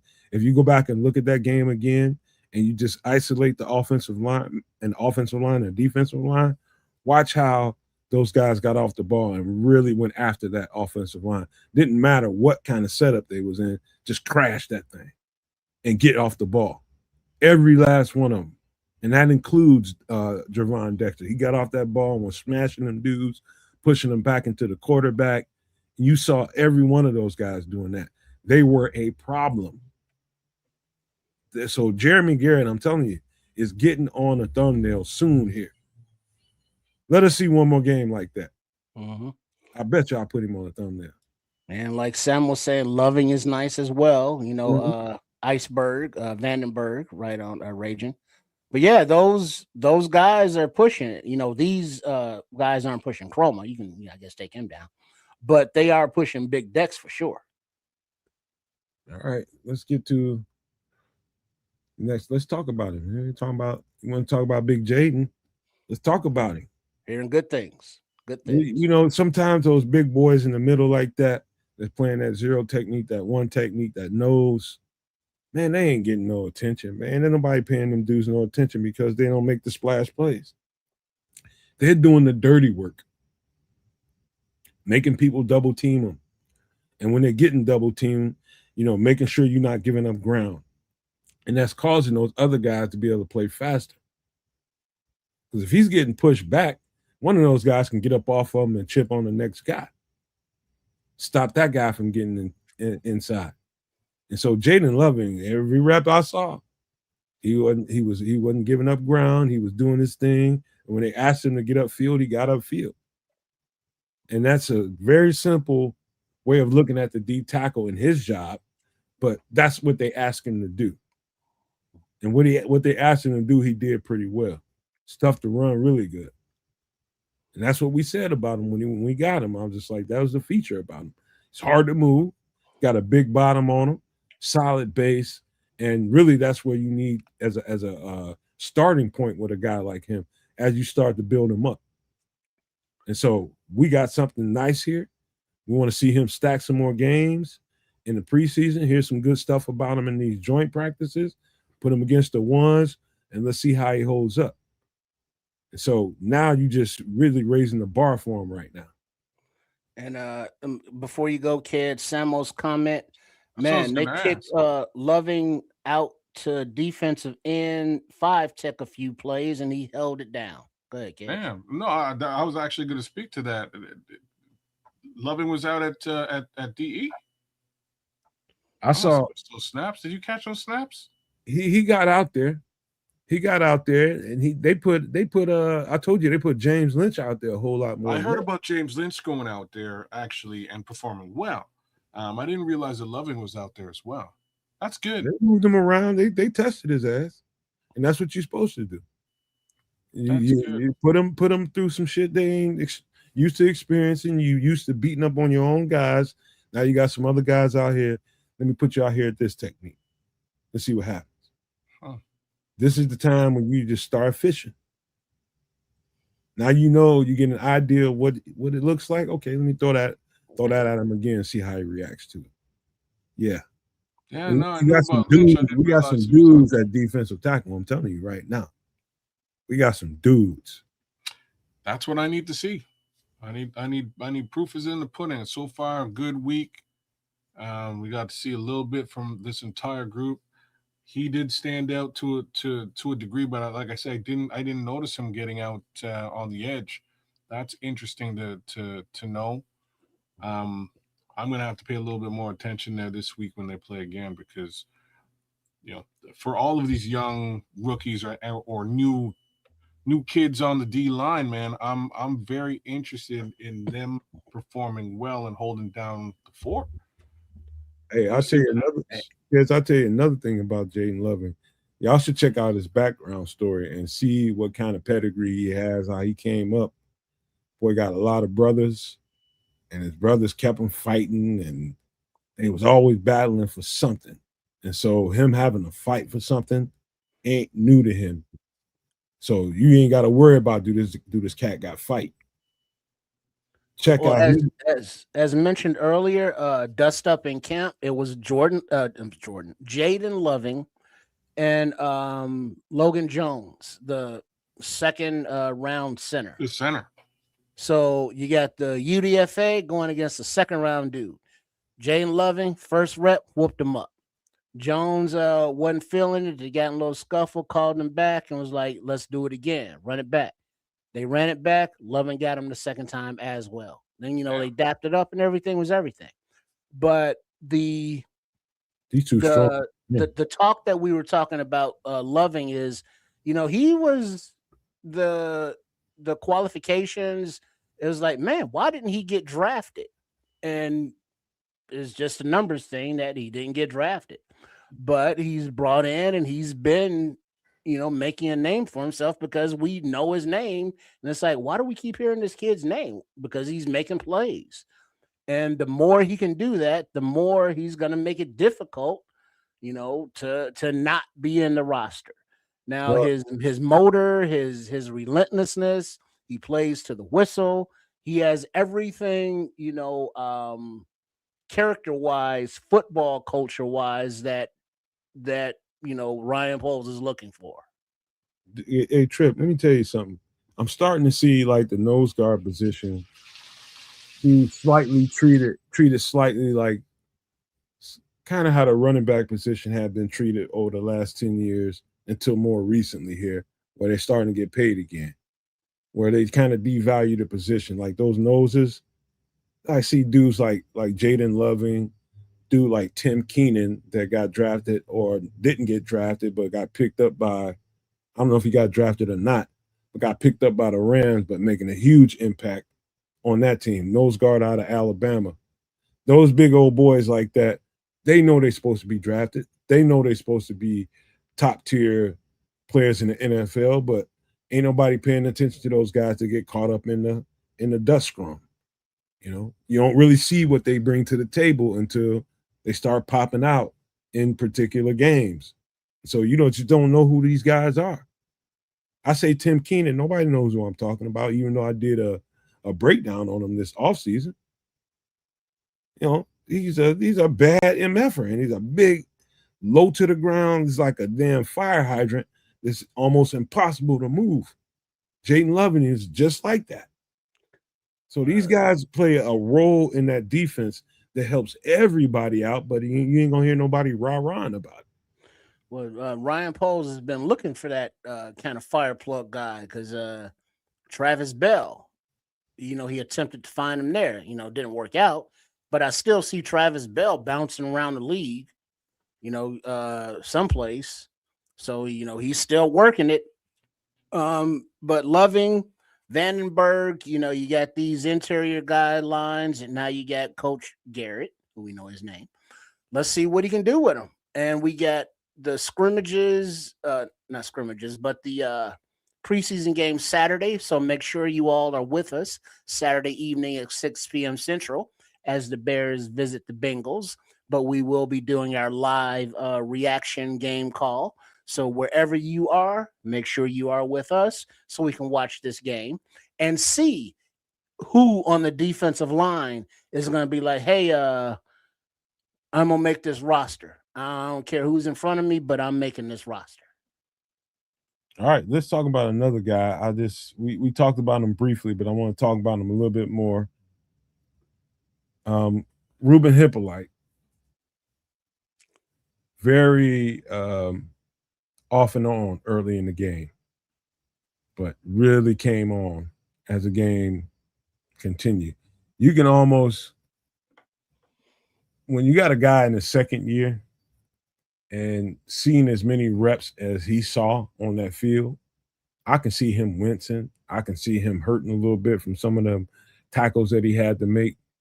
He is definitely having to get his body used to the contact like it was, like it needs to be. He needs to build up some reserve there, man, because I can see him like, oh, he's making some plays out there and he's tackling and he's, getting to the ball. But man, that shit wasn't feeling good to him. I can tell you that right now. And that's just him being out of football pretty much for a year and his shoulders not being used to the contact. That happens. And so I think the more and more Ruben Hippolyte plays, the better and better he's going to be.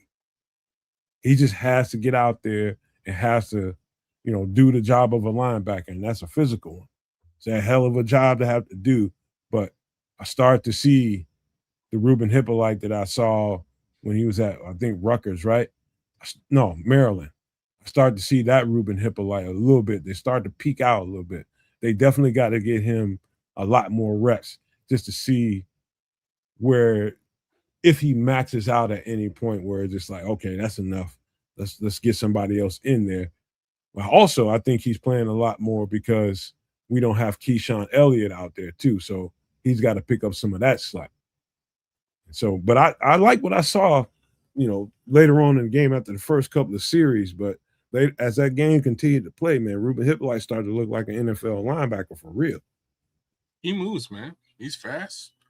I don't know about instinctive. We'll have to wait and see a little bit on that one. But he moves, gets to where he needs to get to. Again, that was the big selling feature of this particular player when they brought him in. He is fast. He's lightning fast. And there's no question. Like, he'll close the gap, close the distance, and get in there and be disruptive. All that's cool. I need to see more, but most importantly, he needs more time on task. Once he has a little bit more of that, hopefully he'll be able to understand, the pain threshold case scenario that Nomad was just sort of speaking to, as well as, grow a little bit more instinctive in his position. So we'll see what Ruben does. I hope they give him a fair amount of reps in preseason just to test him out and see where he is truly at. Hey kids, I bet all my money. I bet everything I got that Trips think it was that crack to the mouth that he got on that pull block when he got smashed in the mouth that put him out the game with a concussion. I think Put him out, yeah, with you, against Washington. you would probably be led to believe that that's the reason why you didn't really see him no more in the season. But I beg to differ. I bet all my money in practice he was missing all kinds of assignments and not being where he's supposed to be and not really retaining the information at the speed they was hoping he would. And for that reason, they had to kind of put him on the dust pile. Like we got to keep working with him. He's just not, this shit ain't really clicking with him yet. And and sometimes some guys need that. Definitely a Yeah. combination of the two, right? He was hurt. Well, I could get it. Yeah, I can understand. He was a rookie, so growing pains, rookie mistakes, not being in the right place, mentally not knowing the game. That's understandable to a point. But my worry about him as a linebacker are twice he's been hurt and twice it's been shoulders. So linebacker making tackles, what do you tackle with? Your shoulders. So I like his speed, I like his athleticism, but it's just worrisome that the soft part on his body seems to be the shoulders, which you need. Man, Can't dude, argue with any of that. I don't think people realize how tough that feels when you get done doing that for a whole goddamn 4 quarters. No, I know it hurts, but Woo-wee. hey, hey, that's what you signed up for. Such is the job, right? I did it. I did playing nickel in college, man. My first when we our first spring ball, bro. All they wanted to do was run the ball. All they wanted to do was run the ball. And I ain't gonna tell you every single one of my tie-ups or collisions was I got to smash into somebody, but I smashed into enough people, and like I ain't used to feeling that kind of heaviness on my shoulders. I'm hitting receivers. Maybe I feel it if I run to a running back that's full bore at me. I got to hit him around his legs or something. You'll feel it. But this was I just say about like 13 plays in accumulation. There was hard collisions that I never felt shoulder soreness after a football practice or after in a camp. I never felt that, and I felt it. I'm like, hold on, man, I got shoulders. I never knew you was there. Ouch. Yeah, that shit hurt. And so it's one thing to go through that in the practice. Now you got to get off the field and get yourself ready for the next one that's coming tomorrow Mm-hmm. and the day after that. So that's some Ruben Hippolyte. Go sit around T.J. Edwards and learn what it means to take care of your body as an NFL player. What you got to eat, what you don't, what you can't be eating. You just need to stay the night over TJ crib and see what he doing. That's what you need to do. Something. Good call. Yeah, man. That's the recovery after the physicality is probably the most unheralded thing in the game, and I don't think enough people are doing content on that. I Well, wish but people would. that's the problem though, because of the physicality that you speak of, is why it's irritating to me as someone that's not even a player on a team or in the league. That it's like, wait a minute, how the hell y'all gonna have a game on Sunday, then have another one on Thursday? What? That That's is not physically, conducive to healing or rest, or you're not gonna get the best athletic playing out of these players because they're still beat up from the yeah. 3 days ago playing a full Thank you, game. Trippy. Thank you, Triple R. Mm. The fucking NFL has no constitution, and they need one. Man. So even like Smith, shit, I'm gonna play more snaps than Kyler. Shit. NFL needs a constitution, man. It's some bullshit, man. Get your And then now, get granted, your ass in the ice tub and see how you feel. when you're traveling, they don't have to go through the the same hassle that we have to go through in traveling. But guess what? They still got to travel. Yeah, they big dudes and comfortable seats, yeah, but still got to go 30,000 feet in the air. With that pressurization, which isn't the best for the body. After you've been beaten up, and then you're going time zones and you're back and forth, and it's just not conducive to the best play on the field. And so that means that when you have dings and dangs from a game, your shoulder's hurting, and it's like, well, I gotta ice it, I gotta heat it, and I gotta get it ready because I got another game. And now you got players on IR, but they still refuse to expand the roster sizes. 53, that's it.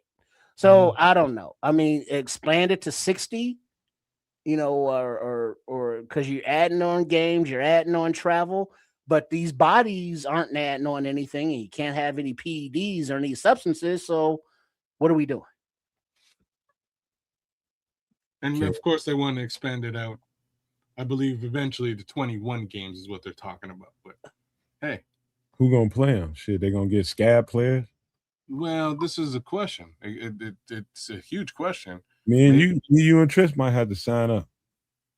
Okay. Both of us were like, sure, man, we could use a paycheck. But like, maybe they completely change the format is another way of looking at it. I don't know what they do, but at 53 men, it's an ongoing problem just having healthy human beings on the field. Bro, I'm gonna do a completely different podcast one of these days, and it's gonna be named When the Testosterone Wears Off. Boy, I ain't talking about people's balls, man. How about adrenaline? Yeah, I'll take that too. I'll take that. How about that? When the adrenaline wears off. Yeah. All right. Because you'll get letters from the WNBA people. Yeah, you're right. When the adrenaline does wear off, is when like MTV Cribs. This is where the magic happens. Magic happens after that. After the adrenaline wears off.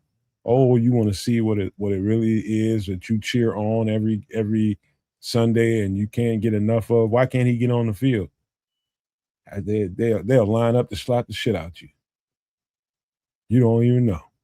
But when you're getting a certain amount of money, you better be spending a certain amount of money to make sure that it can't stop at the people can't be in your building 24 hours a day. You got to pay some kind of money to people to make sure that you're right, or you got the right apparatuses and stuff around your home to make sure you're taking care of your body a little bit more than what they can do inside a house hall. It ain't enough. You got to take that shit home with you, bro, because your body be whooped the fuck to death, bro. It's like it's like, imagine you getting a head-on collision in a car and you get out and you just walk away. And next thing you know, you walk about a half a block and you just break down and crumble down to the ground like, oh shit, I'm hurting. That's kind of what it feels like. You just break completely down. I've seen dudes get up the next day, like running backs, mostly running backs. Them dudes have a problem walking sometimes. And they're not even, quote unquote, injured. They're just beat up from the game. So and sore and stiff. Getting on the elevator, like, man, dude, holding me, trying to hold themselves up. I'm like, man, what you doing? Get off me. He's like, dog, my knees is killing me. In college, bro. Yeah. It's rough, man. Yeah. Like when you're young, you're invincible. At least you think in your head, and you think you can do this shit. All I gotta do is get to the next point. Get iced up, get some heat, do all the stuff you need to do, stretch out, get you a massage and loosen your shit back up. Okay, stretch and get back on there and start doing what you're doing again, over and over and over and over again, till you get tired of doing it. Unless you got qualified people that can help you recover get from A to B, and you got to spend money to do that. It's a rough Yeah, game. masseuses, yogis, acupuncturists, chefs. Derrick Henry spends like $250,000 a year just to maintain his stuff. And Stay you on might and you might think that's a lot of money. Well, it is a lot of money. To us. To them, it's an investment right off. Well, what's weird, and I'll say this out loud, is that he has to do something like that at all. One would think that would potentially be provided to him by the team. Well, Look but the team doesn't live at your house, on the facility. Eventually, you got to go home. Then when you do go home, you got to eat. You got to, do dishes, laundry. So you have people for that. Team Do could you, provide those you people. have maids, you have yard people and gardeners, and you have masseuses, you have chefs. You have people that take care of your body because your body is what's paying all of that shit. Look at Samuel. He said, "Nomad, yeah, that training room got fuller and fuller as the season went on. Yeah, that shit. You noticed that shit right away. Like, man, what you doing in here? What you doing in here? Man, what's wrong with you? It's all year long. You go in there like I wasn't no person that was in the training room. I might have gone in there and got wrapped in tape around the ankles, but I wasn't no person in the training room all the time. And the trainers used to be like, man, you need to come in here and spend a little more time. I'm just like, man, shut up. I'm good. But they was right. Later on in the season, I made sure I got me a little time in there. They got me a whole lot better than when I was about to walk on the field. Well, look at what Raging Oracle saying. That's why we're having a hard time filling our youth tackle roster. Parents are seeing these end results and not letting their kids play. I don't blame them. I used to be one of them people just like, nah, dog, you gotta, nah, dog. Truth is, it's a dangerous game. And you need to start the conversation off like that. It's very dangerous. You might not have, you might make a lot of money, but your quality of life might be asshole backwards by the time you get done with this. And years on into your life, you might start seeing some ramifications of what you did. But that's the sad part is, we look at historically your Dave Dorsons, your Junior Seaus, and older players who have been posthumously diagnosed with CTE. But then you have like the young fella, like was it Marshawn Freeland that was with Dallas? Lattimore? Lattimore. I mean, he was a young guy. Mm-hmm. So it's not like he's a veteran, after he's retired and he's developing these, symptoms or this condition. But a rookie or, 1 and 2 year players having this stuff that we hear about. But it would be interesting to see the numbers and the studies of how many college kids or high school kids even, display the symptoms and have later been diagnosed with CTE.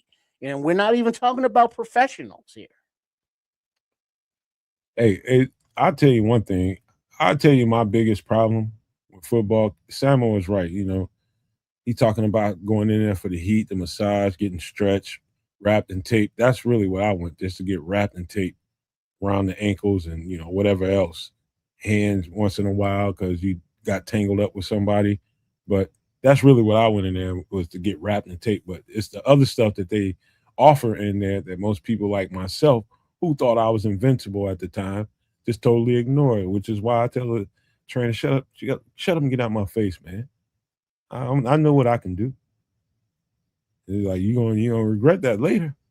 And it was right. It was right. That shit'll catch up to you, bro. Wake up one morning and be like, how come I limp like this now? Yeah, dude. It's like the soreness, it's like it never would go away. until I realized that no, dude, you got to get your sorry ass in that ice bath sometime and get the heat afterwards. Shit, ice, heat, get you some yoga, learn how to do some Pilates. Man, dude, the massages, man, A stem machine. the massages was the hard. I didn't want to just lay there and be having people. It was all kind of weird people doing the massages. That's why I didn't want to do it. Masseuses? Yeah, man, there's some weird looking cats. Zeus. I We ain't should like. get you a tens unit. I ain't like it. I was just like, nah, your weird ass ain't touching me, bro. Mm. You know, you might not get lucky to get the girl that's over there with the hands and shit. You might get a dude that's weird acting and shit. I wasn't with it. Mm. Nah, dude. Man, it'd be like, dude, it ain't like that. I know it ain't like that, but you ain't finna be handling me. You leave my muscles alone. Get away from me. Like, I don't. You might get something out of this I don't know about, but yeah, you ain't had none, Samo. Yeah, we had some. We already know that. Do not get Nomad any sweetest massages for Christmas. Nah, man, I ain't really with people I ain't really with people handling me. Period. You know what I mean? But if it's gonna be somebody putting hands on me, it better be a female.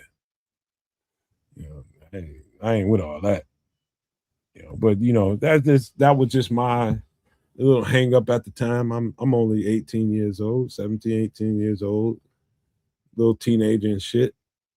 He said Samuel said they had one. Yeah, he knew better. They all knew better, but Keep it professional. Keep it professional. I just didn't want dudes touching me, man. That's all. I don't give a fuck what you had in your mind. I don't want you touching. Can't blame me for that. That's for sure. Deshaun Watson massages. Oh damn. Come on, I was waiting for this conversation to delve into this area. Here we are. Oh no, it didn't have to go there, did it? Red Baron went to the tug and pull. You didn't need to do that, did it? Yeah, man. That's another thing too, man. You know who's doing them? You know, at a certain point during the year, you didn't care who it was in there. You really didn't. You just, if you needed one, you was going there and getting you one. Make it stop hurting. Yeah, that's mostly what it was. Most of my pain towards the end of the year was with my legs. It was with my legs, and I can handle most of that work. You know what I mean? I can handle most of that, but when it comes to your back and your shoulders, anywhere around your back midsection, you got to get somebody else to work them kinks out. You got to. And so it wasn't like you had a choice at a certain point of the year. You better get them shits rubbed out or be your ass out there hurting. That's all it is to it. One more guy, because I think we got a little bit of time to do this. But what do y'all think about this? What if what we saw wasn't no fluke? And they cut Coleman Bennett because they like what they saw.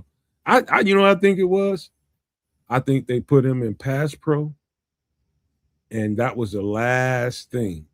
If you can't outperform this guy in pass pro, we think you can fit somewhere in special teams, but if you can't outperform this guy in pass pro, I don't know why we keeping you. And I think that's why Roshan Johnson is probably going to get a whole lot more looks this week. It's because of that. And people think that's just like really pass pro. Yeah, really pass pro. I know y'all don't want to hear the shit, but no, we don't want to hear any of this at all. But it may well be the reality that he sticks around, and it is what it is. I don't have much faith in this particular player. What I can say is this: I did appreciate his special teams value that he brought to the table last season. I actually really did. I was really missing. Who's going to be out there as a special teams gunner? This guy has speed enough to accomplish that, and he's actually a really sound tackler for somebody who plays on offense. Like I watch him put down some bodies, but again, he's a running back and I'd like to see him actually perform as a running back and perform well. And so far, we really haven't seen very much of that. That being Yeah, said, he yeah, he had a burst play, and it's like, all right, cool. Year in year three is like, well, you should really have a few more of those, but it is what it is. As far as where he is now in his development, I don't know that I can say that as far as a running back, we haven't seen enough reps to see him actually as a running back. I mean, he got a few and he made no, we've seen enough. Trip, okay. we saw But enough. it's like, all right, Coleman Bennett, he didn't make the cut. Okay, sad. All right. But we still who's the competition left? Salvon Ahmed and Britton Brown, who we know that the coaches like. So I don't know. I mean, obviously, hopefully we don't need Roshan as a running back. If he has to come in and tote the rock, he can. A la Travis Homer, special teams demon. And if Roshan is a special teams demon and Coach Hightower says, hey, he has good value here, I could see that. But I'm not really seeing any value added to the actual running back room. I one thing about me is I'll never let, even though I love the fan base because they keep us here. I love the fan base. I love us over here at the Nomad Network. I love the No Maniacs. But I will never let people, especially on social media, tell me what to think about a player. All I know is he, for a lot of different reasons we may not know, wasn't given opportunities to perform. And some of them reasons where he was just hurt. And that's what we were being told. He just was hurt. Another reason could be when it came to the offense, because they plenty of times put him out there playing special teams, and just like, okay, he can play special teams. How come he can't get a role in the offense? You know what that told me? That told me he's not picking up everything at the pace he needs to. And he needed some time. That's what it told me. Now, everybody else in the fan base, think what you will, but me and what I know, that means he just ain't sharp enough on his shit and he needs some more time. And given another year, given a whole year into it and getting another opportunity here, I like it. Number one. Two, we knew he had the pedigree coming out of Texas. We knew what he can do. We saw what he can do in the old offense with the old coaches. He had some moments.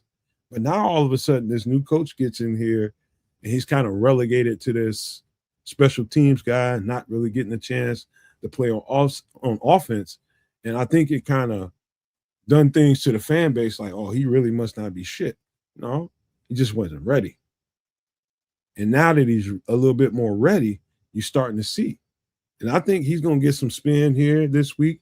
I think we're going to see a lot of the same that we saw this week. Got the pedigree, man. Like I say, we'll see. We'll see what he does. Just, they played him quite a bit before Khalil Herbert's departure in preseason as well as in the actual season, to sort of try to justify the transition from Khalil Herbert to Roshan Johnson potentially. And they let go of Khalil, which I'm fine with. I just don't think that this particular player brings enough to the actual running back room. Mind you, I do think that no, he's not. I do think that Salvin Ahmed, I think Salvin Ahmed will be a great addition to the room. So, if it's just for special teams, sure. I don't. If he's the problem with having him be the primary um pass protecting back is it like telegraphs what you're doing. Like he's just there to protect the passer. He's not necessarily there to run the ball. And doesn't scream Ben Johnson offense to me either. So I don't know, man. Like I say, I just don't feel it with this particular guy. Yeah, I thought he was going to do some damage coming out of college, and the damage that he's done has mostly been to his own head. Hey, fellas, let me tell you another thing. When it comes down to it with coaches want to know who they can depend on. At the end of the day, when I'm in my call sheet and I'm looking around, and I don't know if I'm gonna be able to have a Kalmanung guy right away. How can I mitigate this? I like the young guy. I like the rookie, but I know what I'm getting in Roshan Johnson. Is it the best situation? Probably not, but at least I know what I'm doing here. This guy knows what he's doing here. We had him long enough, and I feel comfortable with it. And so that's the thing a lot of fans have to understand is a lot of these decisions come down to comfortability. Who am I comfortable with when I go to my call sheet if I have to go to this guy? And that comes with time spent, time on task. And so will they let go of a young player that has a lot of potential to keep a guy that's been around for a while and the fan base ain't too high on? What we see, what he sees behind the scenes ain't what we see. Well, I do recall he was on the team last year. Both the running backs got hurt, and they went out and found a running back on the road and brought him in and decided to play that guy. So, I mean, they've been watching this guy practice for a year or two now. I don't know. I don't see it. I would need to see an entire preseason of awesome Roshan Johnson doing stuff besides running straight into a human being and potentially surviving the collision. I think we all need to see more. We did see a little something with that pass the other day, and that was cool. That means he can catch and he can, run out of the backfield if needed. Really hadn't seen a lot of that before. But it's got to be a contract year for him. Yeah, it is his contract year. And this is what I'm saying. I don't see him sticking around due to that major factor. If they're thinking about potentially paying this guy, he just hasn't done enough. Well, I mean, he could get paid, but not like paid. Oh, they could offer him an extension of what they feel is fair. Which could be 5 million, 2 million. I don't know. Wow. But speaking of, we mentioned him, but Khalil Herbert, San Fran, yeah, he got cut too. Yeah, he hasn't had a good little go since he left the Bears. I thought he'd actually do well out there in the world. That's the thing, man. It's only so many jobs in the NFL as far as starting or even a backup. It's only so many jobs it's there. You gotta find a niche on special teams. You gotta find a niche on special teams. Not only that, when you do get those opportunities, you gotta be a stomp down pass protector. That's gonna keep you. Like, what do you think somebody like Travis Homer keeps finding jobs for? Because of that. How'd you bring up Travis Homer somehow in this conversation? I'm just saying, some of these dudes have way more value than you think. I'm not saying Roshan Johnson's in that category, right? But have value at something, but maybe not just running back. I mean, you have some value at running back, but more importantly, some of these other things that need to happen. So, I mean, I'm just not so quick to write somebody off. That's why I sound so optimistic, Scrolls. No, it's just because he's always optimistic all the time. Be optimistic. What was it? I mean, for a reason. Rainbows and what? Powder. I don't know. What I say? Powder puff, sugar puff. Sugar puffs and rainbows. That's what you said. Be optimistic. But yeah, man, watch out, because again, I'll say this one last time. Dude does have pedigree. Just saying, he does have pedigree. He's just been unhealthy, and for whatever reasons, not knowing enough, been given opportunity. Watch out if he gets more opportunity. Oh. Just watch. Well, I'm sure he's going to get plenty of reps. All right, I'll tell y'all what, because we're gonna say. Because remember, Mananga is down. till at least the start of the regular season. So whatever reps, he was gonna get are now available. Well, no, they are available, but they ain't going to this guy. I'm Well, I just mean, they're gonna have to be divided up because Swift ain't taking them all. no, And so no. that only Well, leaves Roshan Brown and Britton Brown and Ahmed. Salvin Ahmed. Salvin Ahmed actually plays a much more similar style of football and or complementary style of football to what Kamanungai and DeAndre Swift play. It's relatively similar. Everybody, He plays a completely different style of ball, as in Roshan Johnson. I think Roshan Johnson again will stick around just because like you don't want to have another injury and be completely out of sorts.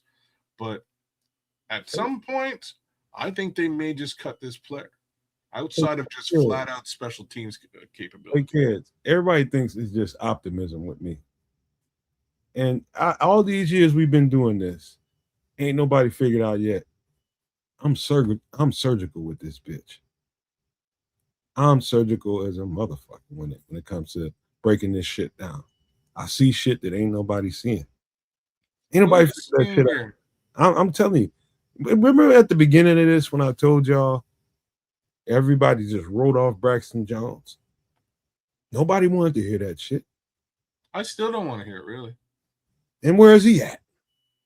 He's on the team. He's been $10 paid. million richer. He's on the team. He's been I paid. say shit that don't nobody want to hear because I'm surgical with this shit. I don't know. I'm sorry if that don't set well with everybody, but I know It doesn't sit well with me, man. I'll be honest. Sometimes the sun shines on a dog's ass, and we you know what I mean, and you okay, just you sometimes happen to trip I'm in the way too situation. consistent. I'm way too consistent for that Brother, bullshit. you can't use Braxton Jones as like Hey, is that? there's times where you're not though. Oh God. There are. Okay. So and we I'll could tell talk you about what. Nate and we could talk about Velas and they're both gone. All right. And we won't. That's a good one. They're How both about good. They're how both good. about this? I know what I'm talking about. Okay. And if y'all want to, I'll tell you what. This just to end the show. Let me let y'all get off on a better note. Y'all want to do a quick movie breakdown or music breakdown? Let's give them something else just to get out of the show.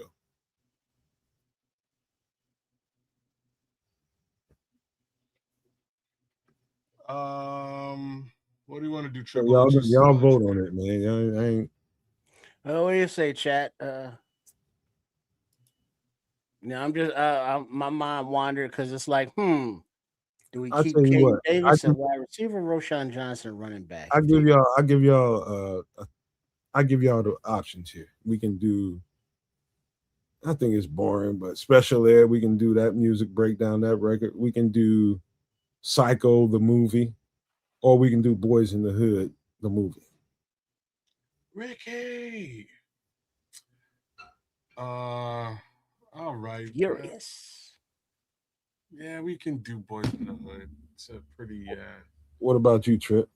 Yeah, boys, that's cool. Y'all want Boys in the Hood? All right, man. Let's give people what they let's do this shit. I think it was a profound movie. Very profound movie for anybody that lived in urban environments, The hood. anywhere in the United States. And anybody that wasn't in the United States and don't even if you don't even at least know people that come from this era, it's going to be hard for you to relate to what the hell was going on in this movie. You can see it in this graphically displayed in a way that you can't deny it. But what was planned in this movie and all the little things that happened in this movie had to have people who wasn't from this environment like curious, like whoa. It was that explosive of a movie. It was like a war zone within the United States. Or did y'all guys see it that way?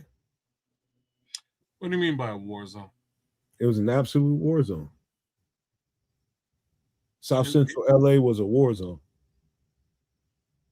Okay. Yeah, well, I looked at it not as a war zone, but just as the hood. Because the same issues that they were having, we had West Side, South Side, other communities, cities, urban areas, gangs, drugs. It was is an issue. Um, in the black community, you got furious styles like, look, army ain't no place for a black man. Here's why. Here's how the community is being broken down with all these gun stores, drug stores, alcohol, liquor stores, and then you get to gentrification. Then the man comes in and raises the property taxes. Now y'all can't afford to live here. Y'all got to go. Then they gentrify everything, build it up, and this whole new hood. So it's the same thing that has happened repeatedly throughout cities, neighborhoods throughout the country. So it was just kind of like, it's just kind of like looking down the street, except it's on the screen now. Cool ass soundtrack, of course, and the young up and coming actors at the time. So the way it was a reflection of of what you see in the hood, and it's like, yeah, right there. See, it's right in the title, Boys in the Hood. The hood. These are the things. This is the war zone that Nomad mentioned that we're talking about. Can we get some help? And then you see the police that are there that are not there to help. You see the teachers and the school system and the job situation, and it's like, hey, that's just like my hood, and all the parallels and the young, prospective athlete, getting gunned down, and the repercussions after that, and then the fallout behind that, and it's just an endless cycle of shit. And it was sad, of course, because of the way some of those character stories ended. Many of them, most of them, but it was just kind of like, yeah, that's kind of what reality is. I Go ahead, kid. You got something? Yeah, yeah. As unrelatable as you sort of made this movie sound, I don't think it was.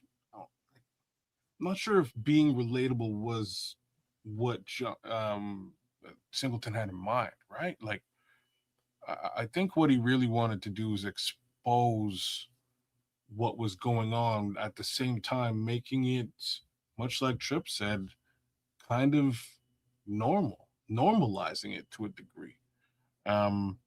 These are all folks in some strange way, shape, or form that we've sort of bumped into in our own real lives. I definitely know an Ice Cube. I definitely know a Ricky, and I definitely know. Why am I blanking out on Cuba Gooding's name in the movie? But I am. I know these characters in real life in Right. a different angle, different space. I also know Larry Fish, right? That's my dad in this scenario. Lawrence Fishburne is very like his character in this movie, Furious Styles, like very similar to my father. It's part of the reason why like my son Styles is named after this character, as well as Styles from Teen Wolf, if you would believe it. But Shredder. anyways, but yeah, that's Lawrence Fishburne's character remind me a lot of my dad. Like very very similar, very stern, and very specific with how I would be relating to my friends at this general age and time. And I went through a lot of dumb shit that's somewhat reflective of what you would catch in this film. This film was kind of a preparation for me, um, and it helped me avoid a lot of mistakes. It really actually did, So as relatable or unrelatable as it may be, um, it definitely helped to steer me into some trouble as well as steer me out of some trouble too. Well, I'm gonna say this, man. This movie is near and dear to my heart because I've seen some of this era. and some of the ramifications of this era. And I always say that the music drives the culture. The name Boys in the Hood come from a Easy E record, Boys in the Hood, and Just it's Always felt that I hard. had to Talking be that shit will Compton, pull your son. card. and so let's just take it back to where the concept comes from. And it's comes from John Singleton, who's from South Central LA, who experienced a whole lot of this stuff, whether directly or indirectly with other people. And this story is about once a time in the hood in South Central LA. And this could be narrated pretty much the same way, but with different characters in every hood in the United States of America. It's like a maze. What you throw some rats in there that has no out, but they keep going around in this thing, figuring out like it's got to be a way out of here. Let's keep going. Let's keep going. But there's no way out whatsoever, whatsoever. And then once you realize there's no way out, the animals in that maze begin to eat on each other because what else you gonna do? What else you gonna do? And there's a song out, I think that's on this soundtrack. It's called A Friendly Game of Baseball. Main source. Main Mhm. source, I believe Half you are. Canadian. You all should listen to that record. Listen to that record. And that's kind of what it was. You now usually got people portions of each different part of South Central LA, all the way out to Compton, Watts, everywhere. They sectioned off into blocks, and they all broke off into colors, numbers, and all this kind of stuff that separates one from the other. And they're just picking each other off like a friendly game of baseball. Same thing that was going on in Chicago. Only it wasn't colors. It was just, okay, what you ride here, you this, you that, boom, boom, boom. The same stuff going on. But they just took colors. And there's a movie before this movie called Colors that kind of put that on display too. And the body counts and the reasoning for some of the unaliving was just trauma. And now you throw into that mix a whole bunch of intoxicants, drugs, and weapons and all that kind of stuff. There's a fight to get that distributed because there's no way out of the maze. Well, and then also to Benji's point, Nomad, the maze, you got the outside influences, the drug culture, you got to get money, you got to be cool amongst your friends, and kids mentioned Furious Styles, that father figure, and how with Trey's mom, they still managed to have that relationship as parents, even though they weren't together as a couple.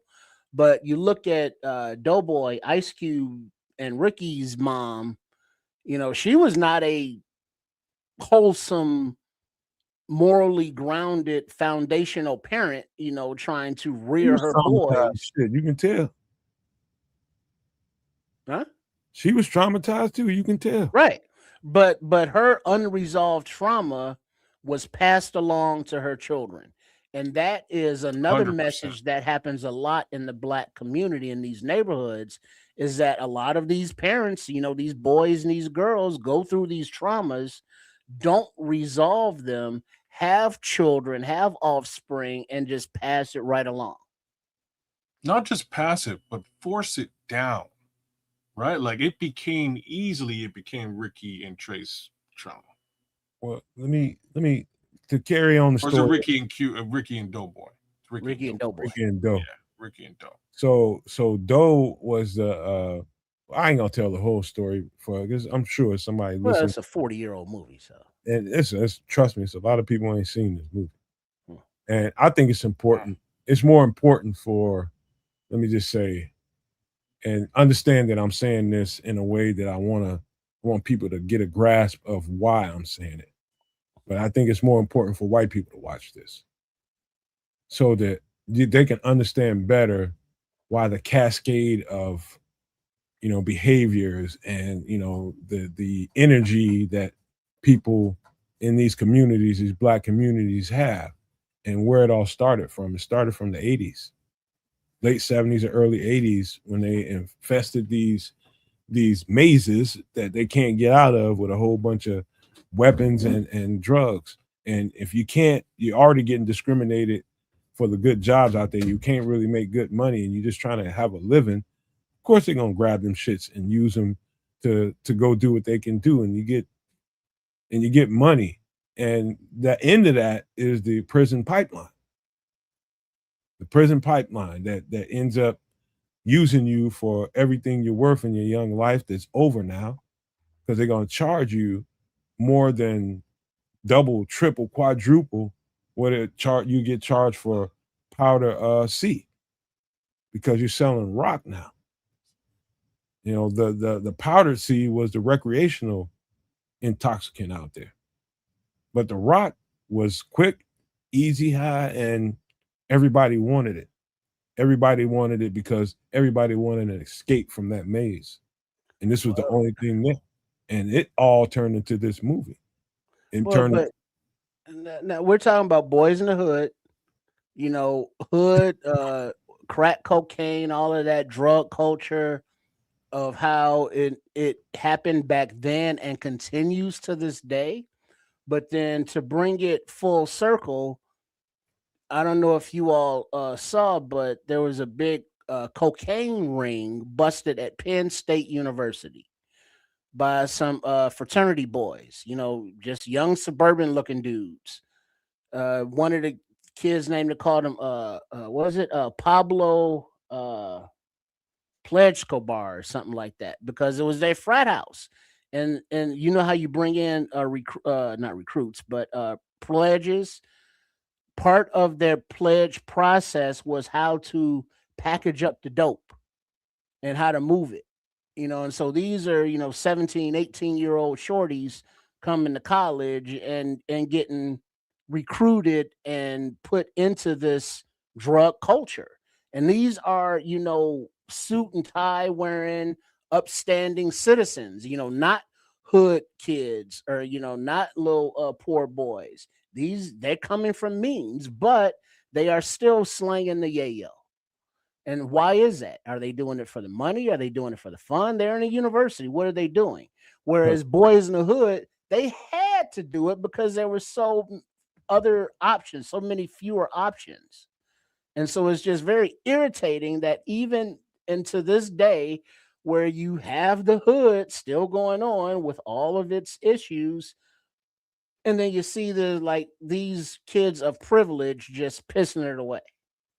it's I mean, with the under the circumstances that black people have gone through in this country, and to survive them, there's a song on this record called "How to Survive in South Central." How to Survive in South and Central. and it is it's deep, and it's on the surface it's very entertaining because how it's portrayed in the song, but it's deep, that you have to survive your environment instead of thrive in your environment. You got people with businesses around you that don't look like you. Where that come from? And all the stuff that's going on. There's so many layers to this movie that when I think about it in hindsight, I just wish a whole lot more people that didn't look like me would just grab it and just look at it without judgment and just say, okay, let me see what was really going on, because it's a very accurate portrayal of life during that era. It was raw, it was gritty, and it was sometimes hard to watch. And for me, it's still hard to watch at times.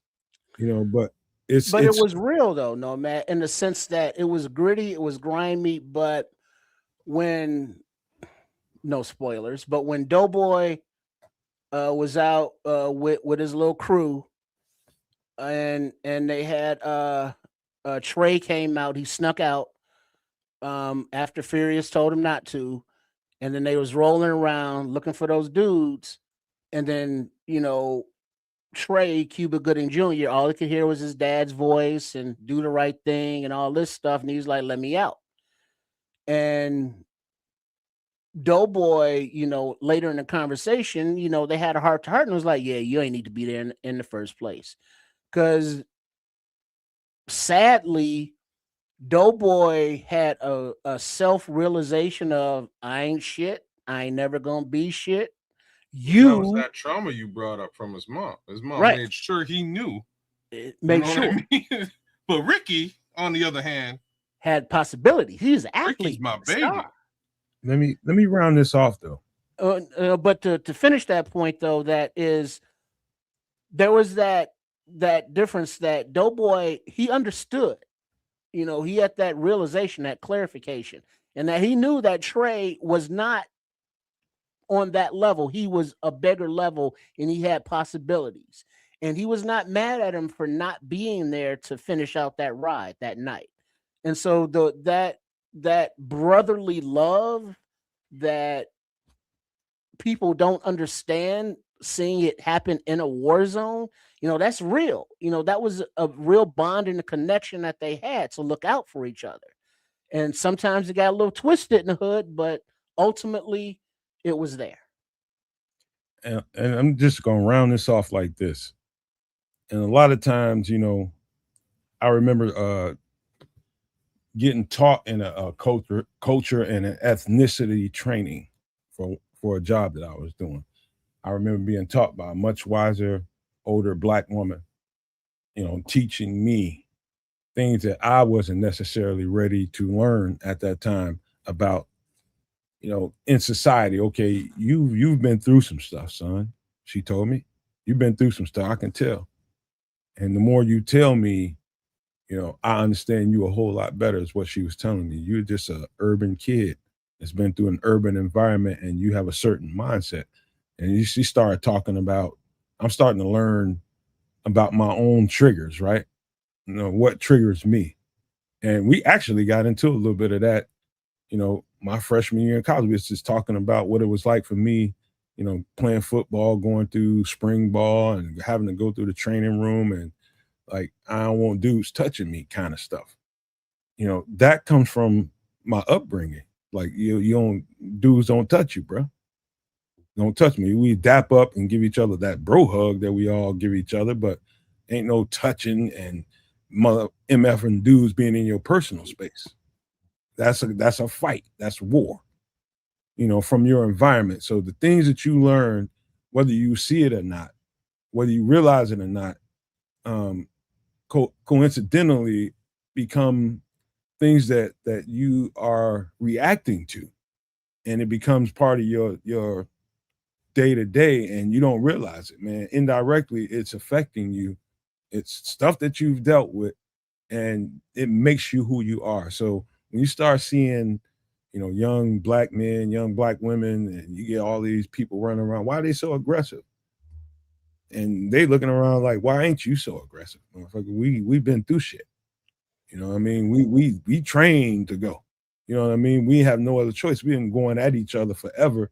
And here come your ass, trying to be a Karen or a Ken and shit, trying to act all brand new and shit. We'd be done went upside your goddamn head. And you wondering where that energy comes from. It comes from not watching movies like this and understanding. Yeah, I mean, shit. You grew up in a jungle, you can't help but be an animal or a victim. You get And then ate when up. you leave the jungle, that's all you know. And it's like, wait, everything's not a jungle. What? I didn't understand why, like for a long time in my life, like anybody, and I remember going upside heads, man, about this. Like people would get into my personal space, like all too close. And I'm like, hey man, hey, chill out, man. You a little too close. Back up, man, my fault. And then he'd do it again, man. Next thing you know, like dudes, I can't have you in arms reaching me, dude. Don't be all up in my damn face, bro. Back up, man. I can hear you. I can see you quite clearly, but don't be all up on me, man. You're in my personal space. I don't like guys getting that close to me because in my upbringing, like you let somebody in your personal space, you just played yourself. You're gonna get teed off on. Don't do that. And so I go upside somebody's head, and people are like, why you do that? I'm like, man, I done told that man, back the fuck up off me. And that was I'm just telling you what it was for me as a younger man, understanding my triggers. Like some people don't have no sense of personal space. They be right up on your goddamn face. I'm like, dude, you gonna have to give me some space, bro. I don't like guys in my space like that. And that was just something I learned was a trigger from some of the trauma I've been through.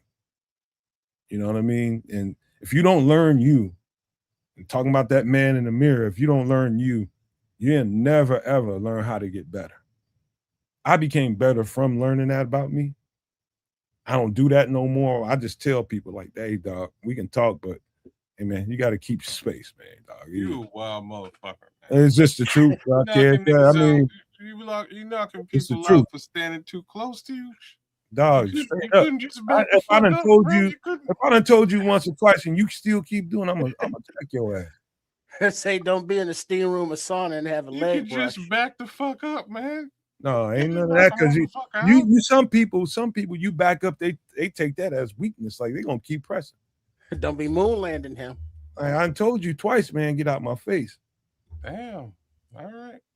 Shit, yeah, I Real bust talk. your ass. I've done the same shit, but I definitely warned you a couple of times, and also back. Like if I back up, but the thing is, I'm going to articulate the entire like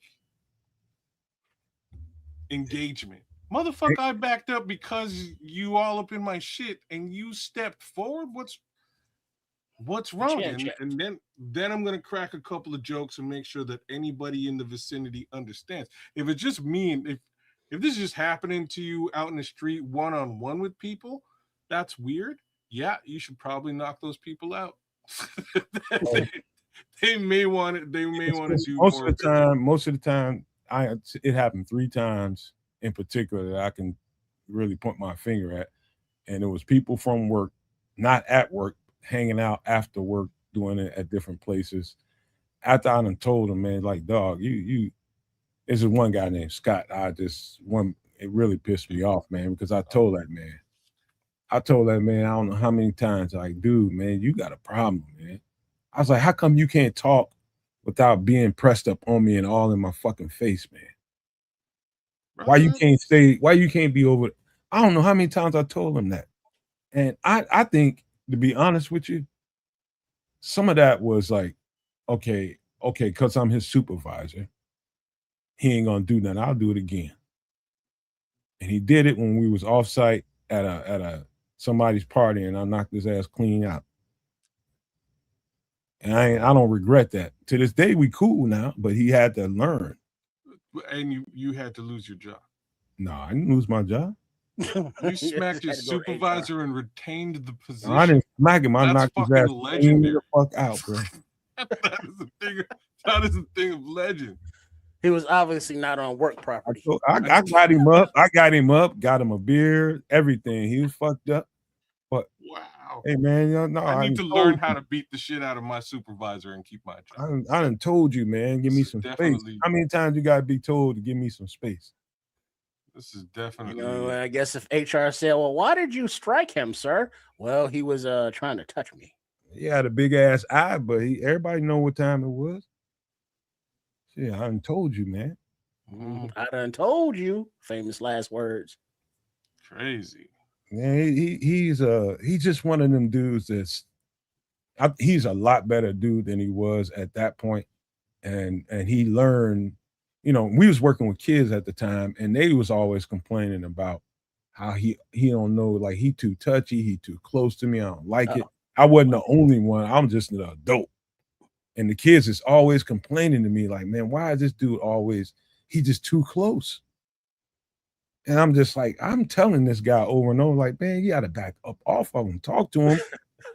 Well, everybody don't need to know what the fuck you just ate, bro. Well, see, that's how you know Nomad is polite, whereas old Trip has that reputation for if somebody get too close, it's not one of those, hey, back up. It's one of those, back up.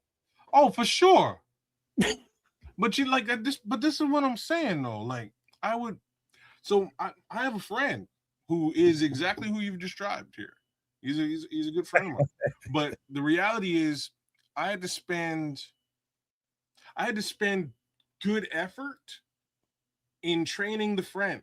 You know what I mean? It was like, hey man, you know what I mean? You're a fucking close talker, bro. And like I'm not gonna say that to you in a one-on-one conversation. I'm gonna say it in front of a bunch of people so that other people will start to ridicule him as well. I'm an absolute you do be close, manipulating dog. asshole. Like, you know what I mean? Like if it's like I can smell your breath.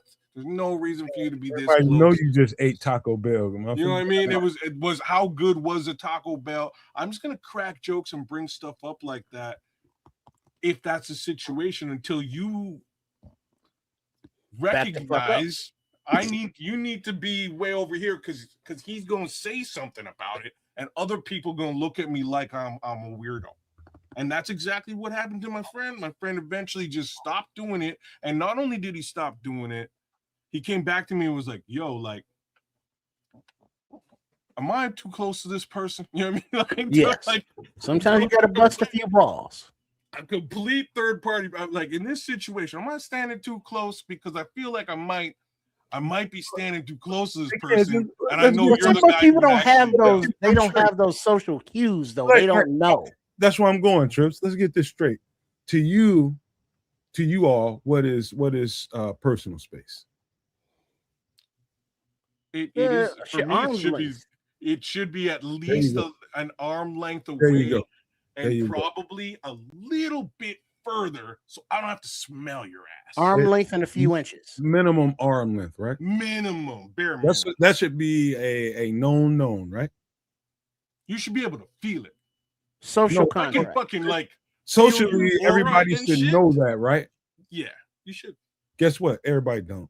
No, it's cool, and I understand that. No, it ain't cool, man. But it is cool. You gonna let people just tread on your ass because he don't know it? If you telling him like, dog, you got to maintain some space. Well, sometimes you got to tell them in different ways until they learn a lesson. Yeah, you got to train just like a dog. You got to train folks sometimes. Sometimes it takes words. Sometimes it might take a little. Maybe you might have to thump him, man. You might have to rub his face in some shit once or twice. Well, I had to do that a few times. How you kept the job is the craziest shit I've ever heard. It's about processing afterwards. That's why. You don't just walk off and like I just knocked this cat out. Well, if I not see that's a difference. I stayed there and we talked. I'm stomping like that's the difference is what I'm saying. I can't just.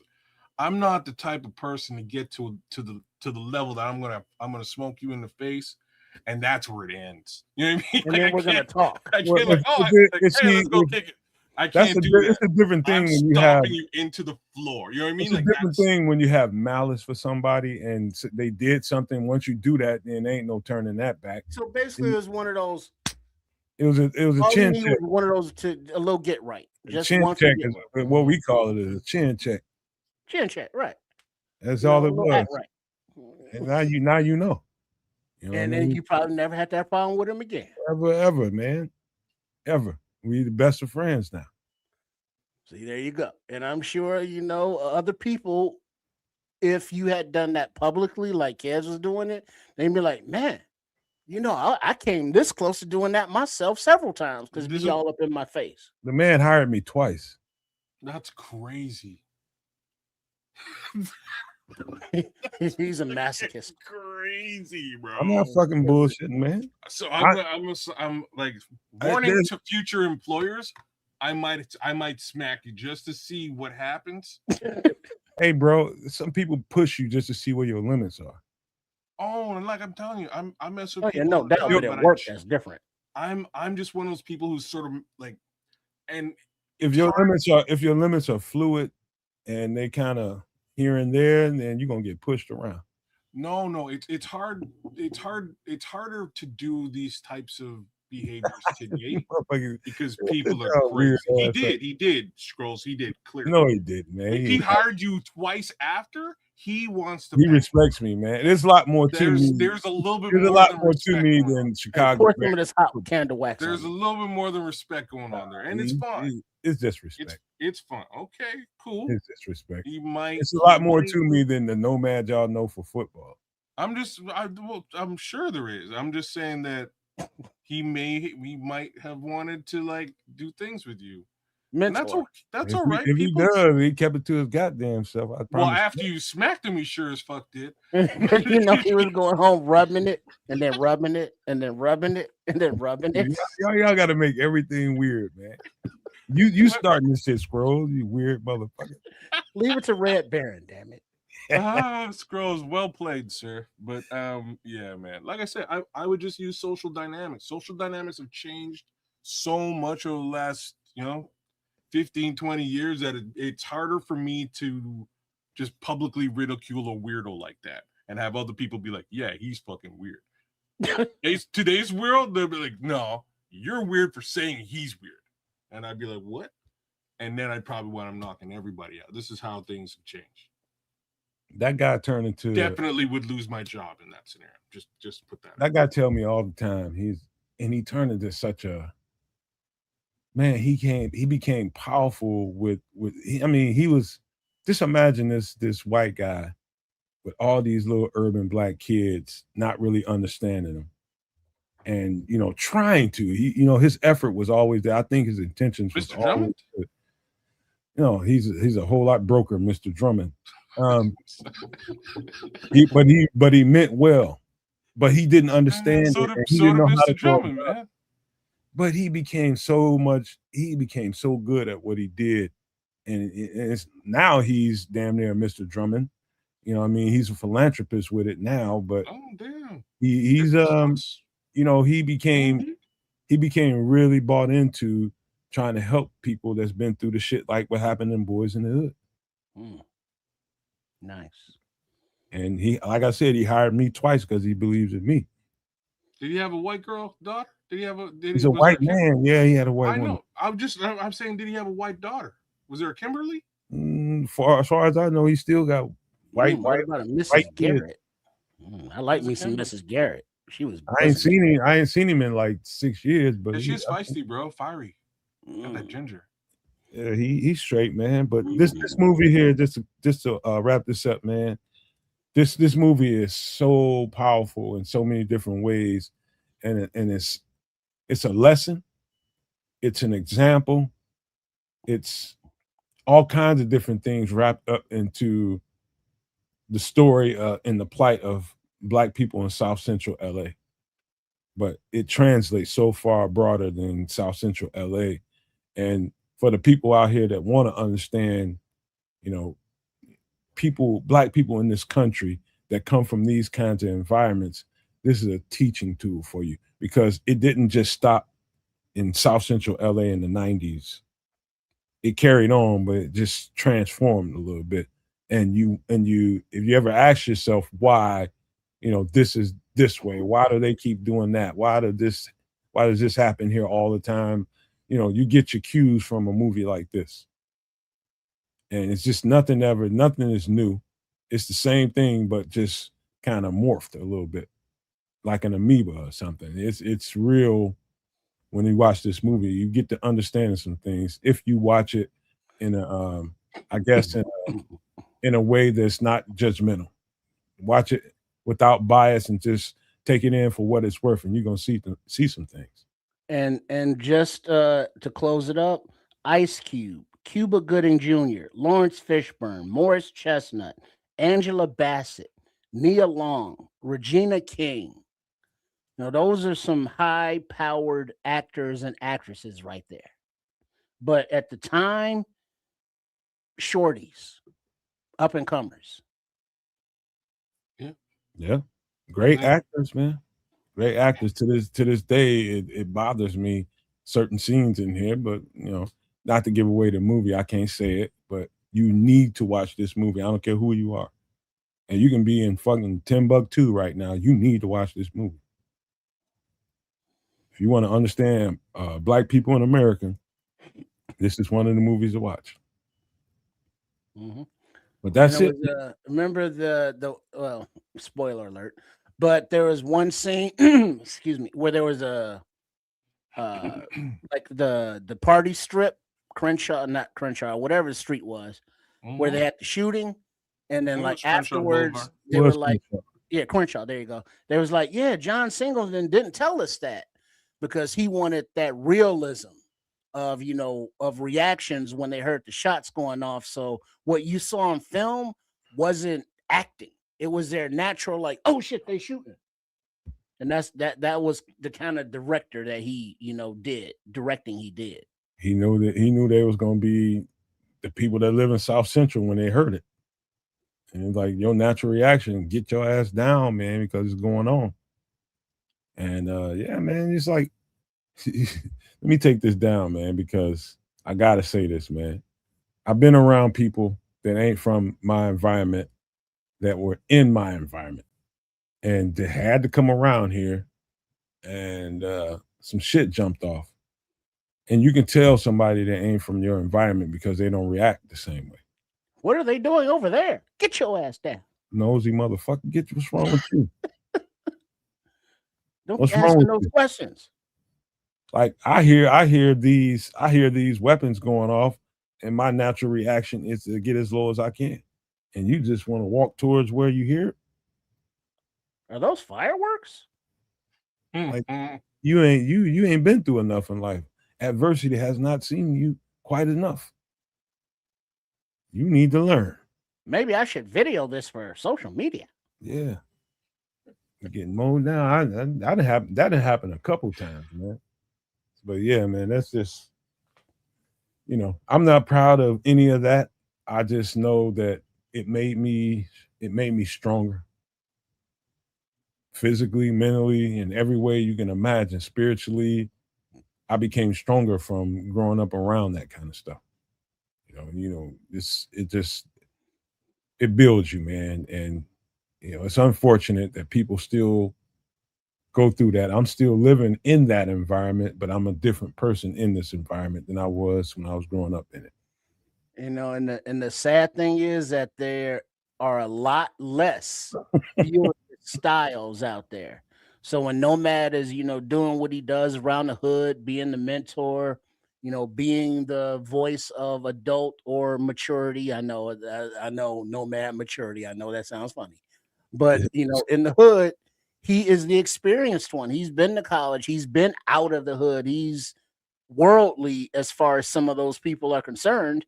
And he takes the time to say, hey, maybe there's a better way to do this than what you're doing now.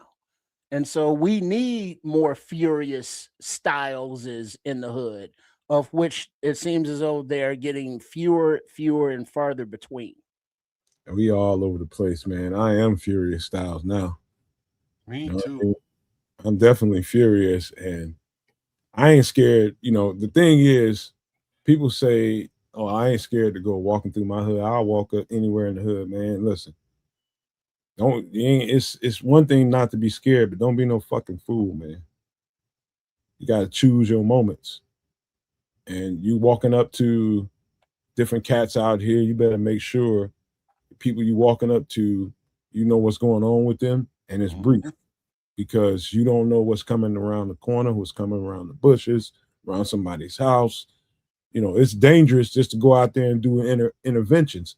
People Yeah, in don't swivel. around here in Chicago, Detroit, and people that are really out there trying to change the neighborhoods by being active in the neighborhoods, trying to change it, person by person, house by house, block by block, can get caught in the crossfire of something that ain't wasn't meant for them.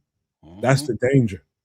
I can walk up to anybody right now and talk to them, but I can't control what's coming around the corner. Because of some shit they did. Right. And so you got to be careful. And so I learned how to set the situation up so that whenever that from this point on interaction needs to happen, it's in an environment that I can control. And like Red Baron is saying, when like you grow up, you know what the trigger words are. And he's saying now, if he hears words like on blood or dead homies, he starts his car and he's Audi 5000. You better be. You know what I mean? You grew up, it's like, you know what they're saying, what they're referring to. And it's like, yo, that beef ain't mine. And when You know that where beef that's going. comes back around looking for you, I ain't trying to be no place near your ass. It's almost 95% chance that that's going downhill fast as soon as those words come out. Hmm. And the jacked up part is I don't know where it started exactly, but it has taken way too much hold. But during the gang wars, when rivals would be unalived and they would have a funeral, the rival gangs would now drive up and shoot up the funeral and Okay, all of choose the your words. mourners that were there. Be a little more, be a little bit more colorful with your words, Trip. We monetize this time. Uh, Bang bang them or something. Smoke them. There you go. That'll work. All right, and so that their friends, family, mourners, fellow gang members are all there. So it's like, oh, we got fish in a barrel. And so the disrespect, the of life in general, just that don't care and don't have any thought about repercussions or innocent bystanders or all of that was Boys in the Hood, and it's still to this day. Yeah.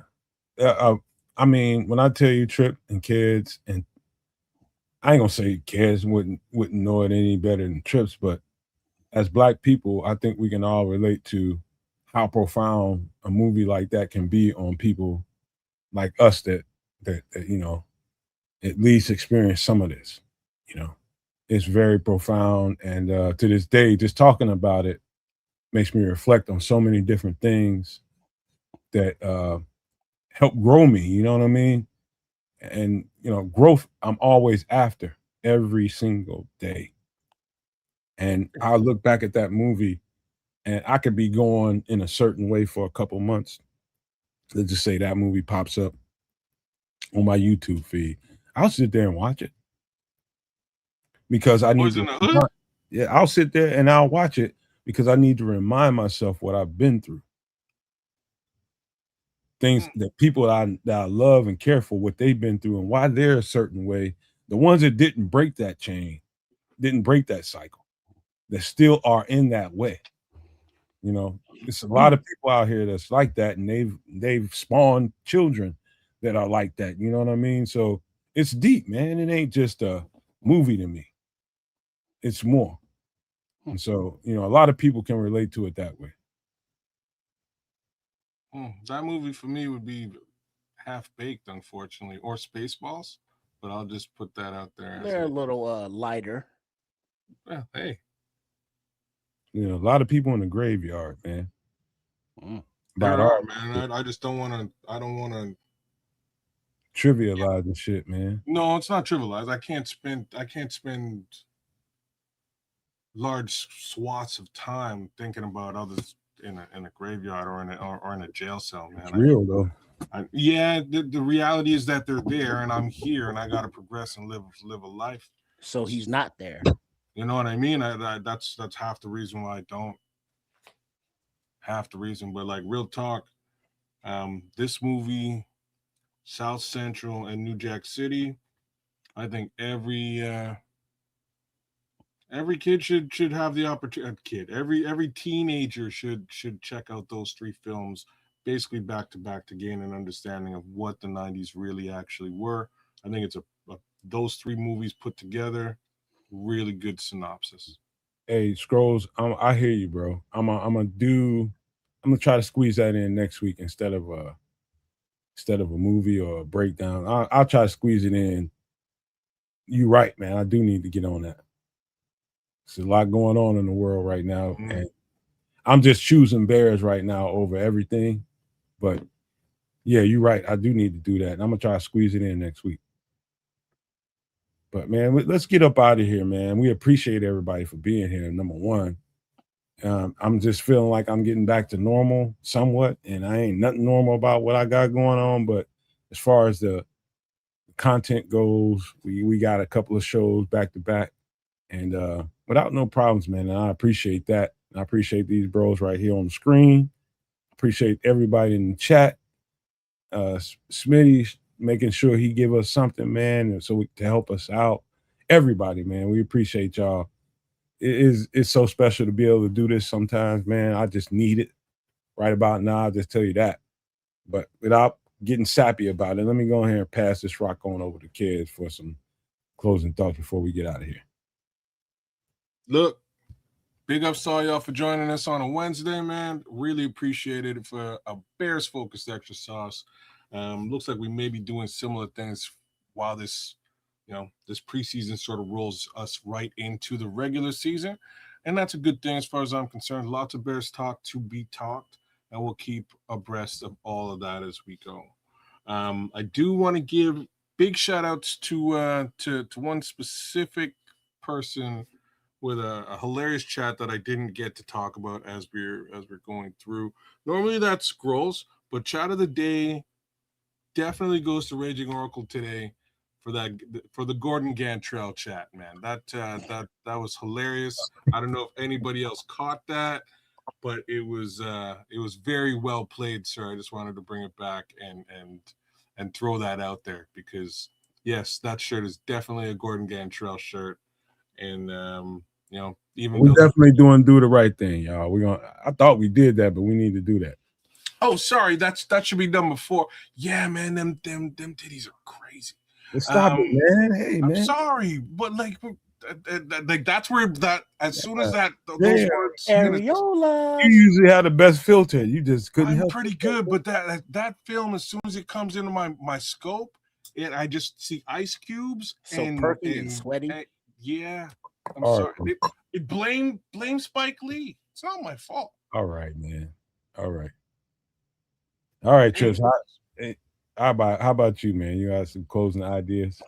Yeah, just shout out to everybody that joined us, and a reminder that Saturday we'll be here for the Bears preseason game.